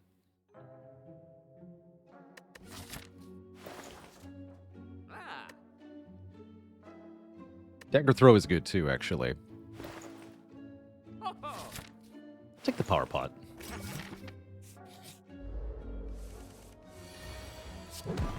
Although I may regret it in a moment.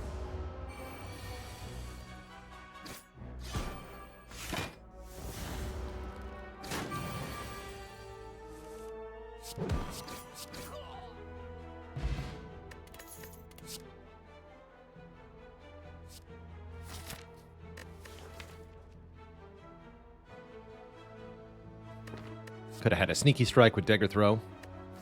Guess I'll take a Poison Stab. I don't love it, but it's fine.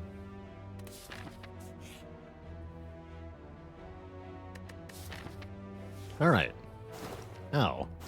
Ow. Ow. Uh-oh. Uh-oh. Boat thingy! That's why you don't normally click on that. All right, well, I guess I'm not fighting the Burning Elite then. That's fine. Let's have a nap.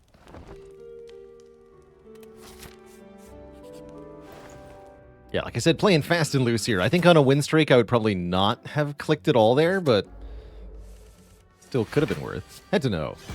Had to know. And yeah, that could pay for itself. I mean, Anchor is good, genuinely. So I'm not completely upset at my choice there, but yeah, that did hurt.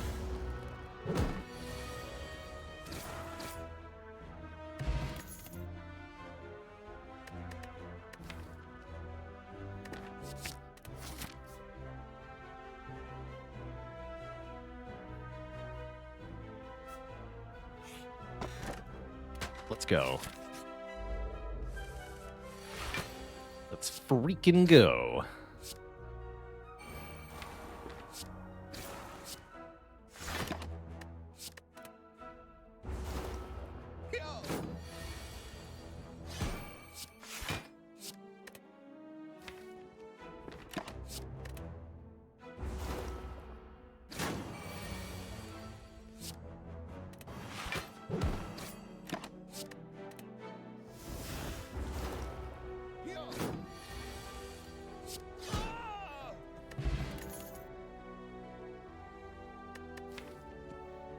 These are all skip.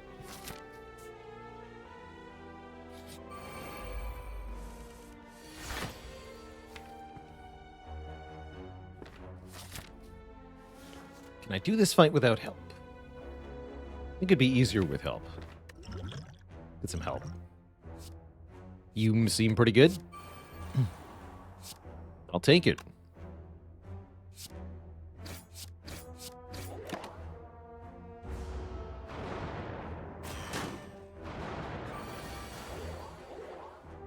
Not quite able to get a kill, though, so we do lose quite a bit of health here. Maybe we don't go for the extra elite.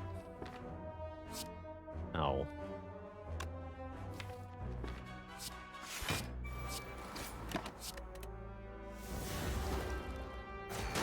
It'll do, though.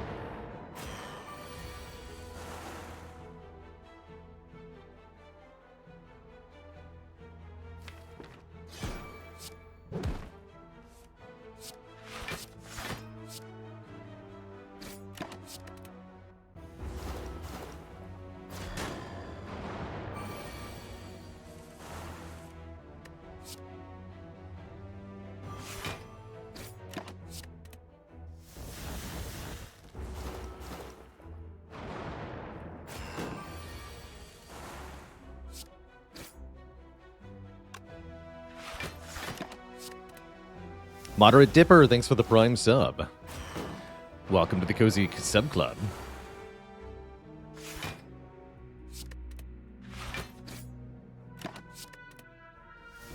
Good job, Fumes.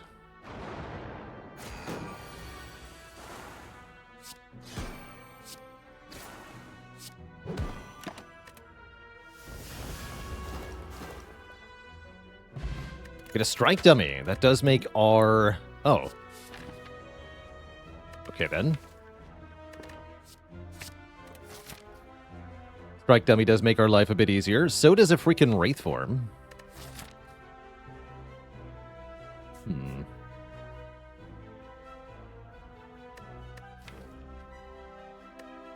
I guess I upgrade that and go this way. That sounds good.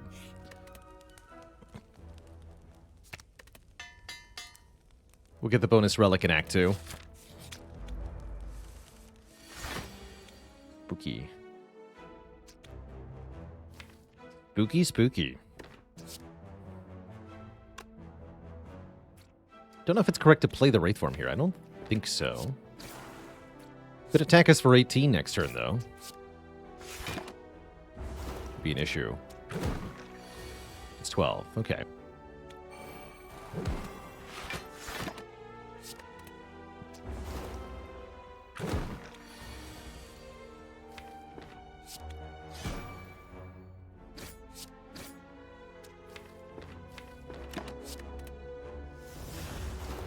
That's right. Strikes do 9. They're quite a bit better now. Great fight. Tropic Brew. I think an Endless Agony is fine. Just another couple zero-cost deal 4s that we get to use once per fight. Given that we have to face down Slime Boss, I would like a little bit of extra help here.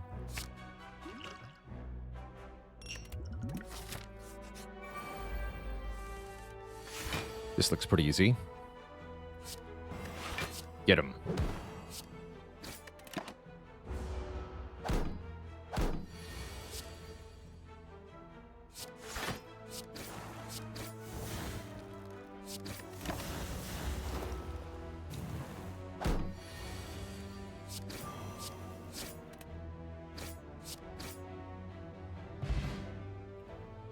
Well, that's a pretty weak potion. We want a Masterful Stab? Not really. Do I want a Dagger Spray? No. No, I don't. Alright, that's fine. Probably we should upgrade Predator. I think Well-Laid Plans 1 is fine for Slime Boss. We need to make sure we can kill the enemy with damage.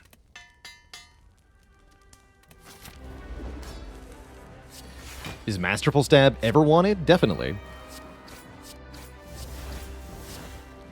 Sometimes it is just a free 12 damage. I really like it as a first card pick, actually. Seems to be pretty good at that.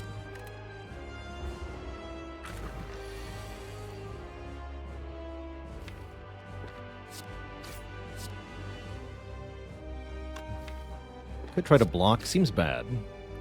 Just keep the Wraith form.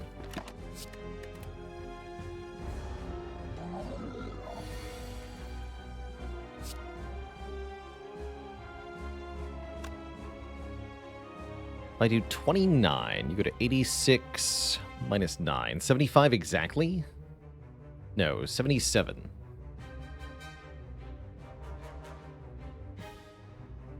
So I play what? Wraith form? Spooky.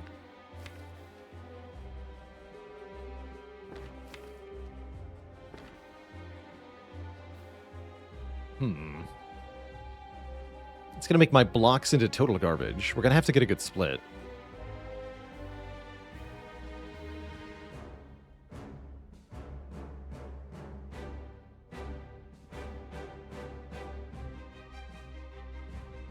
I'd like to use the energy potion on the turn that we split.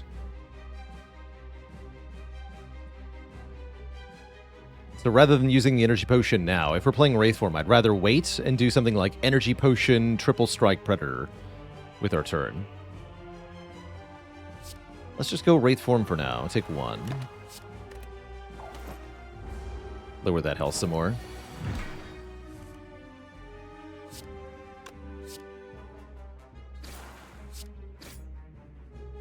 So 91 minus 12 would be 8179. Keep this for now. 29 goes to 77. This is pretty good. We don't even have to use the energy potion, although note how little good stuff is in the draw pile here. Maybe just play 2 slimed, keep the predator. I don't want to draw into this on this post-split, because none of it's damage. Yikes, by the way. Don't play this because it splits right away.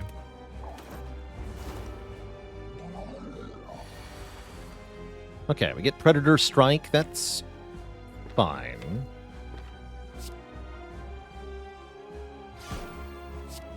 It's a pretty good split, right? 44? Get to keep Leg Sweep in hand, which actually blocks for something. And I'm going to draw all of these cards. Even so, looks pretty bad. Not double 18. Cool, cool. Good talk. Still kind of screwed next turn, though, yeah?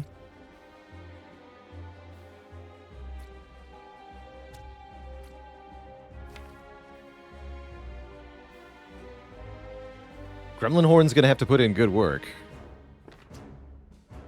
We're going to have to not draw garbage. Spooky. Very spooky.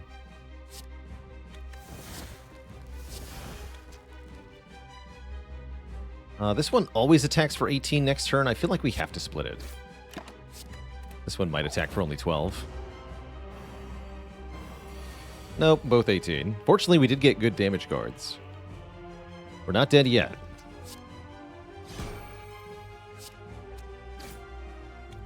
Although we do have to Energy Potion. I'm also going to drink the Entropic Brew, because this fight is not over. We need more help. Fear Pot. Okay, let's use that now. My Energy Potion back, I see. Just kill you immediately. Gremlin Horn lets me play the Leg Sweep now. We live. I live! I'll take it.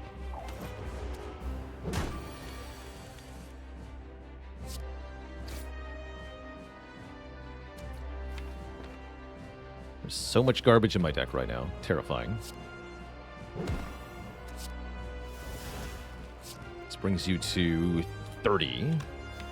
Okay. Seems fine.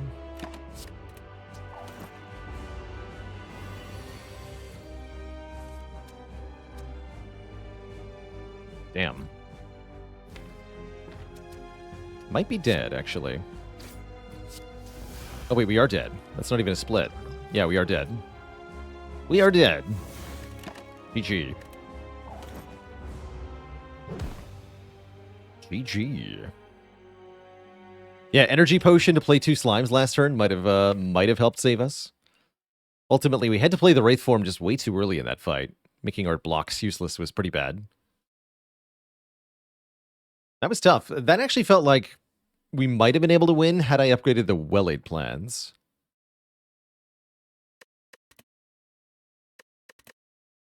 Good try, though. Let's do one more fast-ish silent run. We'll run it back. We'll run it back. And redeem our common relic start. You got it. Orichalcum, now we're talking. That's an actually good relic. Sometimes. And I'm going to keep going ambitious here. I'm going to try to fight 3 elites again. Yeah, that one was just a test run. Doesn't count. Doesn't count. I was testing if I could draw well. Apparently not. Hey.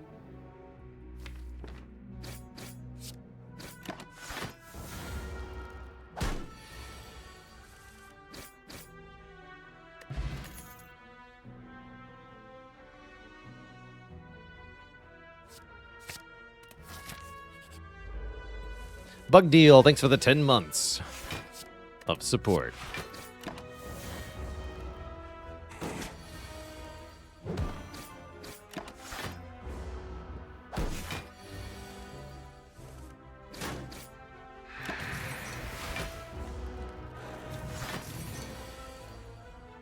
Bugtacular.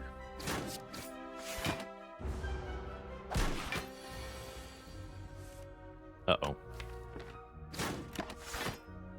Block 9. Dang. Okay, could have been worse. Could have been worse.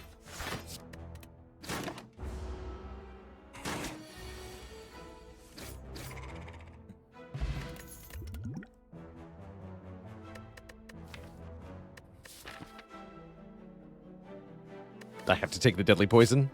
I want to take the footwork there, but with Orichalcum, it's especially useless. No, thank you. No, thank you.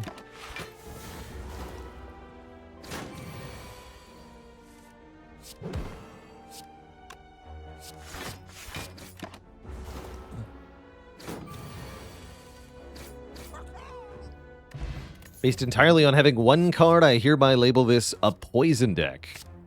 And so it was. A poison deck. Yeah, it is a poison deck. Wow.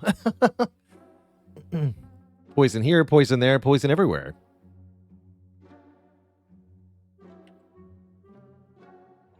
Fumes is interesting. What about Bane and Remove, though? I like that.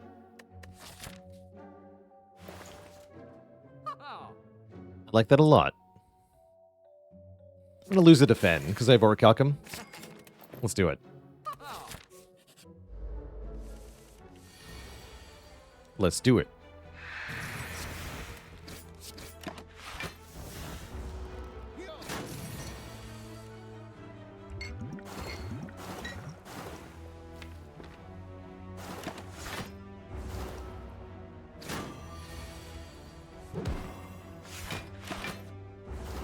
Blech. He did.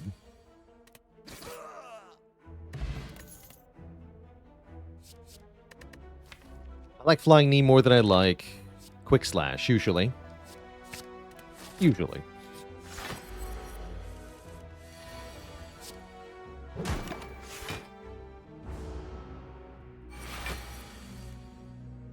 Alright, let's make this easy on ourselves.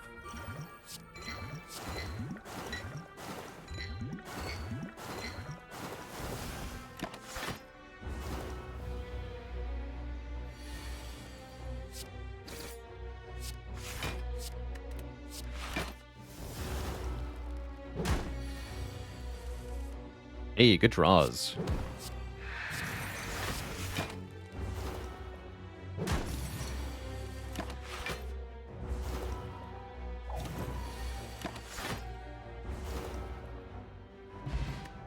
Ish. 1,000 cuts, huh? This is not the start of a 1,000 cut stack. Too early for a second piercing whale. Skip.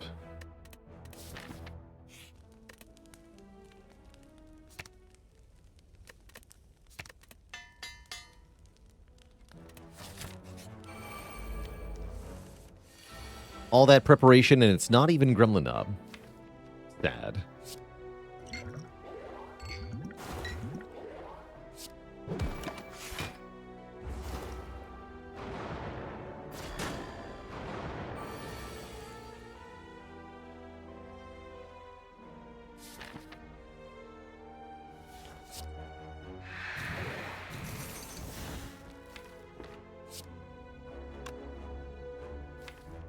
Deals 20 next turn, huh? So in that case, strike you. Start poisoning you.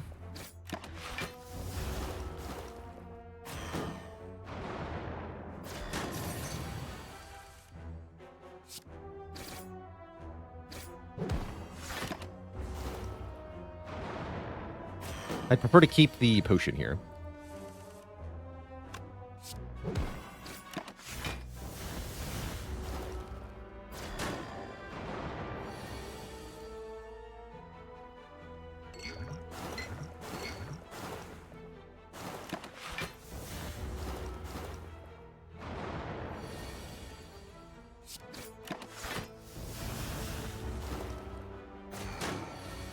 Pretty good fight.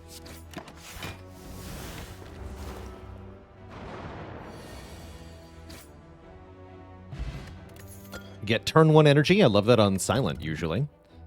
And a leg sweep. Leg sweep is too good to ignore, even with Orichalcum. Do I want to go to the shop? Moving a strike is a good idea, probably. Since I'm already down 1 defend. Ooh.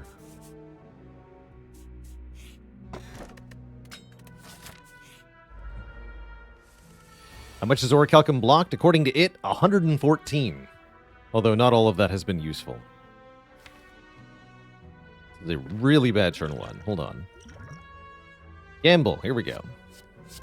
Try that again. That's more like it.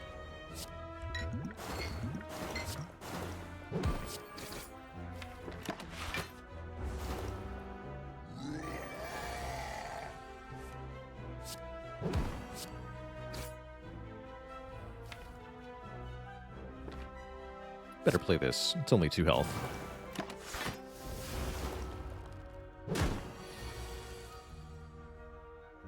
Looks like we're using the cunning potion, I think. Yeah, we are.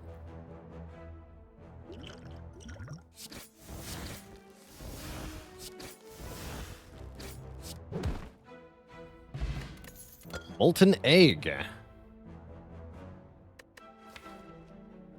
Doink. Molten egg is not malaise upgrading, but it is good. Really good. Meaning any attacks we take on, especially I'm thinking backstabs, being upgraded could be very useful. Poor Guardian. Poor Guardian. Oh my lordy, and that's a catalyst. I'll buy that. Means I can't remove. Who cares? We have a catalyst now.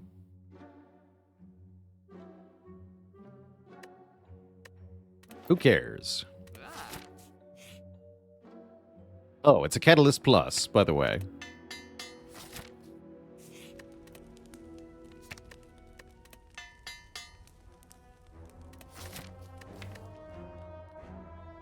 Seems good.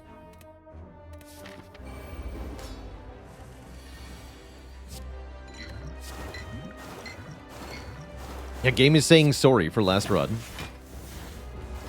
Sure is. Now we're on a silent speed run.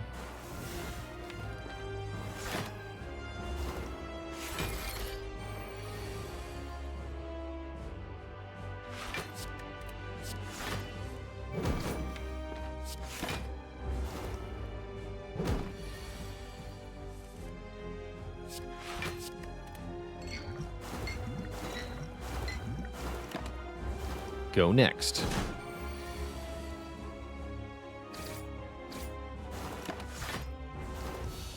Good. Get 2 potions and a corpse explosion, which is also good with catalysts and helps in Act 2. Are the boss relics going to be as nutty as the cards are? Depends. It definitely depends. These are either the 2 of the best or 3 of the worst, depending on how you look at it. Oh yeah, with Ceramic Fish, actually, this is an easy Pandora's box. That's right. We gain 9 additional gold per card we transform, which is currently 9 transforms. So we get 9 times 9 equals 81 additional gold for taking Pandora's box. What do we get? Another catalyst, because of course we do, and a burst. Seems good. Now we're rich too. We seem to be having what you might call a good run. And I'm not going to muck it up by fighting elites too early here. Here's the path I want.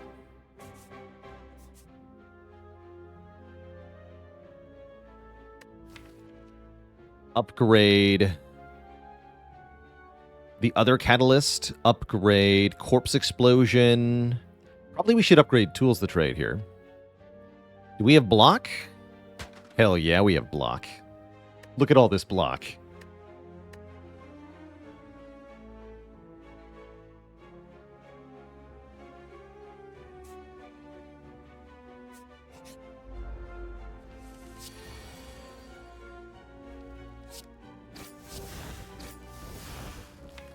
No energy, they say.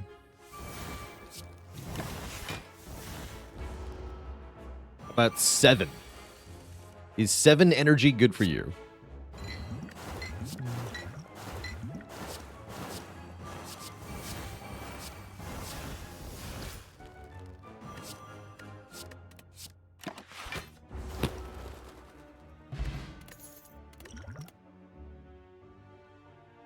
Ooh. Tactician is energy. We've got tools, we've got prepared. Yes.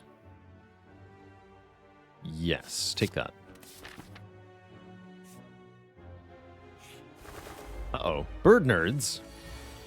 Oh yeah, I've got Corpse Explosion Catalyst. They did too.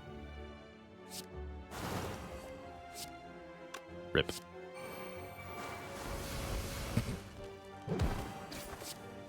Is instantly killing everything good. Is a Ghost in a Jar good? You know what? If I'm going to have a Ghost in a Jar in my inventory, I'm going to drink this Entropic Brew right now to find out what's in here. So we can use the other potion.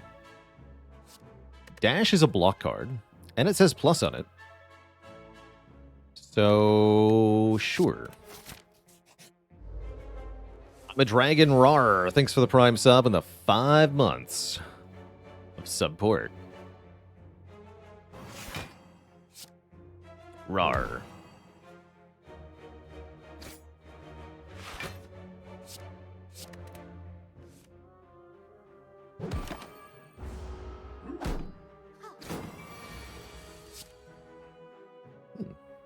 Relevant.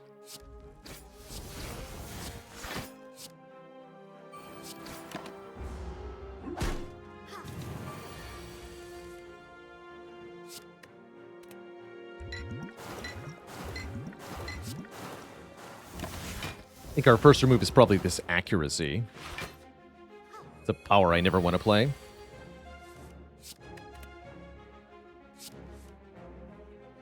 Seems bad.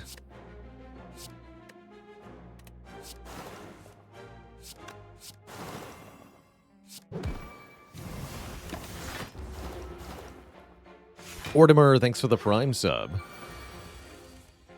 Welcome to the Cozy Sub Club.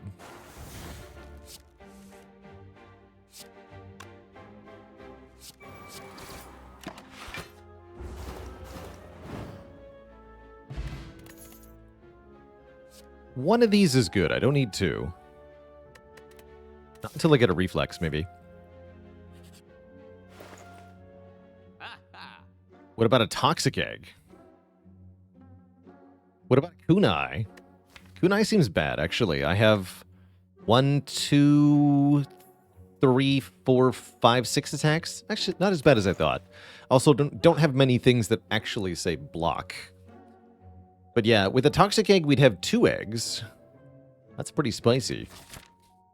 It's a lot of future upgrades.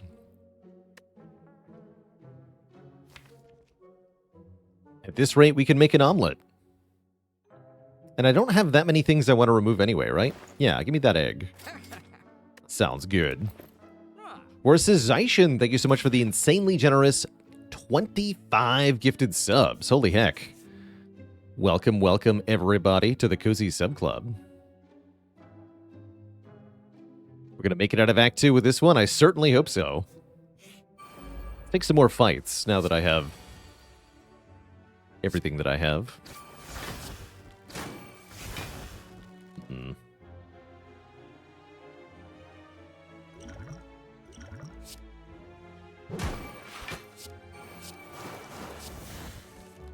There we go.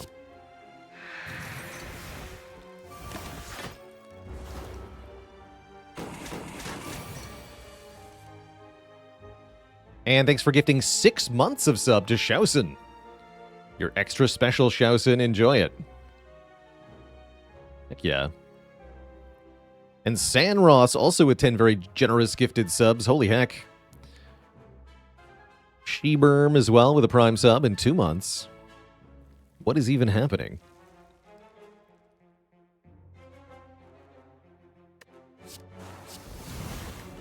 What's going on? Is it September already? Oh yeah, it is actually. It is in fact September. Ariel SX, thanks for the prime sub of the 2 months. It might be Andrew with 100 bits.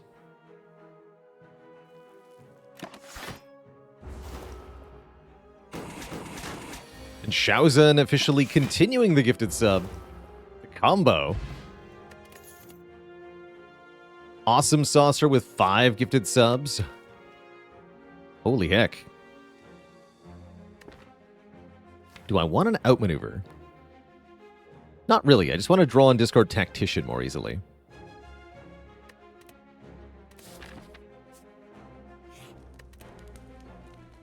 We have many options for doing stuff like that. Let's start with this.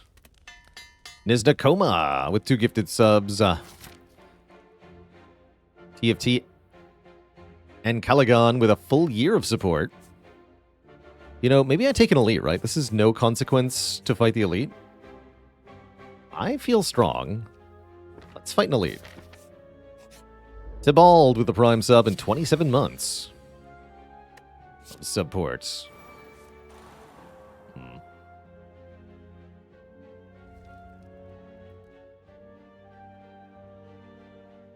Nick Psycho with 100 bits. Thank you, thank you. How do I resist the temptation to add tons of cards? I mean, we are going to be doing some of that. Cards will be added. I think this might be Burst Leg Sweep.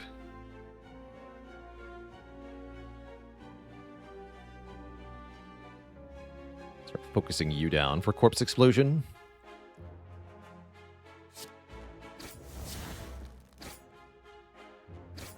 Could also do something like Burst Doppelganger, take a bunch, but I don't think that's necessary.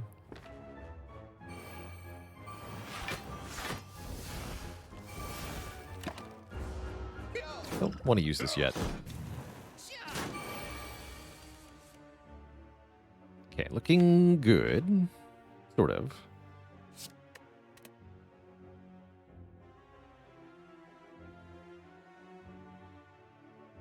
Sort of.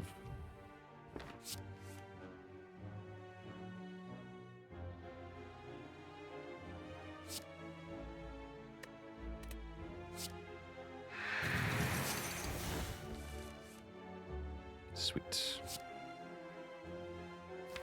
Corpse Explosion on the very bottom, though. Not what we want to see. Spooky. Axmalon with the 17 months of support. Thank you, thank you. How did gifted subs to the community work? Are they randomized? Yes. Weighted more towards people who are currently here and more towards people who frequent the channel. But the algorithm for deciding who gets the sub gets a little bit weird once everybody who's currently watching the channel gets a sub. But I think it does prioritize people who are currently here.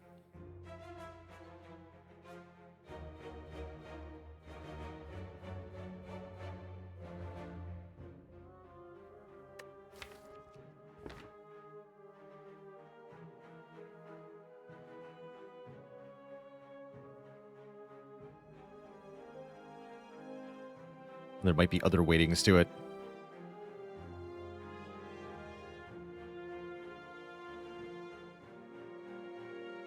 But yeah, there's definitely some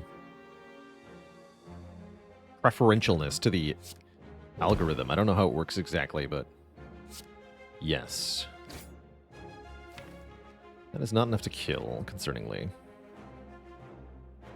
Please stay weak into next turn, you as well. Actually, you'll do the most damage. If I'm not killing you, let's have you be weak.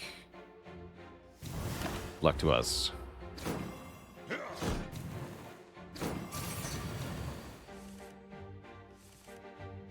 Oh boy.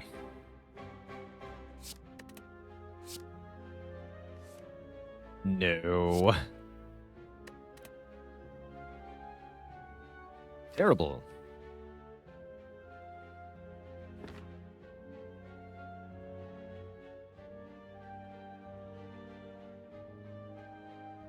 Yeah, it's just really tough to get this on the very bottom. Not quite enough damage to kill the slaver either. So we could use our ghost here. It's probably the easiest out. Makes that burning elite more scary.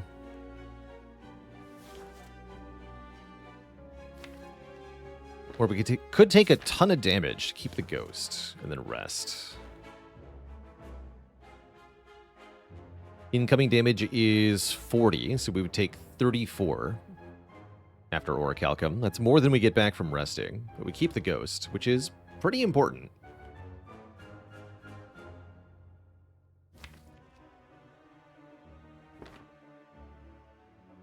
Whenever I'm me, also with 5 gifted subs. Thank you, thank you.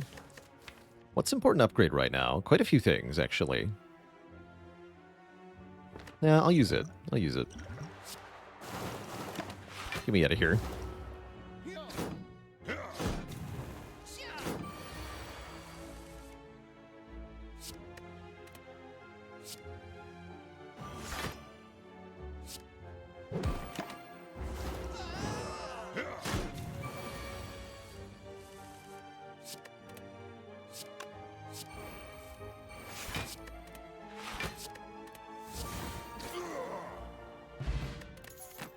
Question cards, pretty good with the other stuff we have.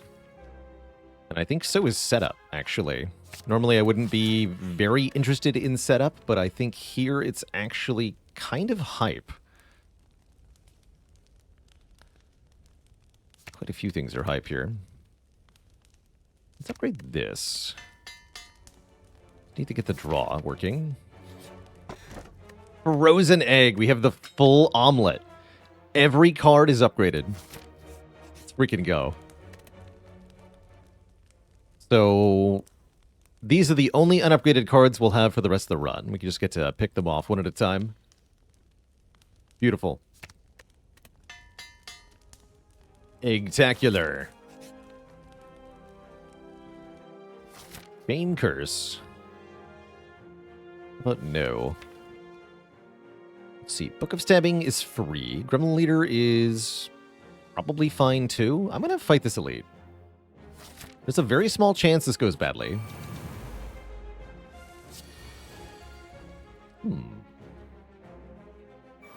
Looking good.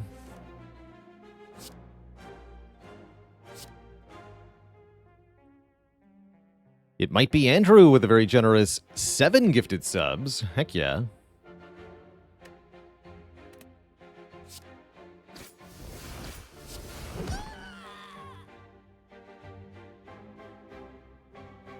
It's a lot of minusing. Can also just set up a really good turn next turn.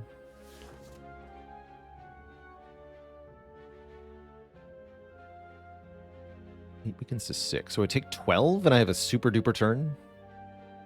I think 12 have a super duper turn. Looks good.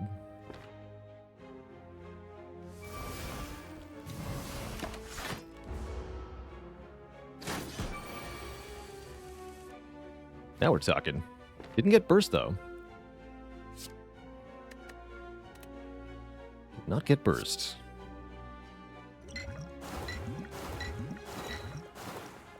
Perfection.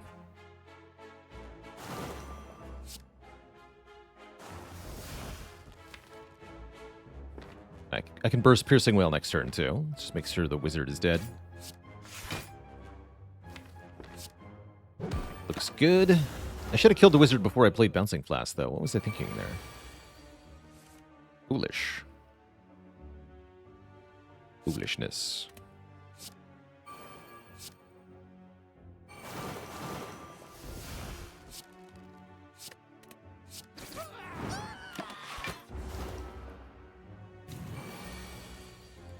Okay, we're good.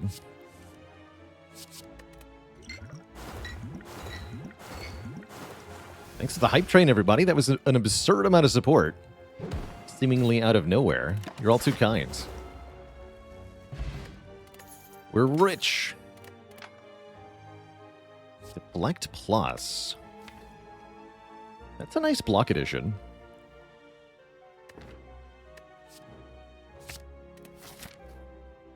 Don't think I want to fight another elite. Although more card rewards does sound good. Let's take 2 more fights. Maybe let's not, though.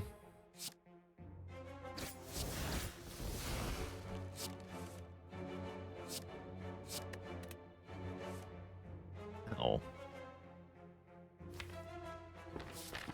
Well, heck. I guess I don't have that much direct block currently. So it sort of makes sense.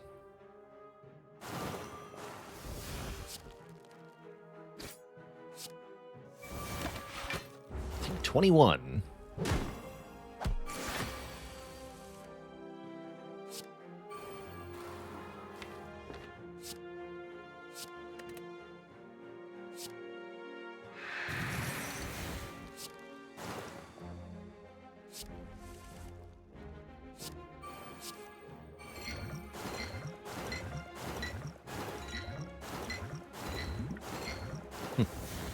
Cute.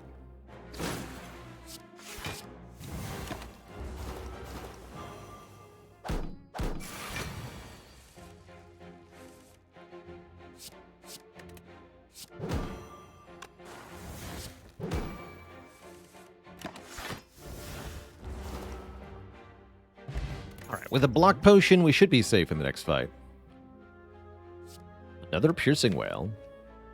Flechettes can hit pretty hard. I think I just want another Piercing Wail, though.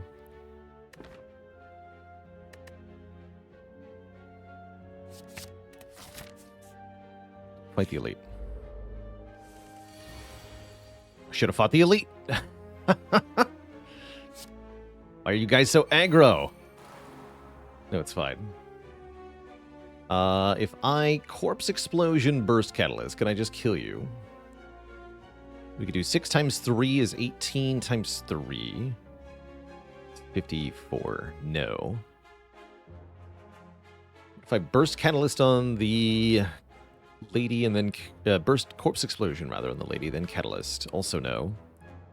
But I could do Burst Corpse Explosion... No, Burst Corpse Explosion on the Mystic, then Burst Catalyst. That would kill her. Or Cal can block 6. I only take 8 here. Take 8 is fine.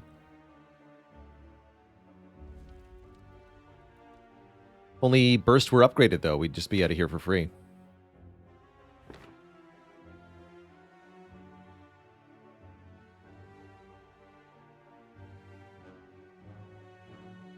Yeah, the Tactician upgrade definitely not helping here.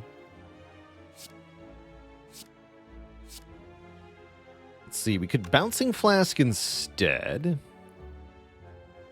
There are 2 possibilities. Either the front guy gets hit 3 times, In which case we can do 9 times 9, which would kill. Or the Mystic gets hit at least 2 times, in which case we can still burst Catalyst and kill her too, right? So this must be better, right? Because it's at least 6 poison. We don't want to burst the Bouncing Flask, because that could end up with killing neither of them. Alright, Mystic, you're dead. It's actually worse than bursting than using the other one would have been, but this is fine. This is now fine. Average Homo Sapiens, thanks for the tier 1 sub. Welcome to the Cozy Sub Club.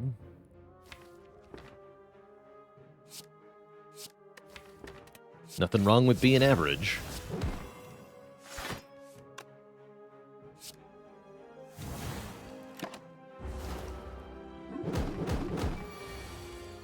Right now you can't hurt me.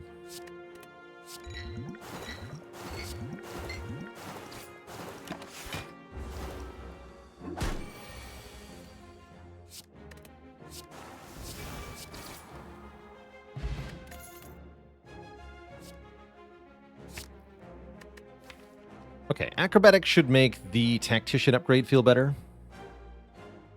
Let's see, with a free turn 1, can we get away with upgrading Burst here? Seems iffy, right? Feels like we could die very easily if I don't rest. But we could also kill Collector very quickly with a decent draw. I'm going to upgrade Burst.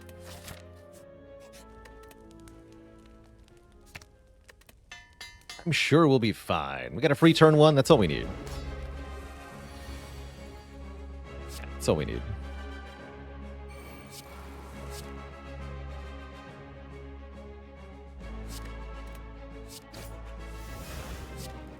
There we go. Bouncing Flask. 24 poison turn 1. Seems pretty good. Do I survive next turn? I don't. Oh. Concerning.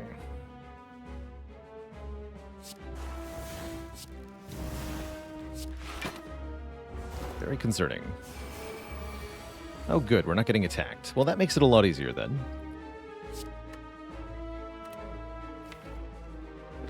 Excellent.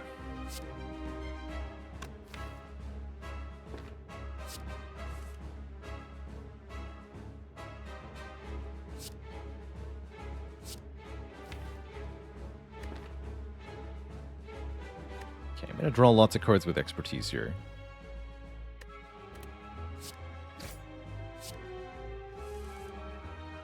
Good, we got Tactician.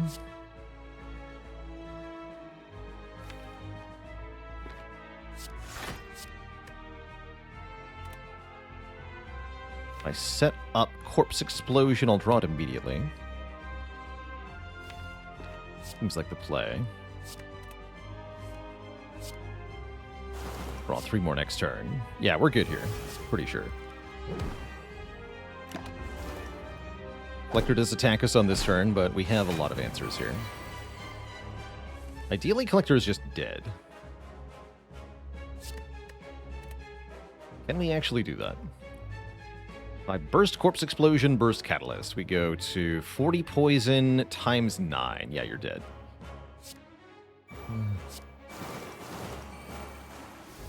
Nice. Oh, should have set that to 9. Whatever. Goodbye. Wraith Form Plus.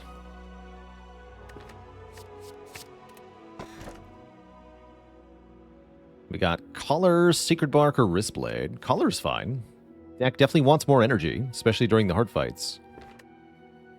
Don't have a lot of use for Wristblade. Don't have a lot of use for Sacred Bark. Yeah, to take the energy. But where's Fusion Hammer, right? Come on, Fusion Hammer. It's your time to shine. How many upgrades do we still need? We would like to upgrade Catalyst. We would like to upgrade Expertise, actually. That's about it. Is Prepared already upgraded? Yes. Okay. So 3 rest sites should be sufficient. And we can do that, no problem. We can also get multiple shops along the way. Perfect. You'll love to see it. Don't forget to upgrade accuracy. See you later, it might be Andrew. Thanks for all the support. Noodles.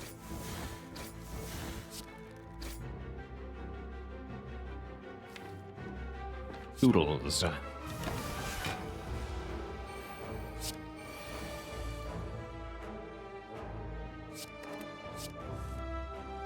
Heck.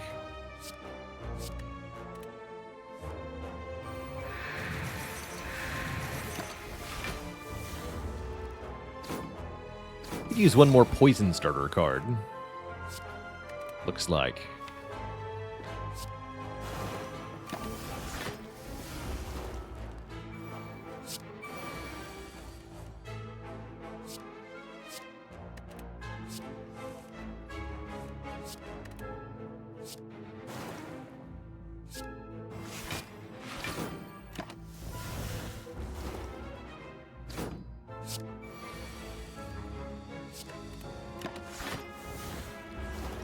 GG.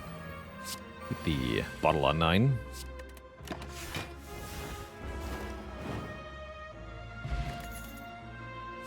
Gamble with a plus. I mean, everything has a plus.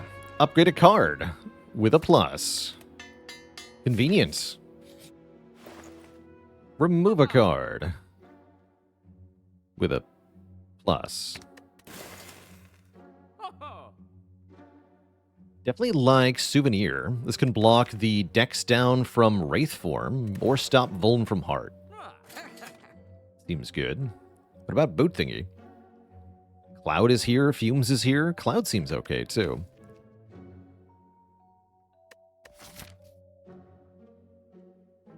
Do get several more shops. Yeah, Boat Thingy's okay. It does help. And I'm not going to buy the card.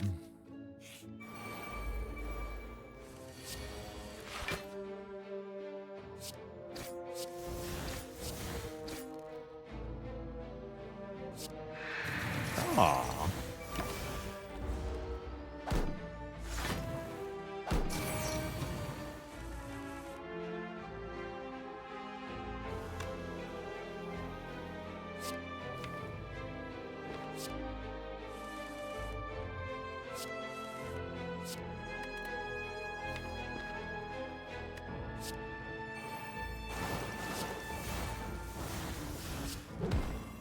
Yeah, we can also set up Wraith for him. That's pretty badass.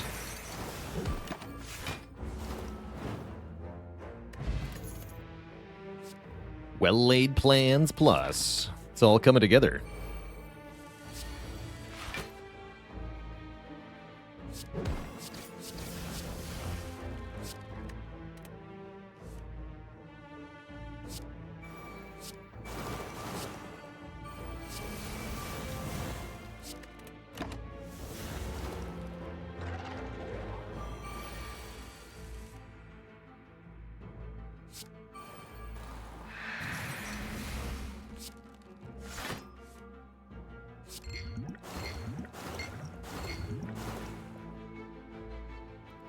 Times 9, not quite enough.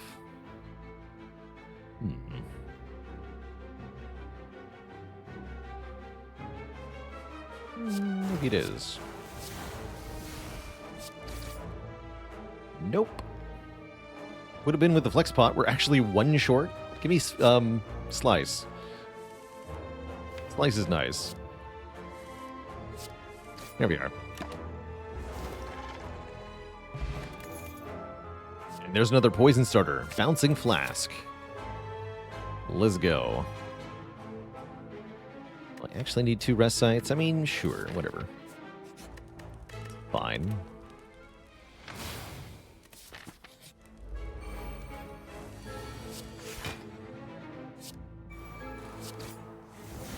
Nemesis Suspicious.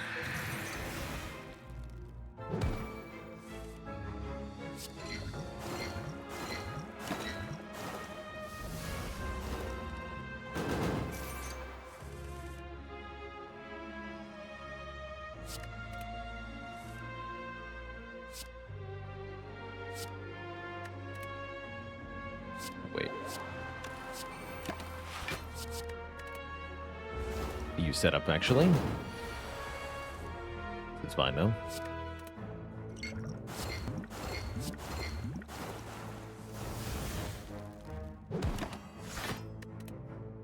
Did.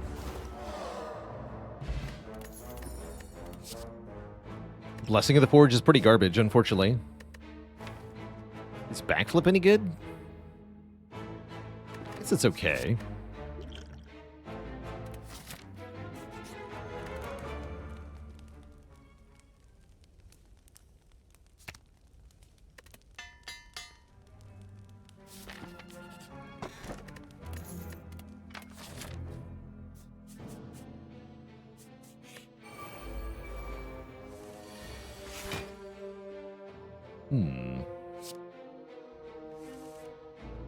Oh, okay.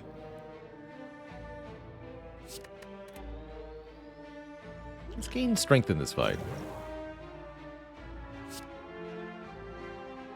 And I think we just want to go Corpse Explosion Catalyst on one of the daggers here. So it dies next turn, takes out the new minions coming in. Then I can topple for a bit.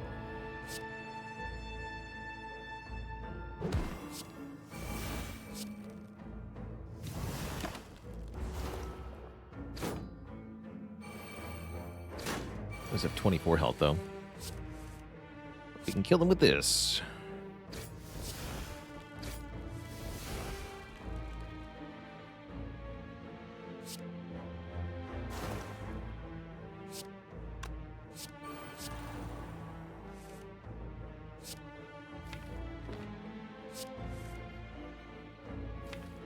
Yeah, I really like my Wraith form.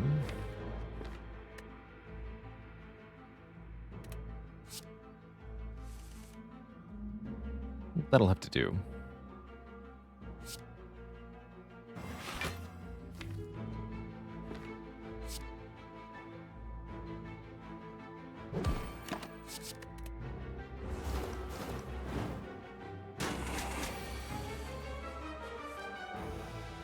Maybe should have melee'd the Repto, but we took more damage on turn 1 if we didn't melee's a dagger. For 1 energy, it didn't matter too much either way. Thankfully.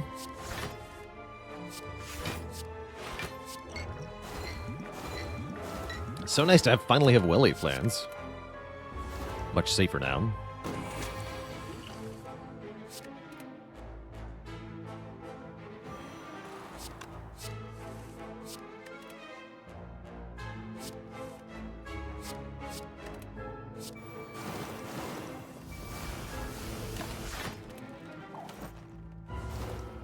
Death.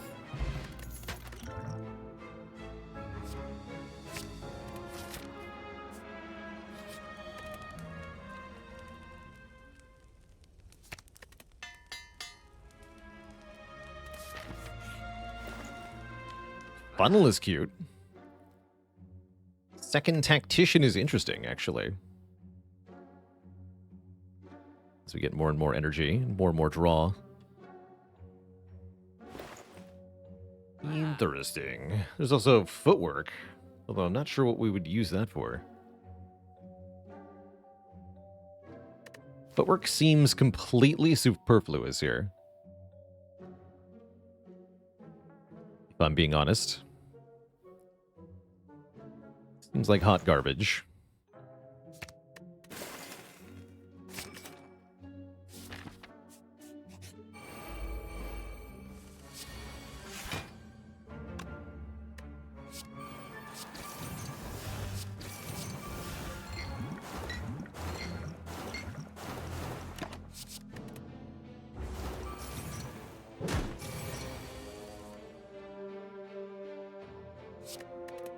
Energy is not very much.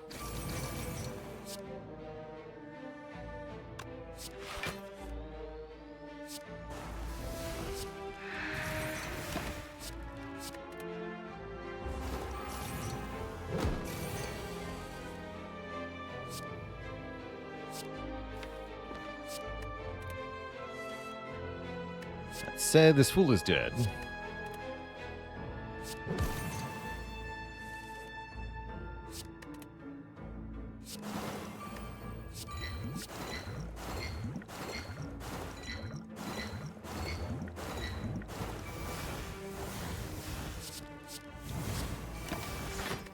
Bye-bye.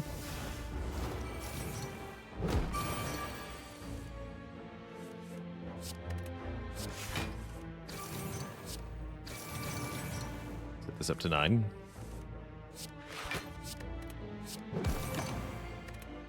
You love to see it. Dead on turn 3. Tough way to go.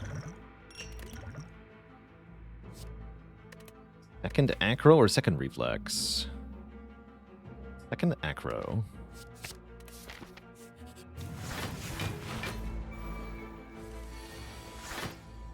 Now we're starting to cook.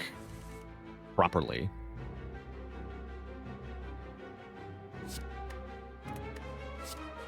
Love to see it. Oh, heck.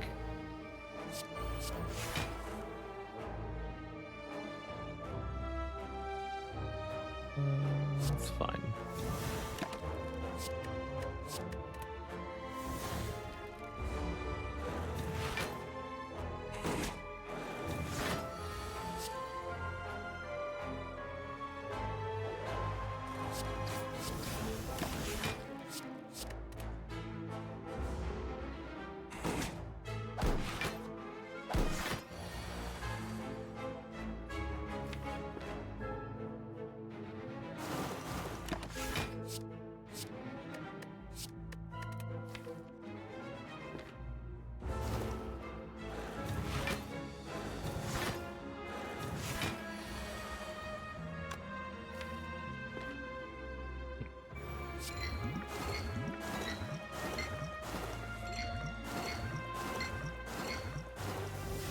Got 3 eggs in my real life. How am I cooking them? Over easy is definitely one of them. Sunny side up's pretty good too. And then give me 1 hard boiled. Why not?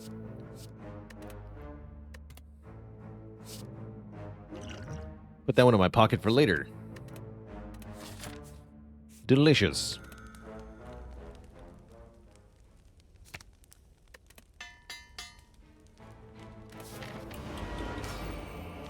It's Tim. Good luck, Tim. Did you know you're doomed? Fun fact.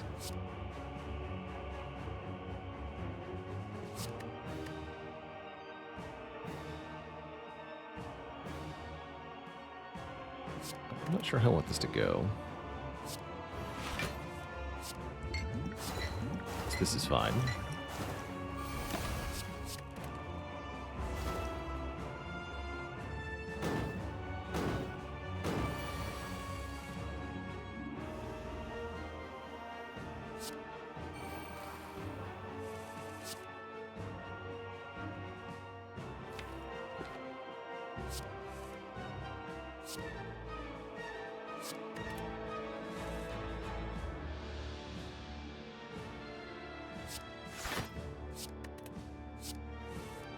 There you are.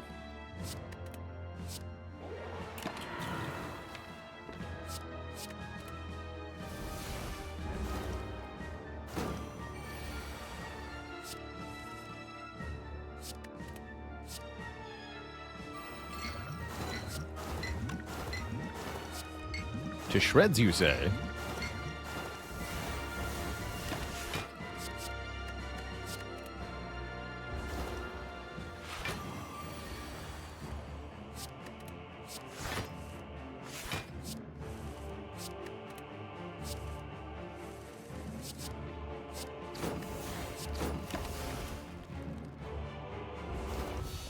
Shit. Who's the fool now, Tim? Who's the fool now?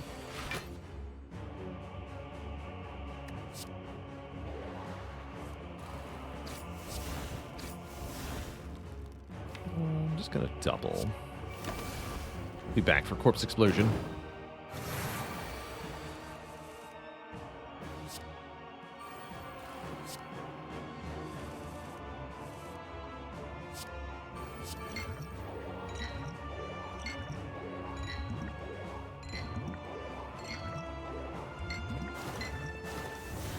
Perfectly balanced, as all things should be. Try that again.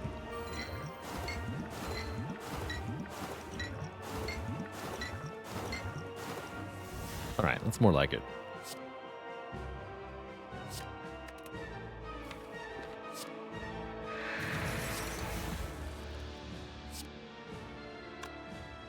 Kill you first.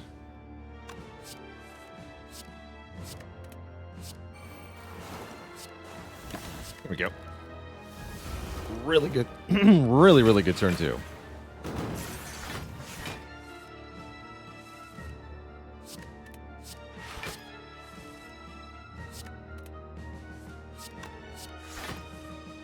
Now we just need Corpse Explode.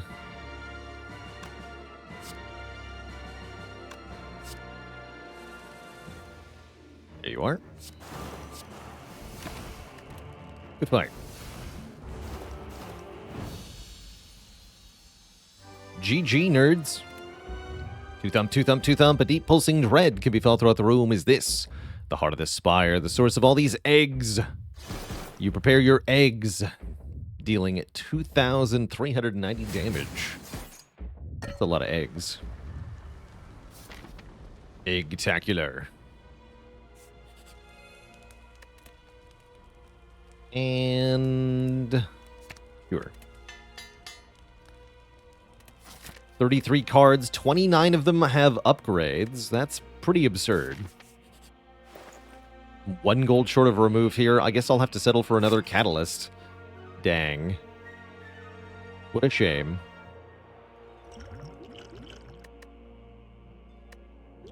Weak potion better than Shiv potion? Whatever. It's fine.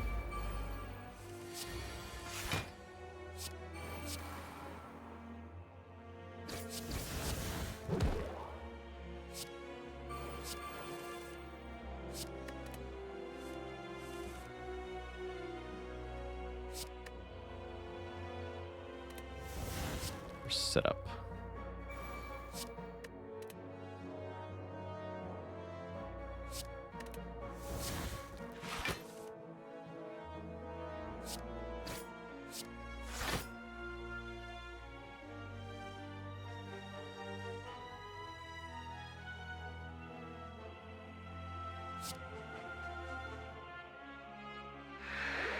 Yeah, take a little bit here.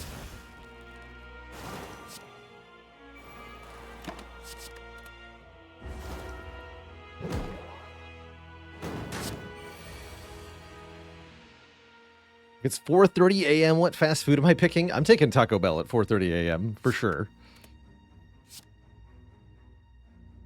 If I'm like super drunk, it's my pick. Definitely.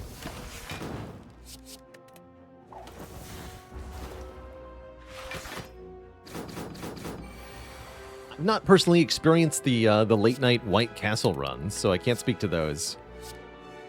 I imagine they could be tasty. Good time.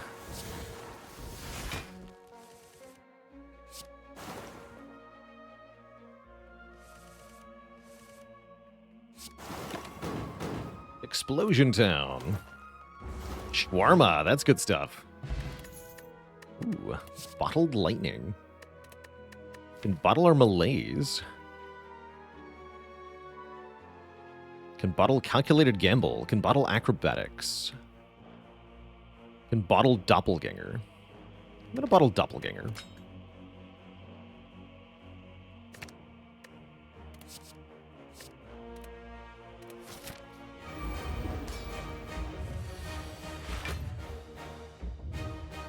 Seems like a good one.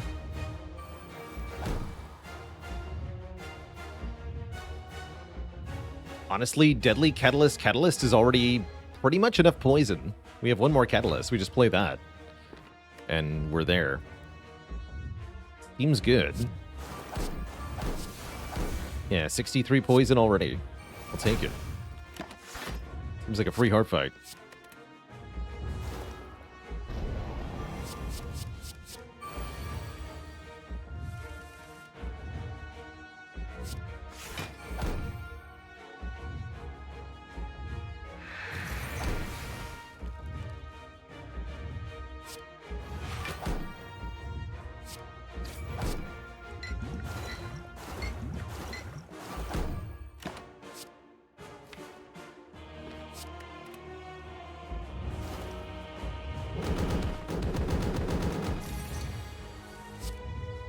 The bunkening commence.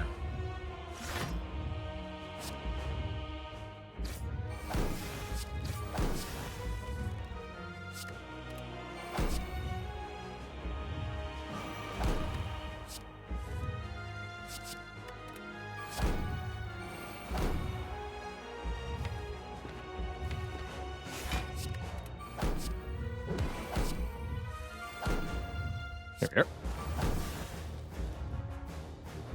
GG, you nerd.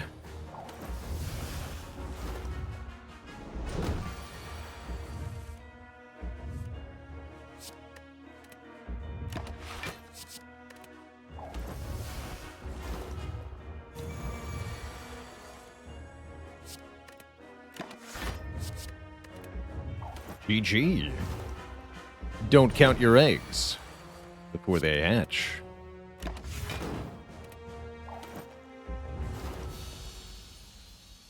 Got him. Get in there, Orichalcum. I gotta see the stats on Orichalcum this run. We used it a lot. Does the heart cleanse poison at any point during the fight? No, they don't. Any poison applied to the heart sticks around for the whole fight. GG. Not too bad. Really good Pandora's box. Just ludicrous. What a time.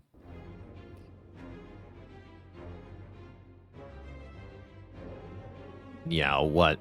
Has it been done? Yeah. It has. And so shall I. Worst boss for poison builds. Awaken one is pretty tough with that full reset between phase 1 and phase 2. You can bypass the Time Eater purging poison, you can bypass Champ purging poison, but you can't bypass Awaken one purging poison. Slime Boss is also tough for a similar reason. Yeah, Slime Boss. Although Noxious Fumes works well in that fight. Let's see, Orichalcum credited with 366 block. That means it went off 61 times. That's a lot. Average of 3.2 per turn. Actually, I think that's the more impressive stat here. 3.2 per turn means more than half of all turns we use the Orichalcum. That's a lot. But yes, that doesn't necessarily mean we use the block. There's plenty of times where we got 6 block because the enemy wasn't attacking us. And then it did nothing. But a bunch of it was used. Definitely a great Orichalcum. Alright, Twitch chat, we're going to unwind with some Brotato.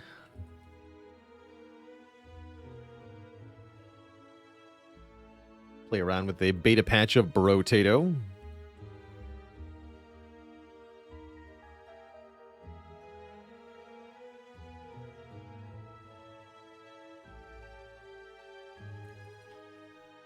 You're eating a baked potato right now. That's great.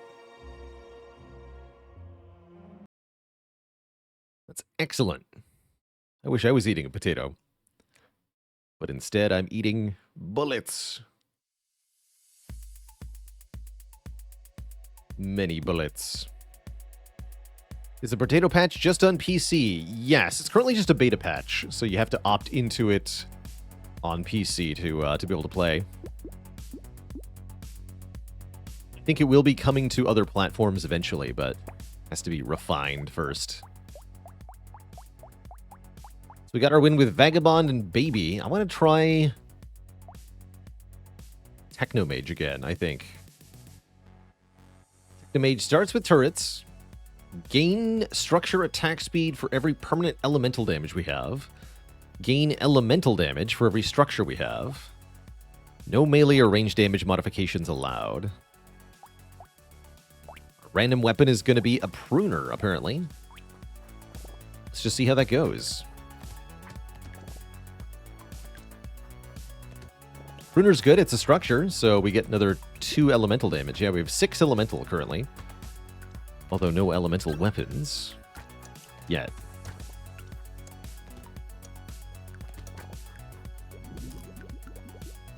Yeah, this thing is definitely a weird character. I guess grab some engineering? I guess?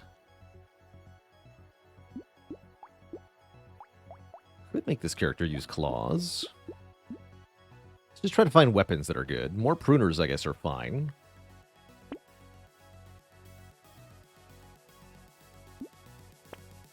Taser's fine. Another support weapon. Scales with elemental damage. Turret is a structure. Surely some of that's got to be good, right? And structures die. No, they can't.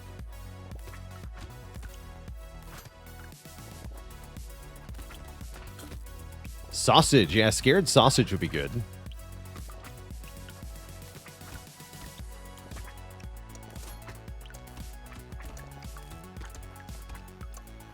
Technomage pays more for items, right? Yeah, 20% item price.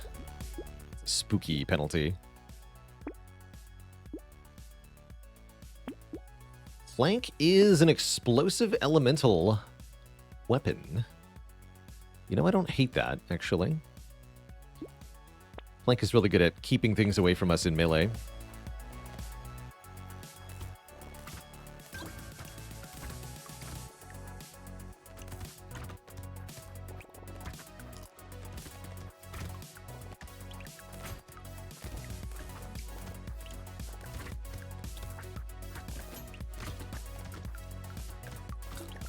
Those turrets are going crazy.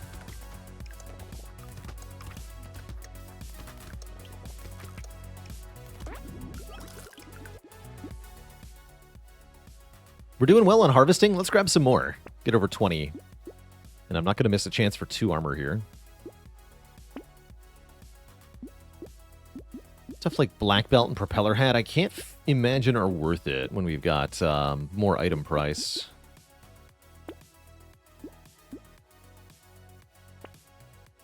There's the scared sausage. 25% chance to deal 3x14 burning damage. Yikes.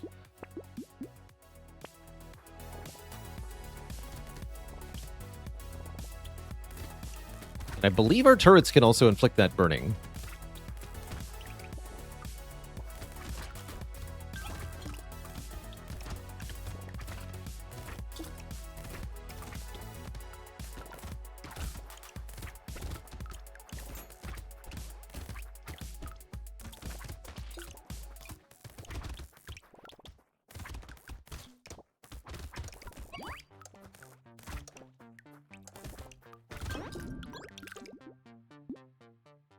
Eat max health. Yes. Let's get a bit more armor, too. Melee damage does nothing. I take either 2 engineering or I reroll. I think I reroll. 7 crit. Mostly not good, but you know what? Let's grab a little bit. There is an item that lets our structures crit. I still don't think that would matter very much, but whatever. Seems fine. Coffee is still worth it, too.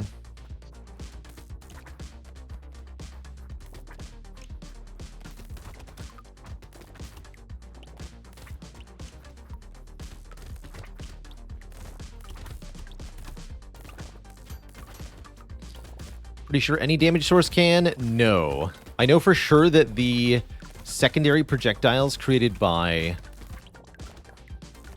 Cactus Club cannot inflict burning with the sausage. I think the taser bounce, or the lightning shiv bounces also cannot.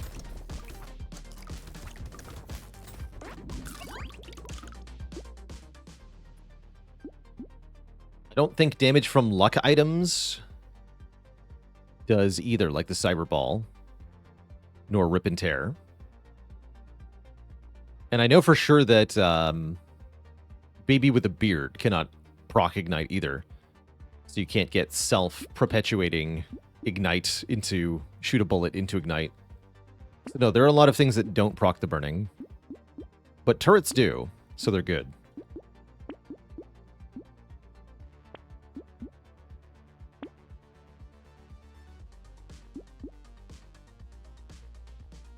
More crit and more elemental. You know what? Let's do an energy bracelet. Sure.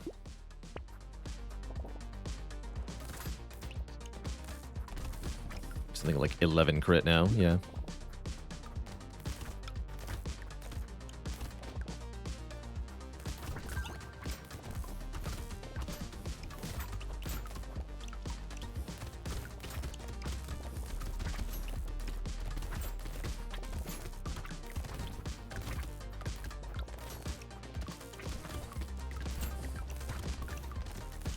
Do I plan on revisiting Pokerogue?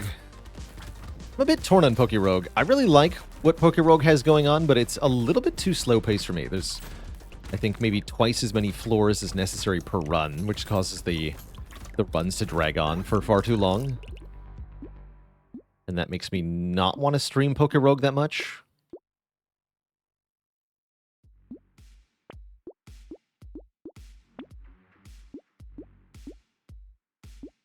This is just 4 dodge, 4 harvesting? Sure. Campfire is okay. Roll past it, though. More crit chance? Let's go. Why not?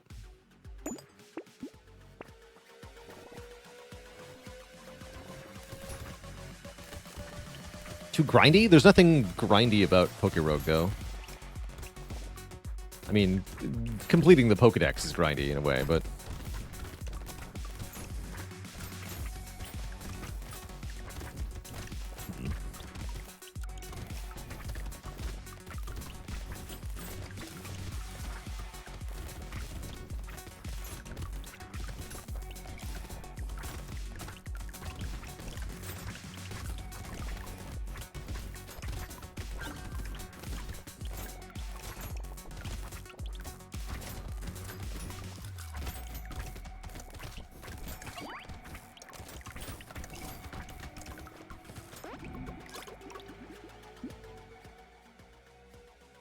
Baby with a beard is here.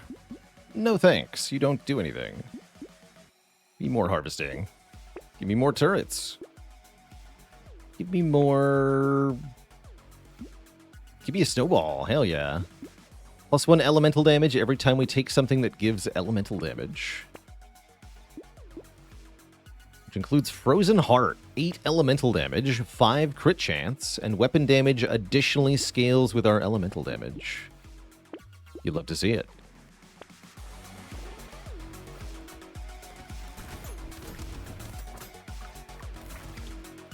I don't even mind the burning procking slower. Off that Frozen Heart.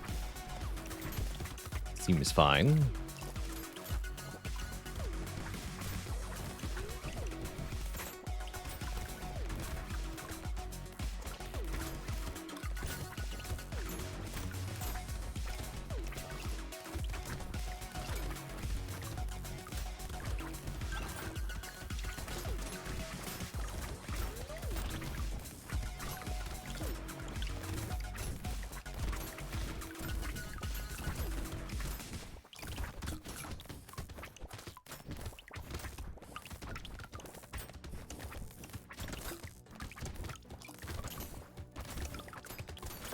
Really good wave. Take some more max health.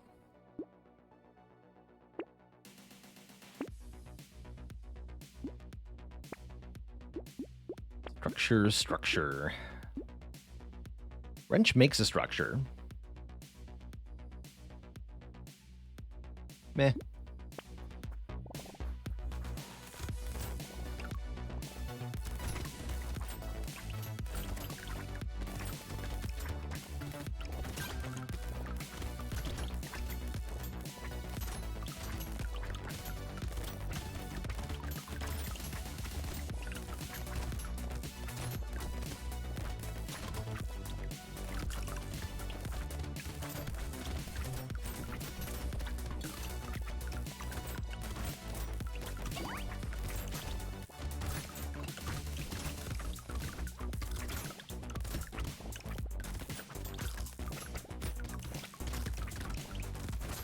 I see you.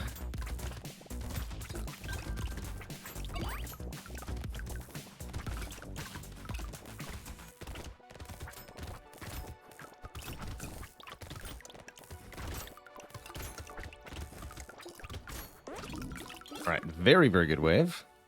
We get a piggy bank for free? Okay. Plus 20% of our materials at the start of waves. Do some really good stuff for us.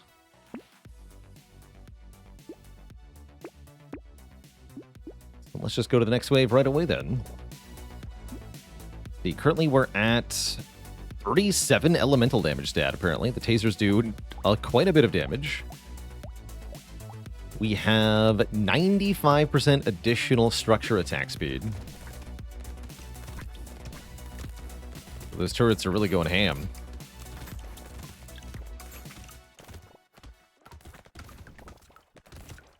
That's pretty cool.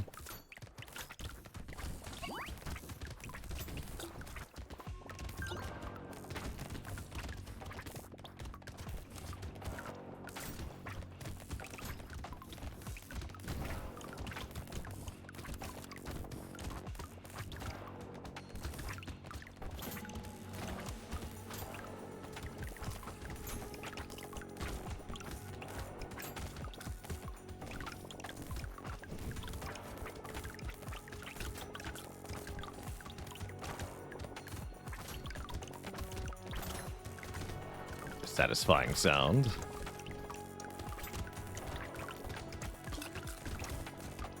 Made it to level 15 too. Good. A garden spawns fruit every 7.7 seconds. More free aliens. More free attack speed. Keep up in the crit, why not? I want structures that can crit. I believe. Second scared sausage. Improved tools further increases our structure attack speed based on half of our attack speed stat. Lemonade seems good too. And just give me money from the piggy bank, thank you.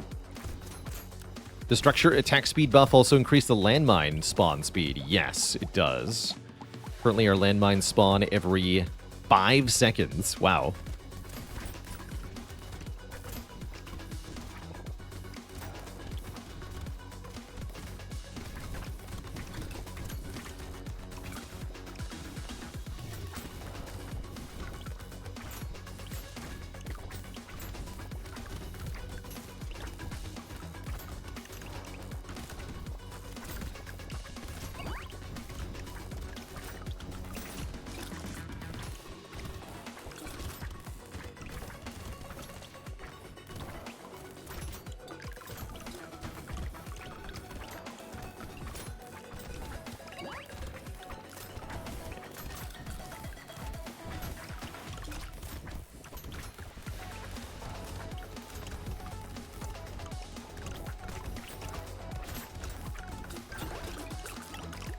Simply fantastic.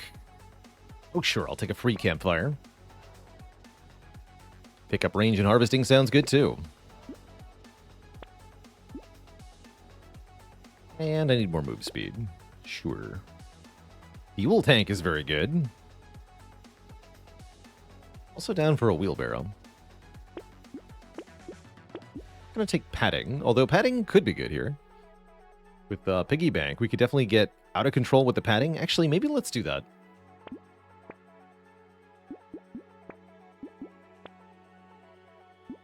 Those are both good items also.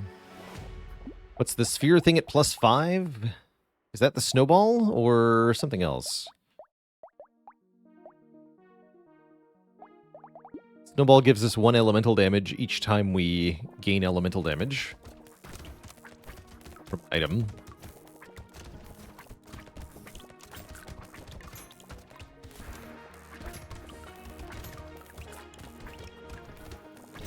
It's quite good.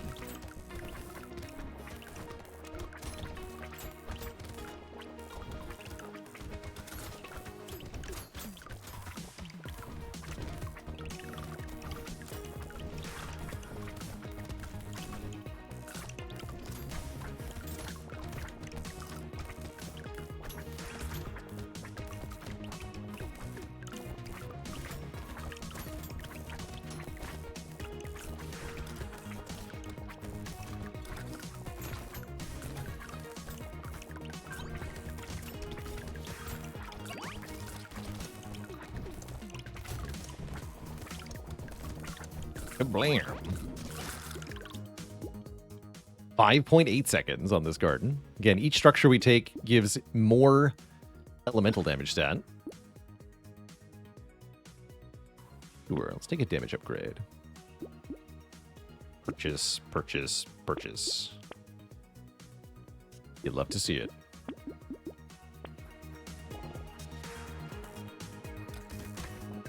So we're now at 58 elemental damage stat. My basic taser does 67 damage. Amazing.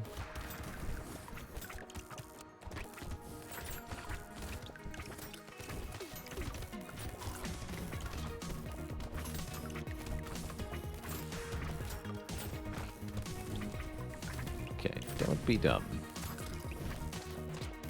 Tried to say.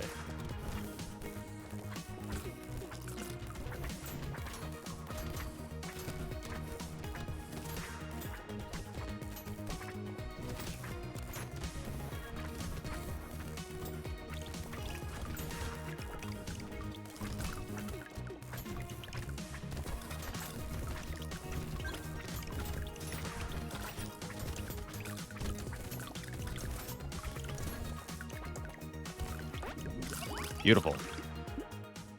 More crit chance. We actually have 43% crit chance now, which is a little bit crazy.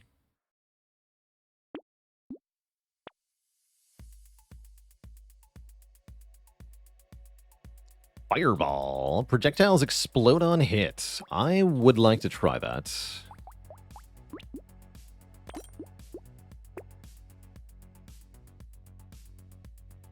This medkit's kind of good, too.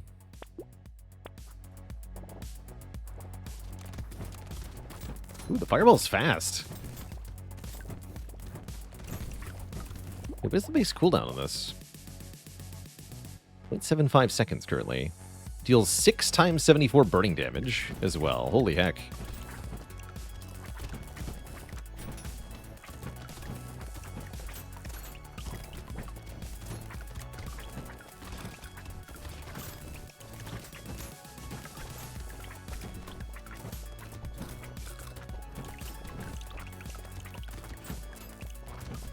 The Horde.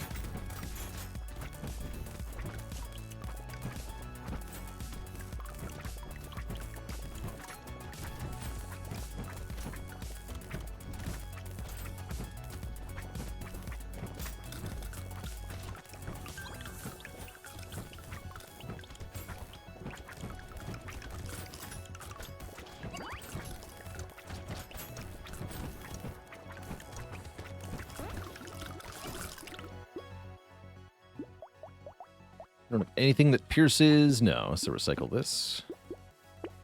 Re-armor is good. Wolf Helmet says 10 elemental damage, although we do lose 5 engineering. I say worth it. Night Goggles give even more crit chance. You know what? I'll lock that till next wave, too. Give me the piggy bank money.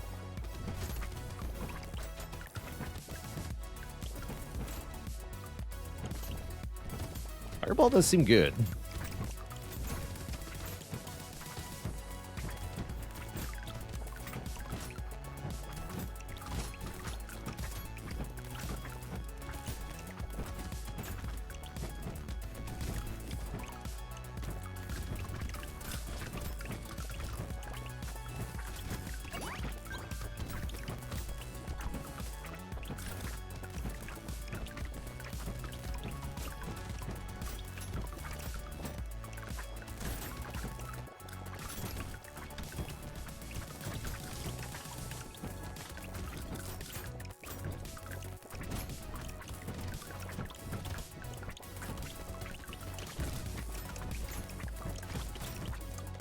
Get him. So many pickups at the end. More stuff from recycling things. Sure. Even more armor. Sure. We have 58 crit chance now.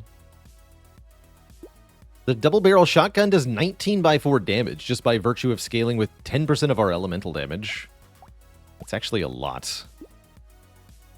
And that kind of burns things too. Actually, I want that gun. Recycle this pruner. Give me a double barrel shotgun. Give me a freaking taser 3 as well.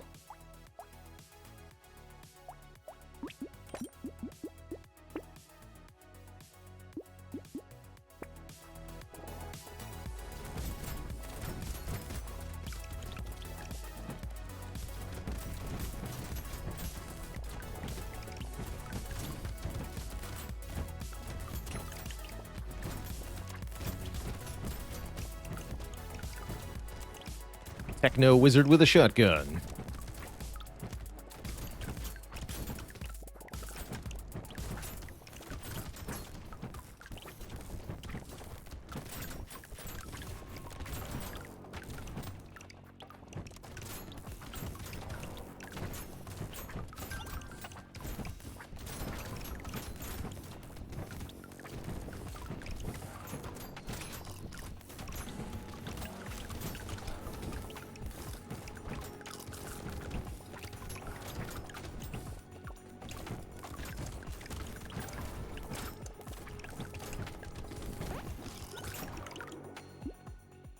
Second padding. Okay, I'll play.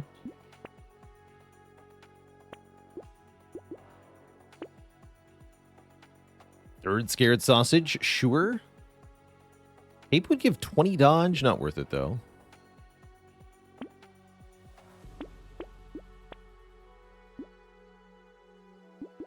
Burning activates faster. Sure.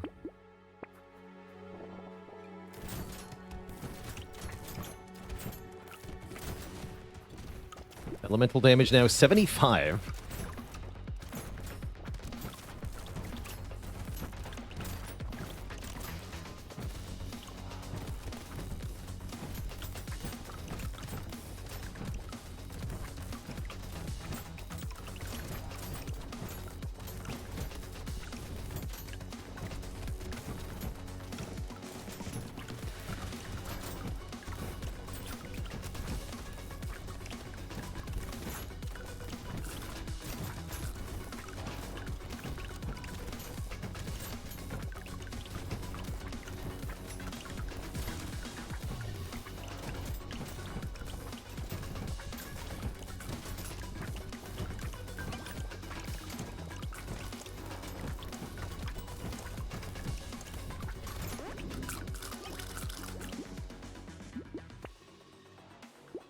Alright, I'll take a little bit of lifesteal. I don't think it matters much.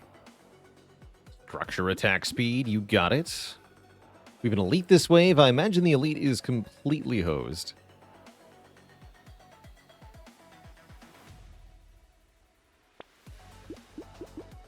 We'll see.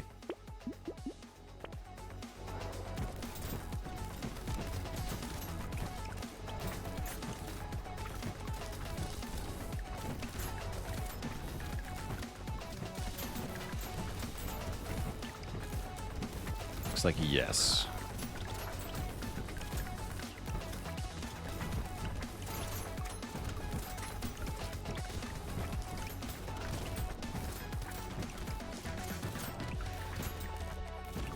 GG.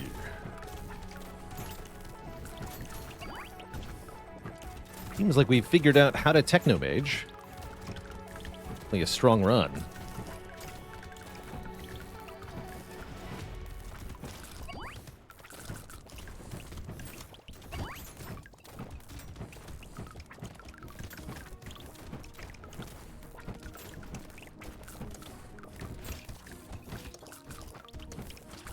Glorious. More structures. How many structures do we even have? Apparently we have 14, giving us plus 28 elemental damage. We have plus 245% structure attack speed, by the way. Estes is not very good. Also over 102 max health thanks to the freaking padding. Third padding. All right, just have lots of max health.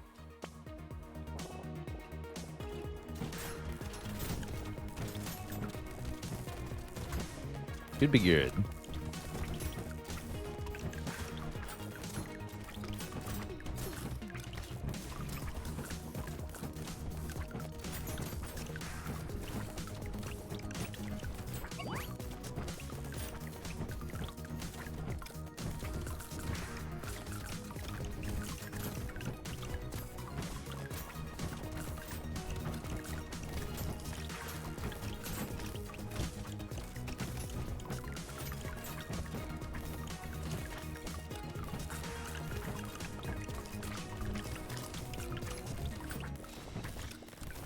The loot guy got a buff. It's only a normal crate, though. We should drop a red crate. He was red. Want a refund.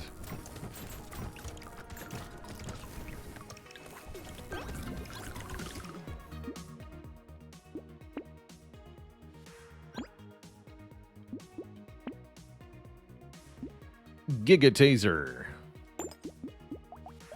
77 by 4 damage. Give me more Giga Tasers. Alright, good enough. Let's go wave 20 with 159 max HP. All this unspent money is turned into max health because of our padding item. So don't worry, I didn't forget to spend my money. I chose not to.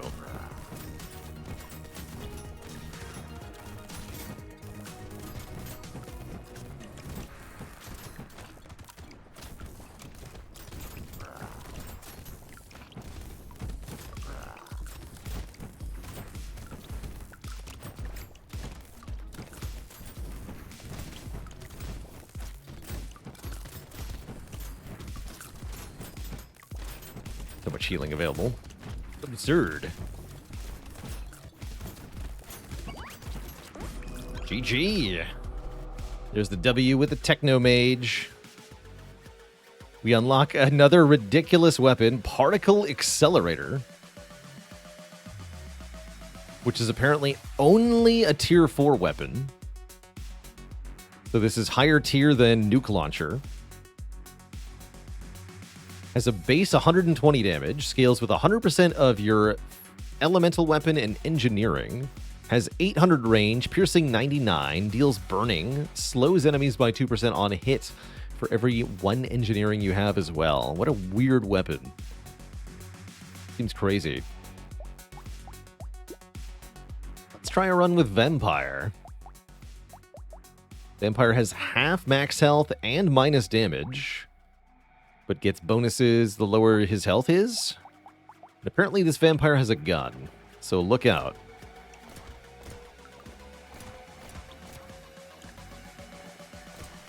Vamp seems pretty bad from what I've seen, but doesn't mean he can't win.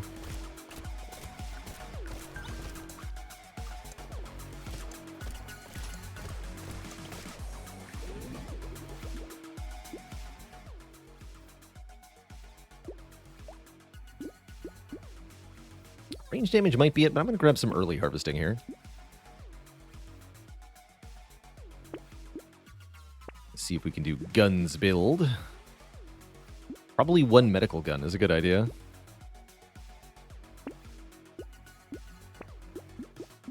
Guns build, go. Actually, forget the pistol. Shotgun's good, though. Like a tank that can't tank. He sure is.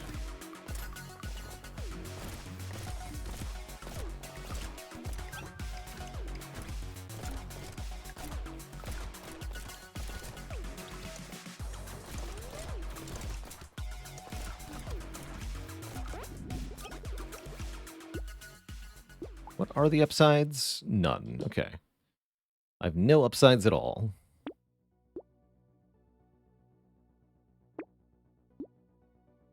Duly noted.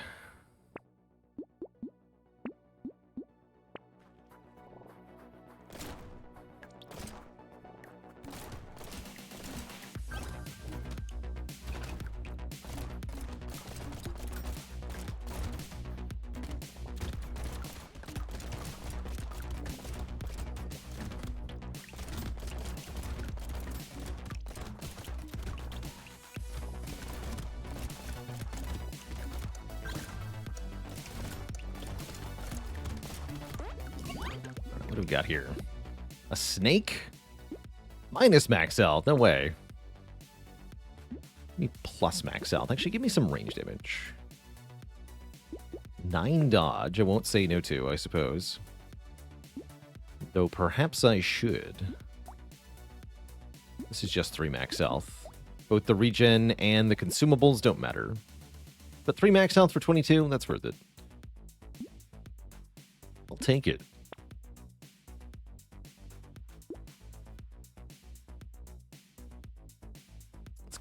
Butterfly. Pinnacle could be good too. Guess a Shredder is good.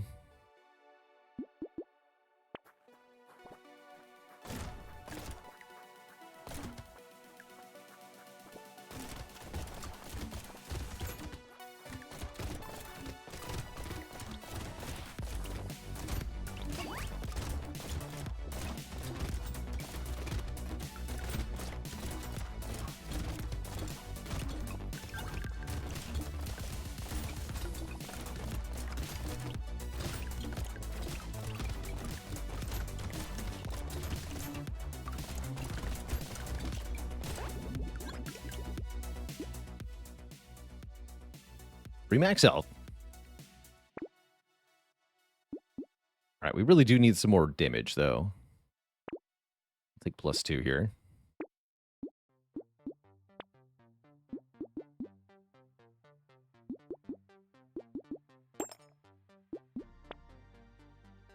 We start adding crit.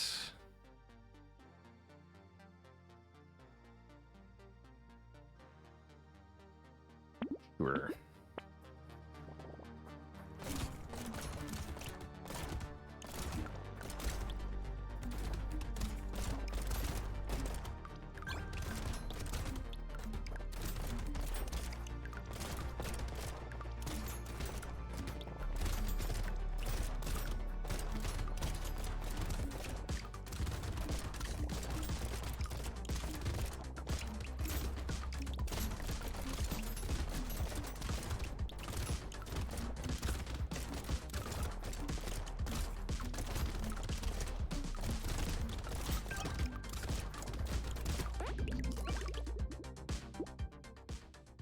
Or engineering. Now let's take more range damage.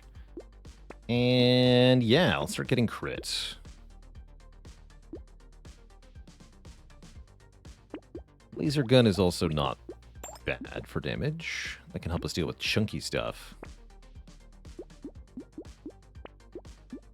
Anything that gives +% damage is also pretty good at the moment.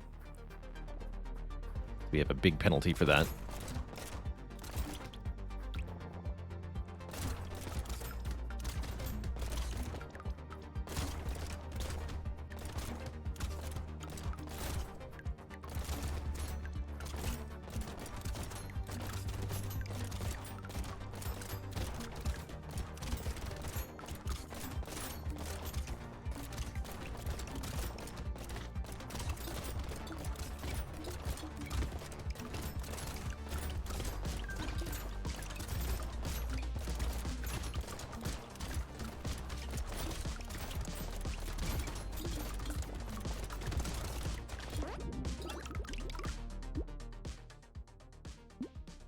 Plant is bad.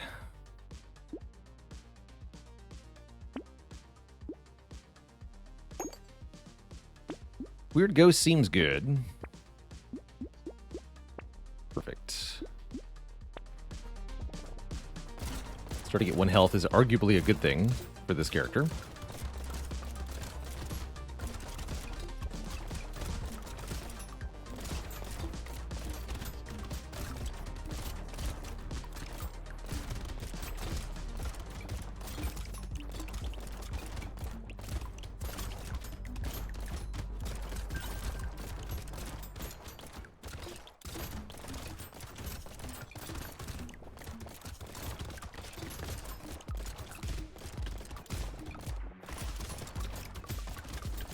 Clearing the way pretty well. A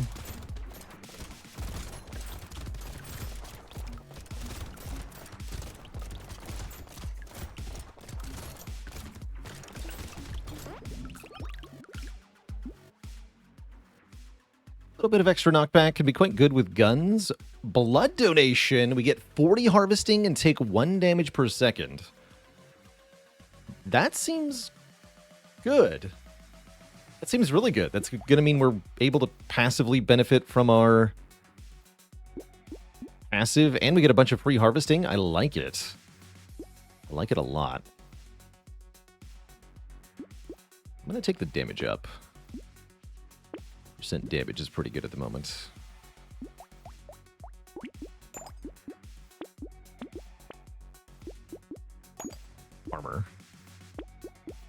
is good too.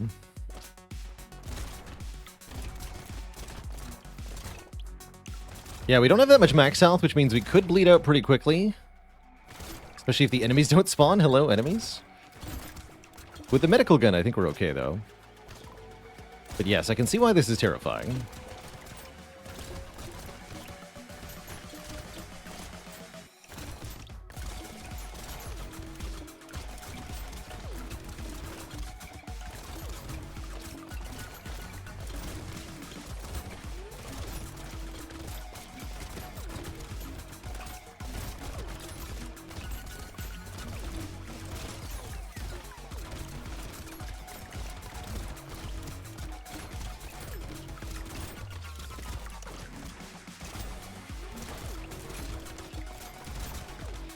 No problem, though. Definitely would like some more max health. How about more crit? I don't think I'm allowed to take Weird Ghost anymore. Pretty sure that just kills me.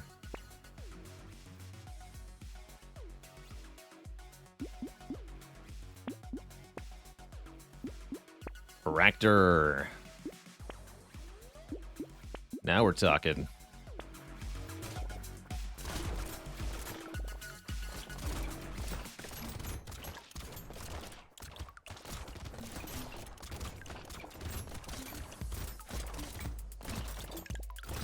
I have to survive wave 10. Be tough.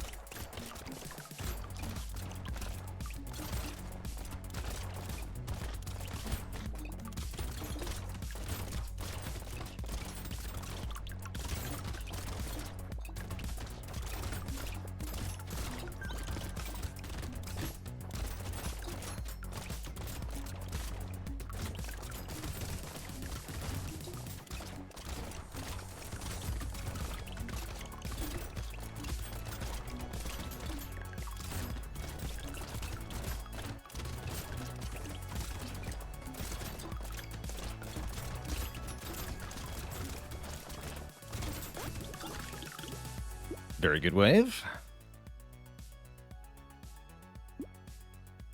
I'll take 1 range damage.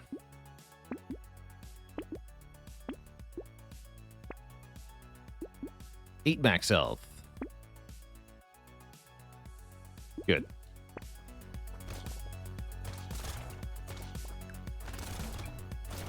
Buys us quite a bit more buffer room for the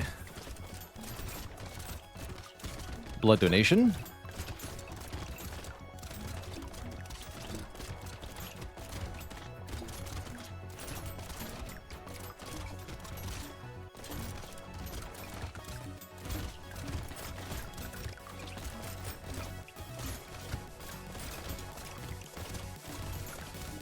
If we can survive this wave, we should have it, I think. Although there is an elite next wave. If we can survive the elite, we should have it.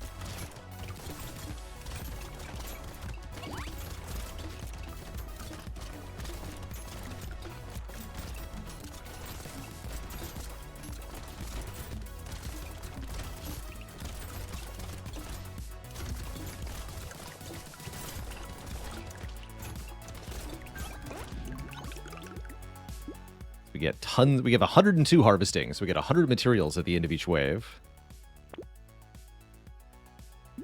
More speed to deal with the elite sounds really good. Armor currently at 7. I'll take the attack speed then. More attack speed is more lifesteal.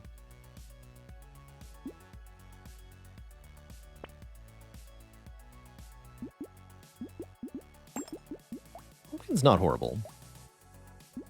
Not important, though.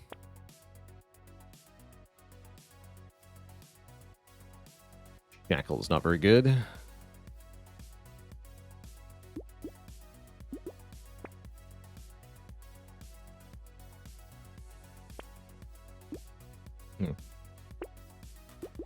I'll take some more dodge.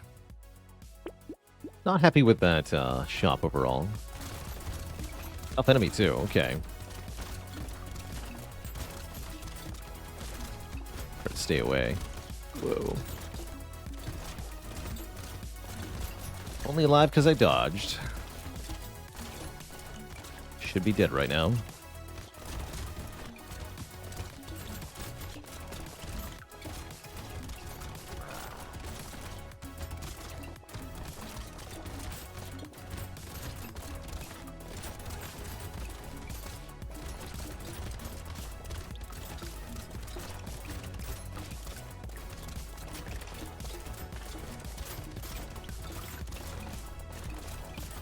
Help.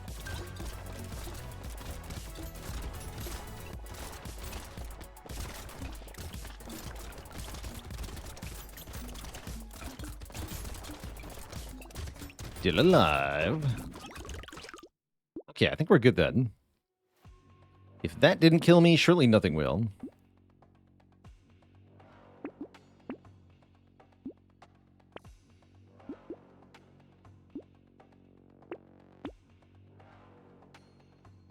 Even more lifesteal.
Get his max health. I'll take it.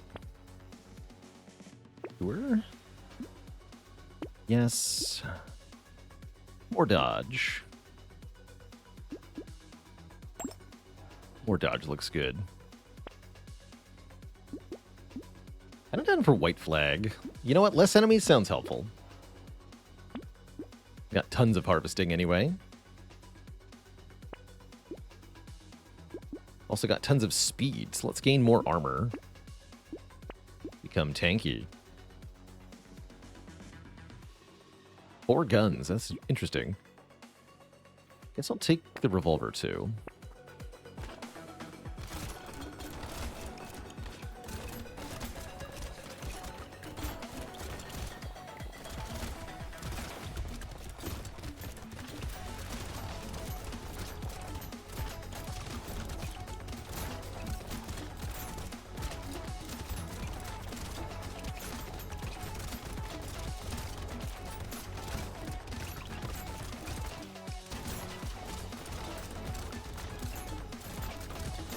We zooming.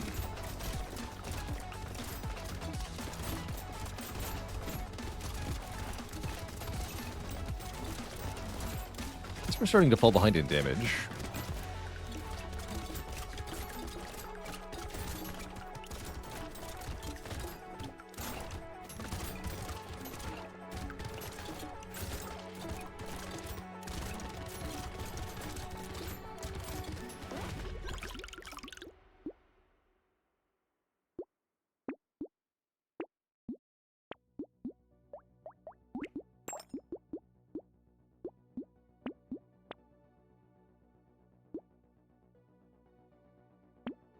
Trying, though. Trying to stay relevant.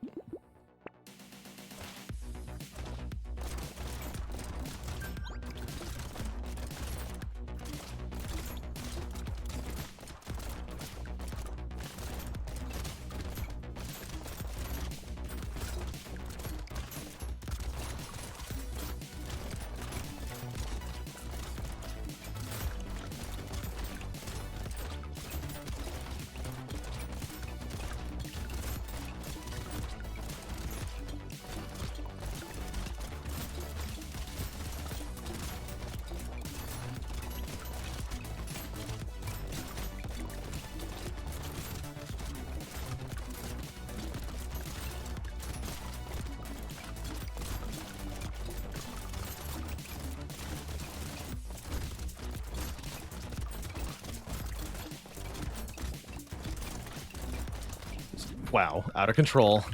Could not dodge those projectiles. GG. GG, the vampire dies. Despite what was a pretty good run with the early blood donation. That's concerning. If such a strong start is still not easy with this character, then how do you win with vampire? I don't know. I'm going to do a random character run. This will be our last run today with the Hunter. Hunter has more range and gets better crit ups. And if he's starting with a shuriken, I like it.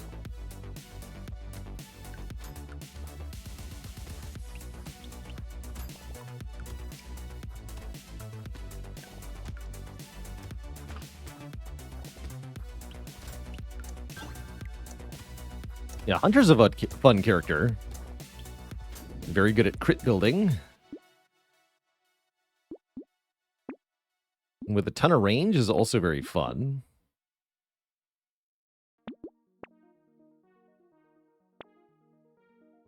Claw, huh?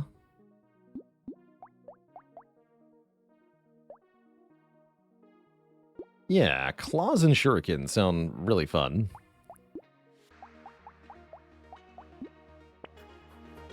One of my favorite characters, Lucky is my favorite character. I also really enjoy One-Armed and Saber. Some of my favorites.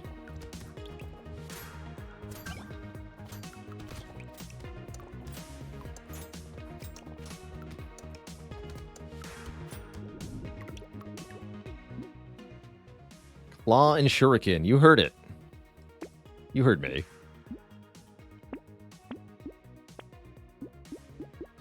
Oh, and we get so many shurikens. What a good day.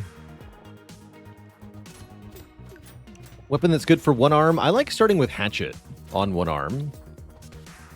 One arm is also a good candidate for transitioning weapons later in the run to something that you find. The tier 3 and 4 weapons are pretty good for one-armed. I've had a really good Thunder Sword run with one-armed. Nuke Launcher is also kind of absurd with one-armed. Plasma Hammer, Fusion Hammer, whatever it's called, is pretty good as well. Lightning Shiv is another good starting option, too. Harvesting down, max health down. Beef Dagger is good on this character, but not with 4 shurikens. Give me the claw.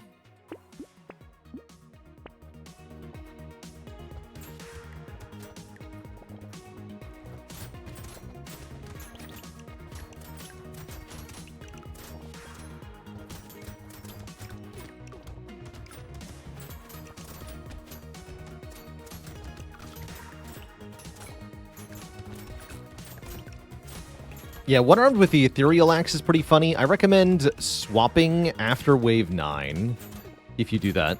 And then you can have a different weapon with way more % damage, which is pretty good.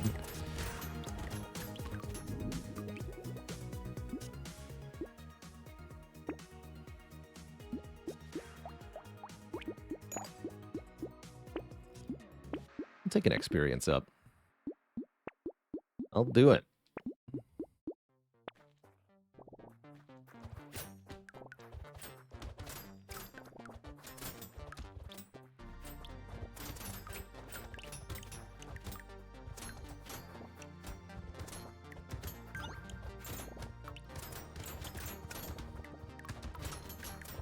Time for crits. What are the little white dots around me? Those are my hands that hold the shurikens. They're a bit odd, aren't they?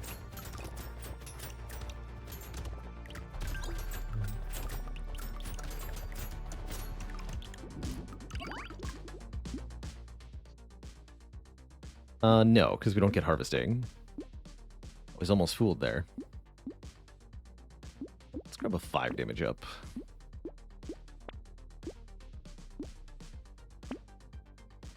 It's fine.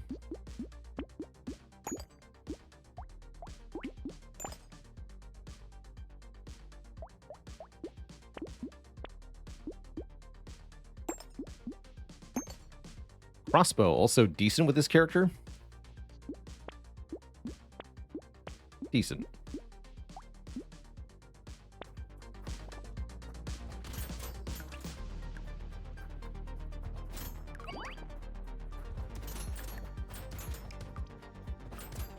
Also immune to harvesting down. Good point, actually. Yes.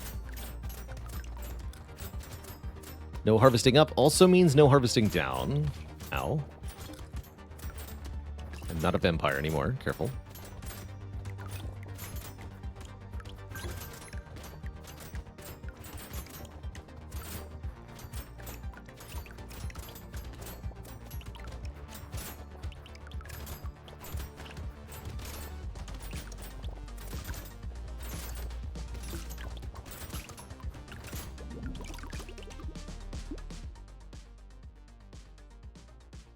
I'm not using those damage types. We're using melee.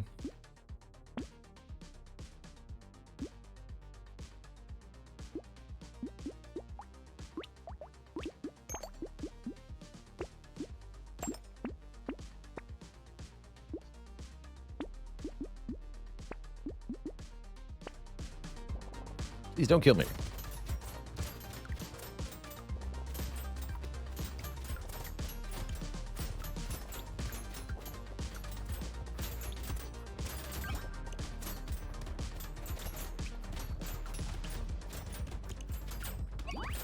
Oof.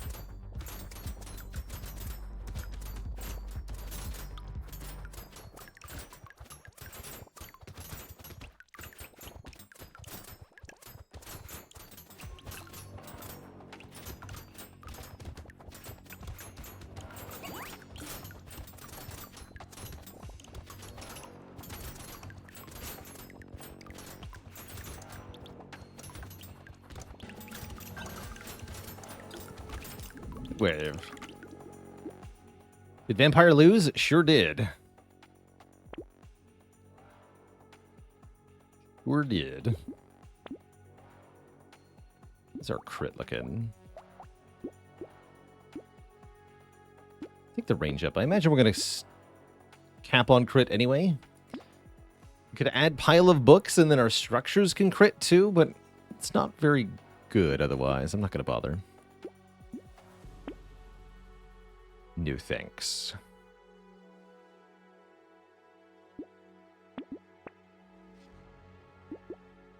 Wave 8. So yeah, Blood Leech is good. Blood Leech is quite good.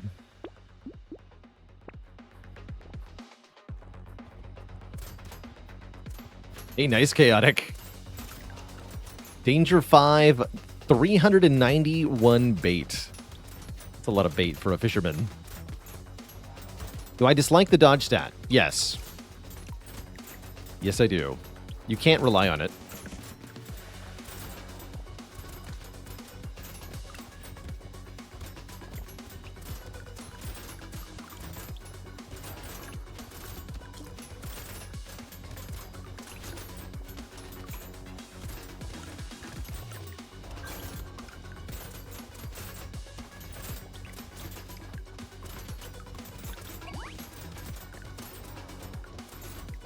Yeah, dodge is good until it isn't. Indeed.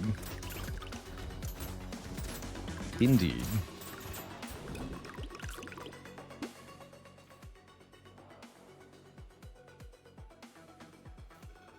Although if I get some free dodge, well, why not? Here's melee damage. This is also melee damage.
Not too bad. More melee damage. More max health. Now I'm going to take the melee damage. And attack speed. Sounds good.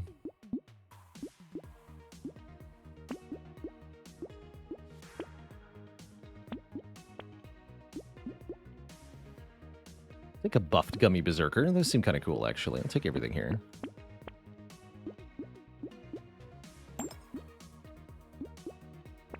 Go wave 10.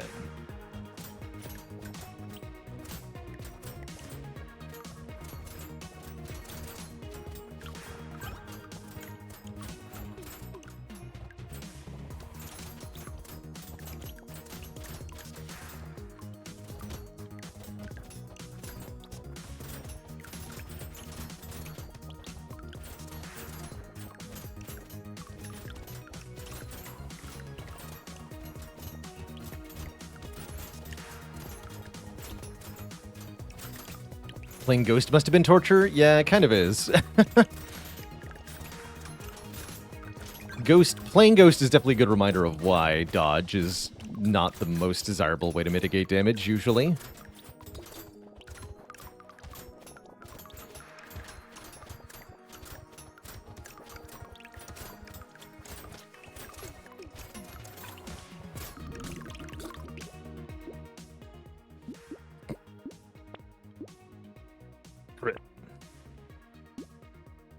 Currently only at 14 speed. Let's go over 20 so the elites don't kill me.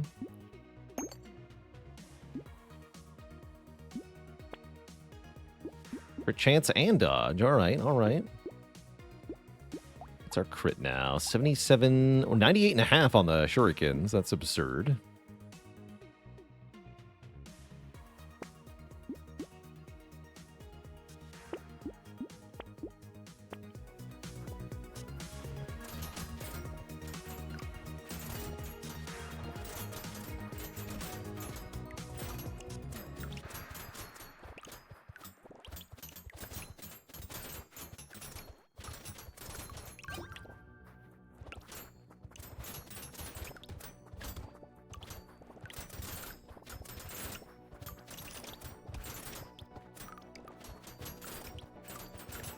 Bouncy, bouncy.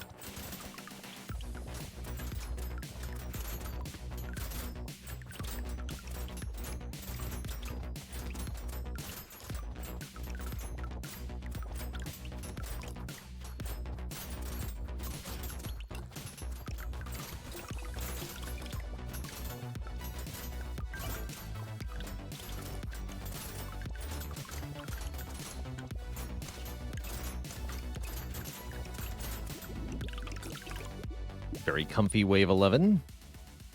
Yeah, I think we're at the upper limit of crit chance being useful. I'll take more move speed. And I'll definitely take more range as we get damage based on our range stat with this character. 45 range is 4.5% global damage as well. Not bad.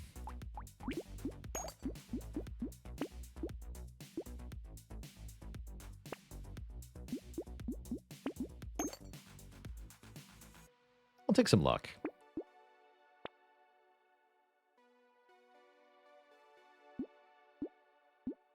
I guess Riposte could be good as we add more dodge. Sure. So I plan on streaming the Against the Storm DLC. Oh yeah, definitely.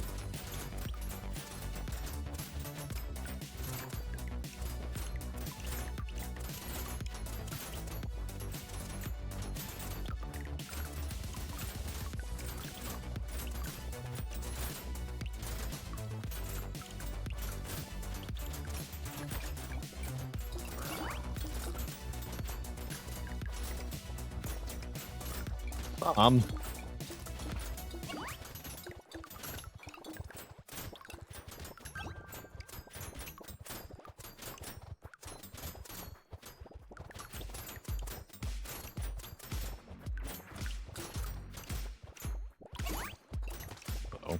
Nope.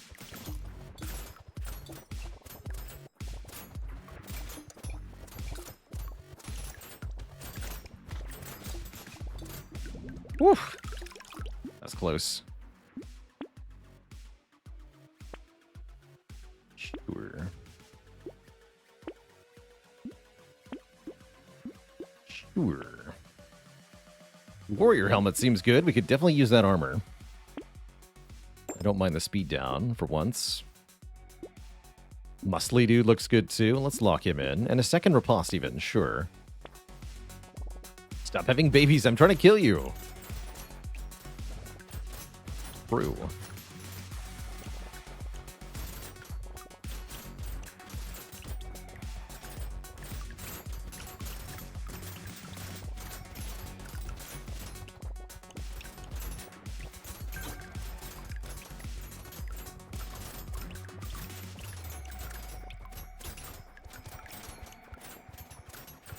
Is there a popular indie game out there that I hate? Hate is a strong word. There's definitely indie games that make a big splash that I don't like at all. Brotato is the most recent one that comes to mind, where I genuinely dislike that game.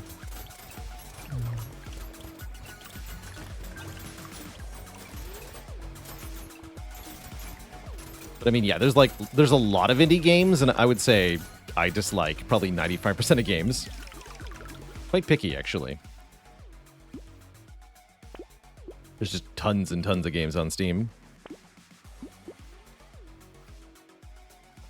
Let's take armor. Apparently I don't have very much armor.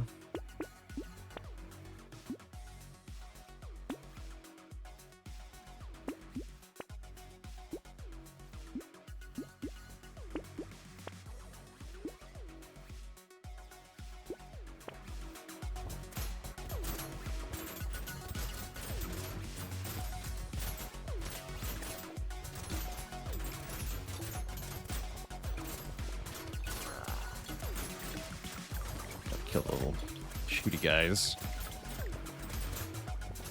Definitely easy to over-focus the elite on wave 14 and then die to all their ranged attackers.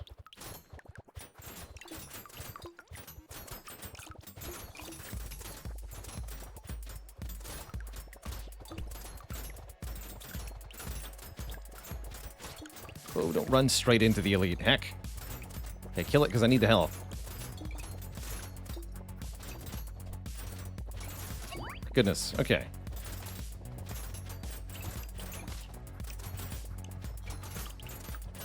Ugh.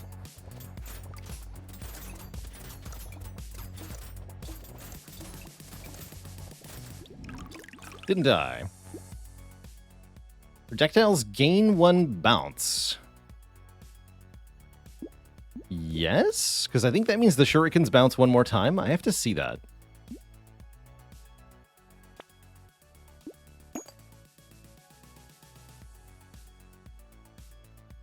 Definitely have to see that. Triangle of Power looks good to make up for that damage down, too.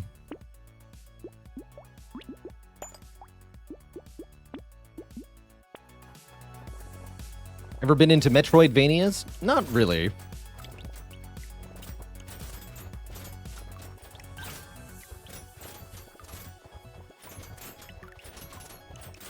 Played a few games that are Metroidvania adjacent, like Hollow Knight, for example, but generally not anything that's a pure Metroidvania.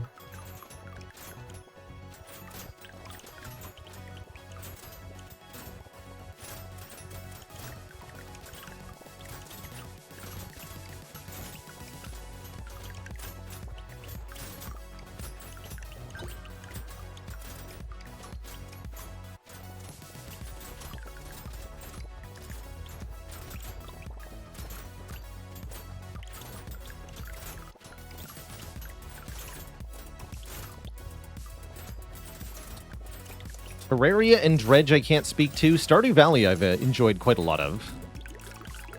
It's a delightful game. A lot of regen. Sure. I'll take 80 more range, also sure.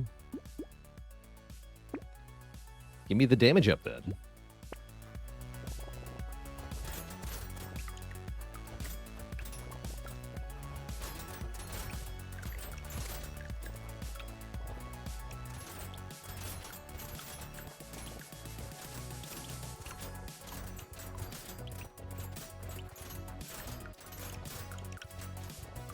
Shurikens are over the top.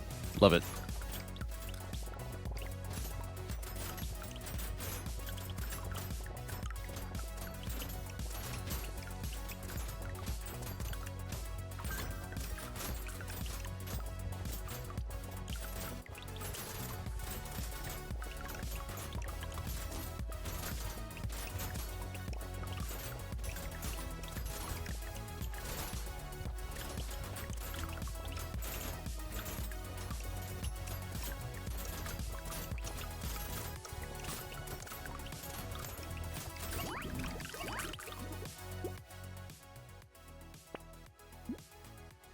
Don't want the sharp bullet. Like 4 more lifesteal, just in case.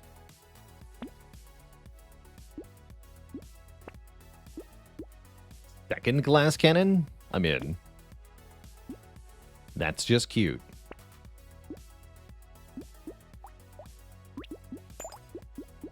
And a knife 4 is a really good boss killer. Let's grab that.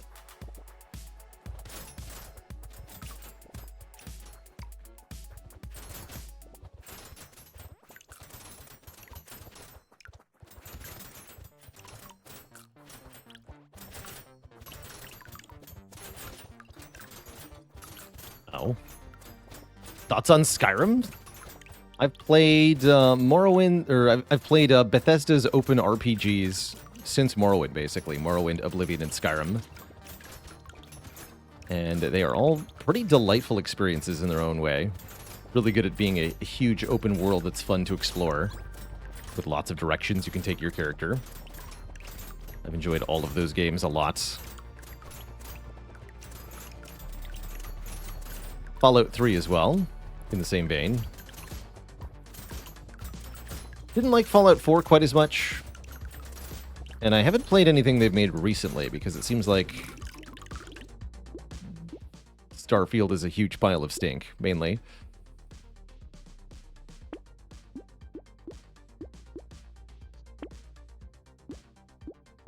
New Vegas? Hell yeah, New Vegas.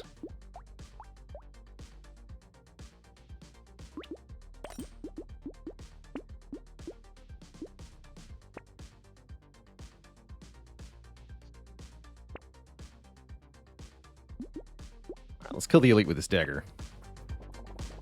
Get knifed.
Two luck for every 1 crit we have.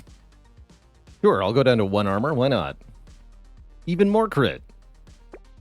Perfect. And even more damage.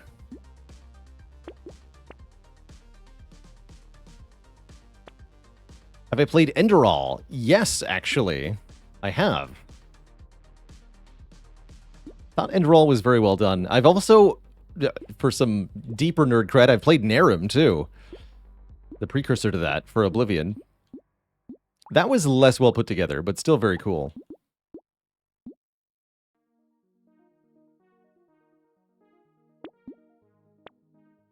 No. Oh well.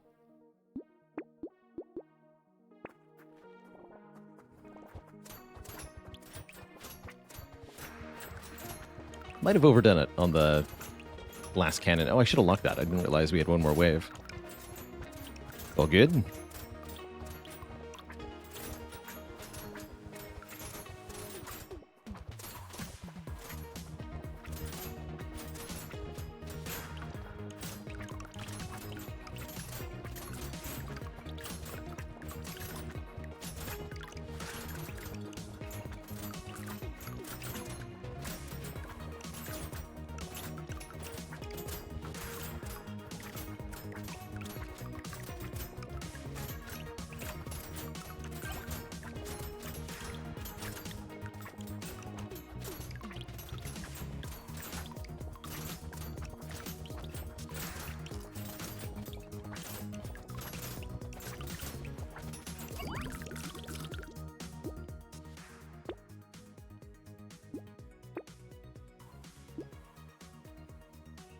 Ooh, bit of last-minute dodge. Why not?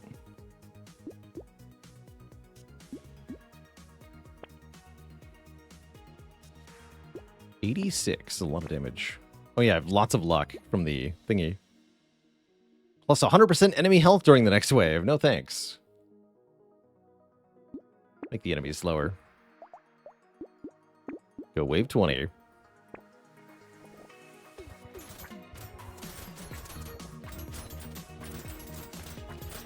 I was afraid of that.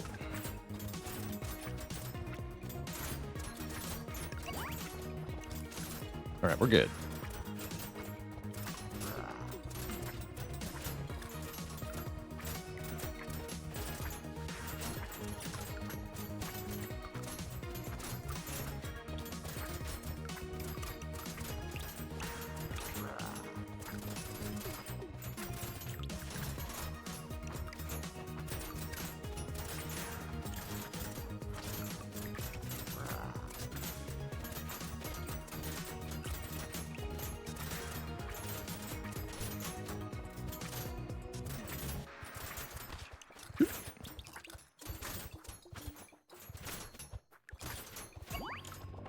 There we are.